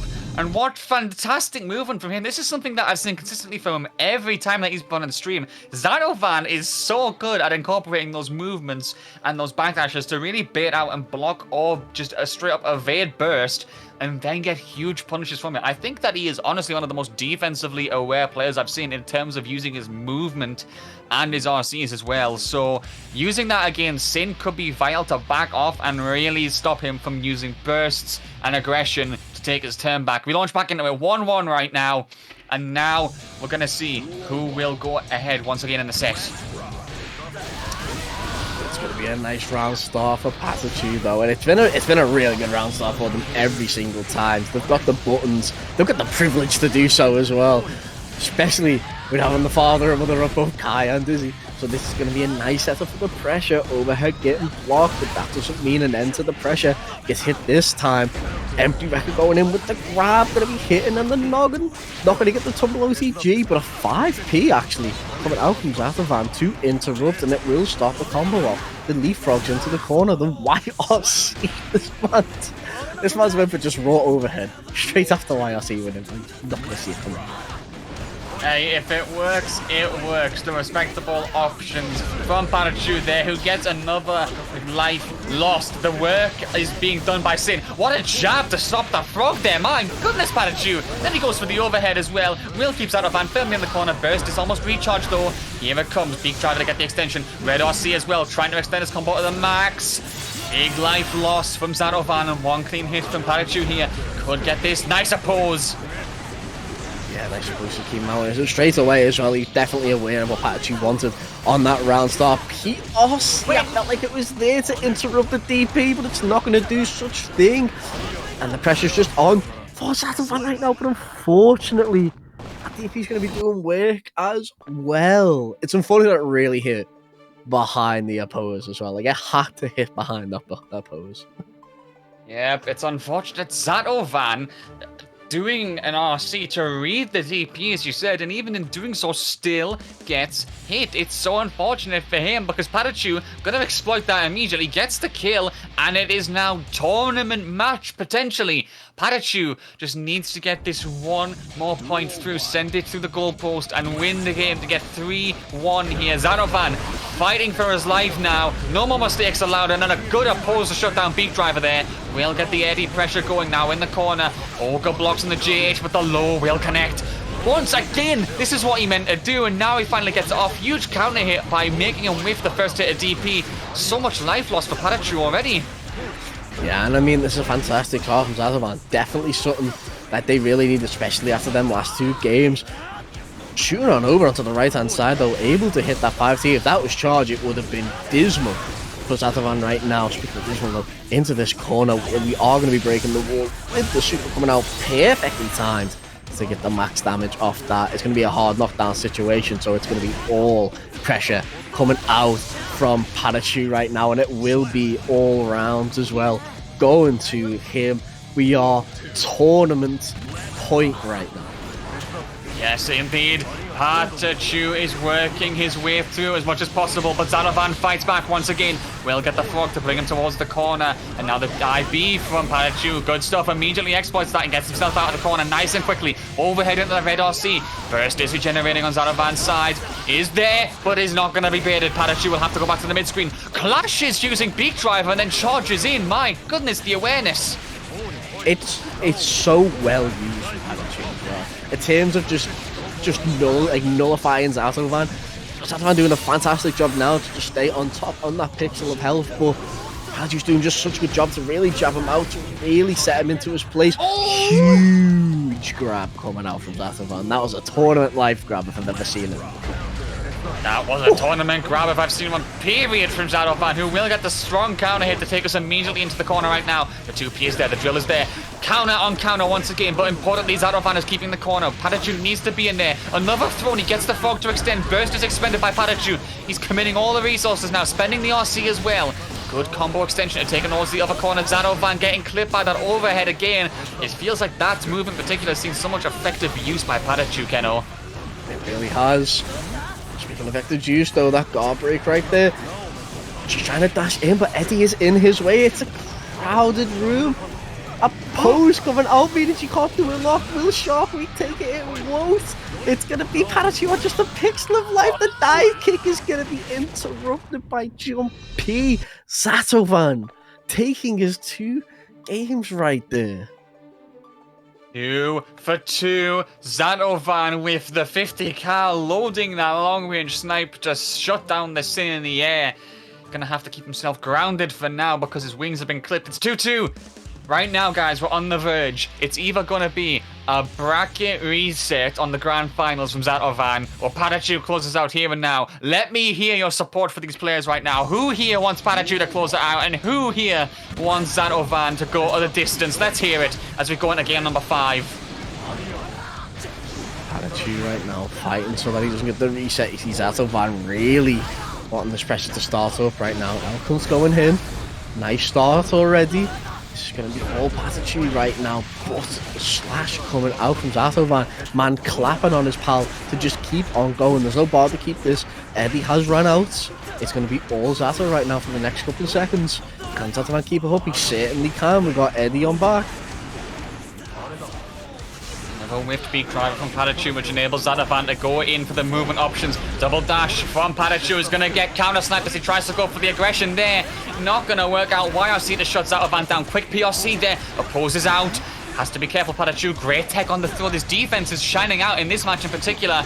And now he gets a bit of advantage as he pushes Zato-VaN desperately to the corner. Burst is there. Has to be conscious of it, but he doesn't bait it once again. Zato-VaN gets one more chance to get this hit. There it is. And you can see the awareness of PataChu to get rid of Eddie every time. He's really, really good, but it's paying him a very small price as well with some of these clashes. Zato-VaN was able to take advantage of it there with the distance as well, but this is all PataChu right now, set up into the corner. The dashes in, the fake outs, the grabs. It's all pressure that he needs right now to really take this round. Dodging the 6P, the overhead from deep, the charge dust, the wall break. It's gonna be a quick round return, and it's a 1-1. It's a tournament life for each of these right now. Yes, indeed, tournament life on the line. Zato-VaN has got to get this set closed out here and now and reset the bracket and take it to one more set. PataChu desperately looking for a way to end it off here and be crowned the winner of this week's SaltyEU. As again, we go back and forth. The corner pressure is there. Will put him in. Immediate RTL. I respect this. Break that wall, PataChu. Spend the resources. That was so smart as well to do that RTL straight away. There is a base on the table. Eddie has been able to set up the drills. Oppose is out. 2S to catch the Y buttons. Beak Driver is finally getting punished, and it's going to be Zato-VaN with the pressure. Is it going to be the pressure to take the game though? Oh, the neutral jump, it's going to get caught. The YRC, get rid of the Eddie. Oh no, I have to block with the natural jump. Oh shit, it's so close. Good backdash from Zato-VaN as well to get some distance to get Eddie back out of there. Beak Driver's going to get caught once again. Clash. He gets the counter hit. There's no burst as well. He gets the kill. Zato-VaN. We've got a reset bracket in here, everyone. Oh my days. Catching that tumble in the corner. Zato-VaN kept it going all the way in that final round. You definitely thought with how quick that second round was that it was going to be PataChu back on the front foot. But you know what though? I love the adaptation from Zato-VaN though. You're seeing every single round start from out them 5 games actually, my god. From them 5 games, you've seen PataChu just going for either that, just that standing jab, that far slash as well, just to get rid of Eddie straight away so they can start the pressure. The adaptation to just do 2S, just to be, look, I know you're going to jab, I'm going to jab. Whoever wins, wins. And it's the adaptation over that as well. Not much you can do about the pressure from PataChu though. There are some nice blocks coming out, but you can't block forever. Zato-VaN though, the determination has brought him through though. into grand finals. Huge right now. Yep, he has got 3 more games that he needs to win in order to complete that godlike run through the bracket that he's performed so far. But PataChu is having none of it. He will get the pressure. He will get the overhead immediately into the RC. The wall splat is there, and he's going to break that immediately. Positive bonus. And Zato-VaN, just as he gets an achievement on the board, PataChu comes into reality check him. 1 more life. Oh no, 1 more bit of life. And PataChu gets the perfect. What a quick start to the final set of today's tournament. Huge right now. Ooh, massive for Zato-VaN right there, trying to claw back on these rounds. On the wall, nice chunk of damage coming out. Oppose out straight away just to stop the Sinky in his tracks.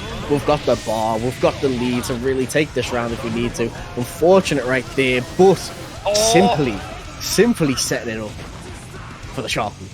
Yep, Zato-VaN is being a movie director right now because he's putting PataChu on the scene of Sharknado. And now he goes in. He's going for the pressure right now. PataChu is stuck in the corner. Oppose is there to stop any movement options from working out or going for any aggression. Break the wall once again. Huge life loss. Still, Zato-VaN has got 50 tension, so he immediately goes for the RC. He should get some massive damage out of this. Gonna break the wall yet again. Keno, we're changing the scene twice. My days, I can't believe I didn't kill against the wall. The 2S coming out.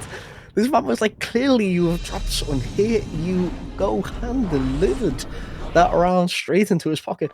Zato-VaN on the front foot for the first time in these rounds. Yeah, I have to say, what a fitting tale of the tape. First, PataChu gets a perfect, and Zato-VaN gets a perfect to close a point out on the board. Can you make that up? Bro, what is this grand final set? It's stacked. It's what it is. I think it perfectly mirrors the tournament that we've had today. As always, SaltyEU is a stacked bracket, and this is a stacked finals between these two right now. Yeah, and PataChu is going to keep the momentum rolling once again. The throw there to keep Zato-VaN firmly in the corner. Eats and then goes into the jabs right now. Really trying to stop him from getting any eddy gameplay going on right now. There's the overhead. Again, I have to say, one of the most effective tools that PataChu is used against Zato-VaN, in my opinion, is that overhead. It's catching him consistently across every single match. And that is going to be the pressure opener that he needs as we go to long-range driver whiffs. And Zato-VaN playing the distance game, and understandably so, because there's the aggression. Jump button hits so far, and PataChu's used it so well. Ride the lightning against the wall. It's not going to be killed, but it is going to be a ton of damage. A hard knockdown as well for PataChu to start the pressure. Oh, and beak driver to end it as well, calling out the eddy call, and it is going to be PataChu taking that first round. Yep, driver driving PataChu into the driver's seat as he gets the hit again. Oh, the counter hit, and Zato-VaN is sent back to full screen. You can see he's going for a lot more backdash. He's really trying to make PataChu come to him, but when he does, PataChu is ready every time. The overhead there into the throw. The sin pressure is getting absolutely devious at this point. There's the wall break. Huge. PataChu right now, you see a little bit more reserved in regards to it. There is an oppose out. There is a Zato-VaN on with the pressure. Going for the overhead, finally getting blocked, going straight into the super. Maybe he thought the confirm would just hit straight away. The 6B getting called out. Ooh, a little bit slow down in the game. We're on a pixel of health. Oh, I think some people are going to have words to say about that interaction. I don't know if that was the lobby slowing down. I don't know if they were checking buttons, but I feel like as soon as PataChu just sees Zato-VaN run towards him, he's like, just peak driver. just mad. Right into the stomach right there. Yes, Rectu peddling the narrative that PataChu is intentionally using EX router install in this set. My goodness, Rectu, you must be stopped. I can believe that. Oh, really? No.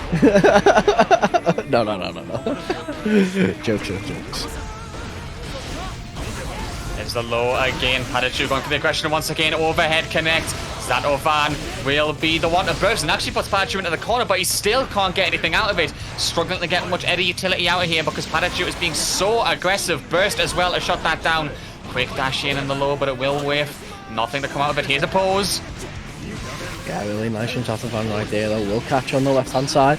It's going to be nice set into the corner as well. Catching the big driver's start up. A pose set up. Reflect once more. Oh my days, the use of reflecting the pose right there to really try and bait out, but PataChu just not biting, and he's going to be able to get the damage off here. RTL to break the wall. It's going to be a nice bit of positive meter and a hard knockdown. All for PataChu to try and take advantage of, and they certainly will. First round goes to them. Yeah, once again, the overhead being a decisive factor in terms of connecting against Zato-VaN. I really feel like that might need to get tightened up in terms of a defensive utility from Zato-VaN. But while the opposing counter here, he's using that so well. Yet again, PataChu trying to rush down, but he's being met with a brick wall that he cannot break through. Into the corner he goes. Here comes the pressure as well. Using the 2Ps, really just testing his patience. PataChu's got to pick this moment perfectly, and he's not doing that yet. Ooh, nice tech on the grab right there. The green high fives. PataChu on the back foot trying to fight out of this corner right now. Eddie bar is filled up, but there's no meter. So Zato-VaN to really use all this FD that's going to be using it up. Drill coming out. HS trying to do a job. Pose though, finally working as a barrier for Zato-VaN right now. Going to be breaking the wall right here. There is a burst on the table for PataChu. And the immediate 2S, never mind. It's going to be safe in the next round. Yep, one more life in it to decide who will get the 2 first. PataChu goes for the aggression once again, but a JH from Zato-VaN. Strong button from him as he keeps the pressure up, floating in. Good block from PataChu on that, I must say. But he still has to find a way out. The trade again, the two of them going for those long-range pokes as much as possible, and it's causing so many interactions that really are causing scrambles. It really is as well. Able to get rid of the Eddie each time as well. A post sets up, catching the buttons. Eddie on the left hand side, but going low with that flight. Set, sitting up into the corner. The 5D out of nowhere hitting though. And Zato-VaN just like that is on the back foot. The overhead is hitting. The 5D is charging. And this is going to be PataChu's to take right now. And it will. The 2-1 up right now. Yep, PataChu is going to be the one once again to get to the tournament point first, Keno. But the thing is, right, that happened before. It did. What happened last time when Zato-VaN said, you know what, nope, pulling the bootstraps up and just bringing it home. It's tournament points PataChu right now, but it's all on up to Zato-VaN to decide, can he dig deep and get to the final game? Make some noise for your favorite guys. PataChu and Zato-VaN are duking it out once again. Game 4, let's go. Once again, and then once again just getting rid of that Eddie straight away from round start. Really putting Zato-VaN on that back foot. And a huge grab to start off the corner pressure. Hitting with the overhead and forcing the burst out early. You see PataChu has got this down to an art right now. But pressure has to stop at some point. The opposed needs to start. Clash in the mid-screen right there. It will get rid of Eddie, so it's in favour of PataChu right now. Trying to go for the air grab, and the jump touch actually working in his favour. Huge grab coming out. Yes, indeed, Zato-VaN in danger right now. Stuck on the corner using flawless defense. Not able to penetrate the defense right now, but he gets the jab in the air. And then another overhead into red. Or see another overhead. PataChu is putting himself in a prime position right here. It's tournament point if he gets this kill. Quick DP into the counter. Oh my goodness, another overhead as well. He feels like he's in the zone right now, Keno. Oh, it's all PataChu right now, especially with Zato-VaN's back against the corner.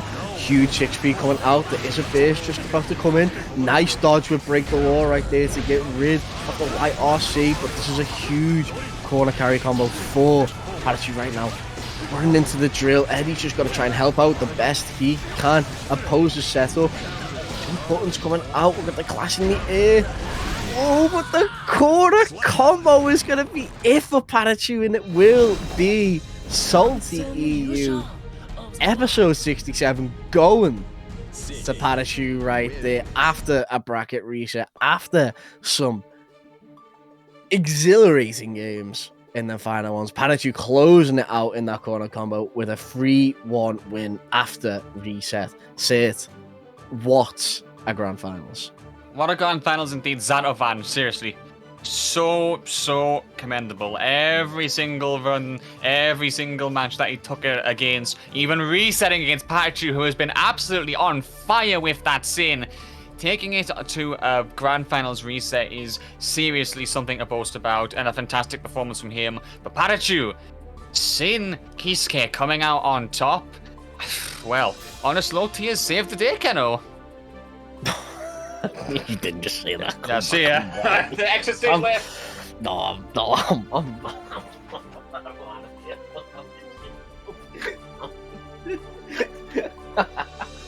Yeah, oh dear. PataChu, though, with a fantastic victory in the end. A great grand finals between our two grand finalists there. GG's to both, and SaltyEU has yet another weekly champion. PataChu with an emphatic victory. And so many of you here to watch it. So much support going on. Thank you all so much. And yet again, PataChu looks like he is on fire, Keno. Yeah, I mean, the Sins work so well for them, especially the whole way through this bracket. Zato-VaN giving them the challenge they needed, but wasn't able to bring down Sin Kiske himself. So, like we said, your winner this week is going to be PataChu. And to be fair, I hope we can see PataChu at more tournaments this year, not just European tournaments, but the American tournament as well. Because I think it's definitely a player who's going to shock some people around the world, and it are fantastic with that Sin today. Yeah, well, let's just make sure that him and Rexu aren't put in the same room, because there may be a murder if that happens. Rexu, he can't EX-root a kick in real life if you believe that's happening. It's not real. It can't hurt you. Actually, he's fearing for his life. I'm sorry, actually. Love you, Rexu. Much love. But yes, guys, thank you so much for your support today. A fantastic showing to the SaltyEU Weekly. Again, thank you so much to everyone who raided it as well. The massive raid from Romula as well. If you're still here from that raid, thank you so much for sticking around. Make sure you're here again every Monday, because SaltyEU is a weekly Gear Xrd Rev tournament, and we do have many more to offer. Make sure you're joining that Discord if you are an EMEA fighting game competitor. But Keno, the tournament is over, and the question I have to ask you is, where can we find you on social media to keep up to date with how you're doing in commentary? You can find me down here, Akeno_RJ. Real out soon. I'm still editing it. But if I'm gonna do a little plug, Wake Up on Trent 4. News coming very soon, but we will have Guilty Gear Strive, so keep around for that. But where can they find you, man? Where can they find you on the social medias, keeping you up in commentary and that? You can find me on Twitter at twitter.com/sit with an underscore on the end. It's been a very, very long time since I've commentated Strive. I think it's been over 9 months at this point. This is my second event back. I mean, a huge privilege to be on the top 8. Thank you so much for everyone for having me here. And I hope the commentary was adequate. I'll be looking to come back as per usual. Thank you all so much. It's been a pleasure. But we have our winner. PataChu has done phenomenally to take it with Sin, and that is the tail of the tape of episode 68 of SaltyEU Strive Weekly. Ice, anything to say as well for that fantastic tournament? Well, you know, the usual. Make sure you go check out our YouTube channel. All the past VODs pretty much are posted on there, or, well, will be posted there. We're almost up to date now. Getting usually 1 or 2 VODs. I like 1 VOD out per day, mostly, so we should catch up soon. So there's a ton of tournaments. And yes, as Ratchman is saying, next Thursday, so that is in 3 days, we are going to be hosting a rollback Xrd tournament. So if you are interested in some Guilty Gear Xrd, go join our Discord right here. There we go. And yeah, it'll be posted tomorrow, the sign-ups, so should be very, very nice. So yeah, Thursday night, we are going to be running Xrd. I don't know if we'll have Strife next week. I still haven't honestly decided, because I'll get back from Amsterdam on Monday next week. And I don't know if I want to stream. I might be too tired, but I haven't decided if I want to be a madman or not. So we'll see tomorrow what I decide.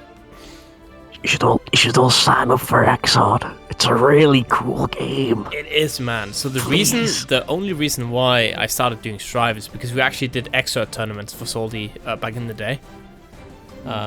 Some very old lore, but actually that's one of my first fighting games that I liked a lot.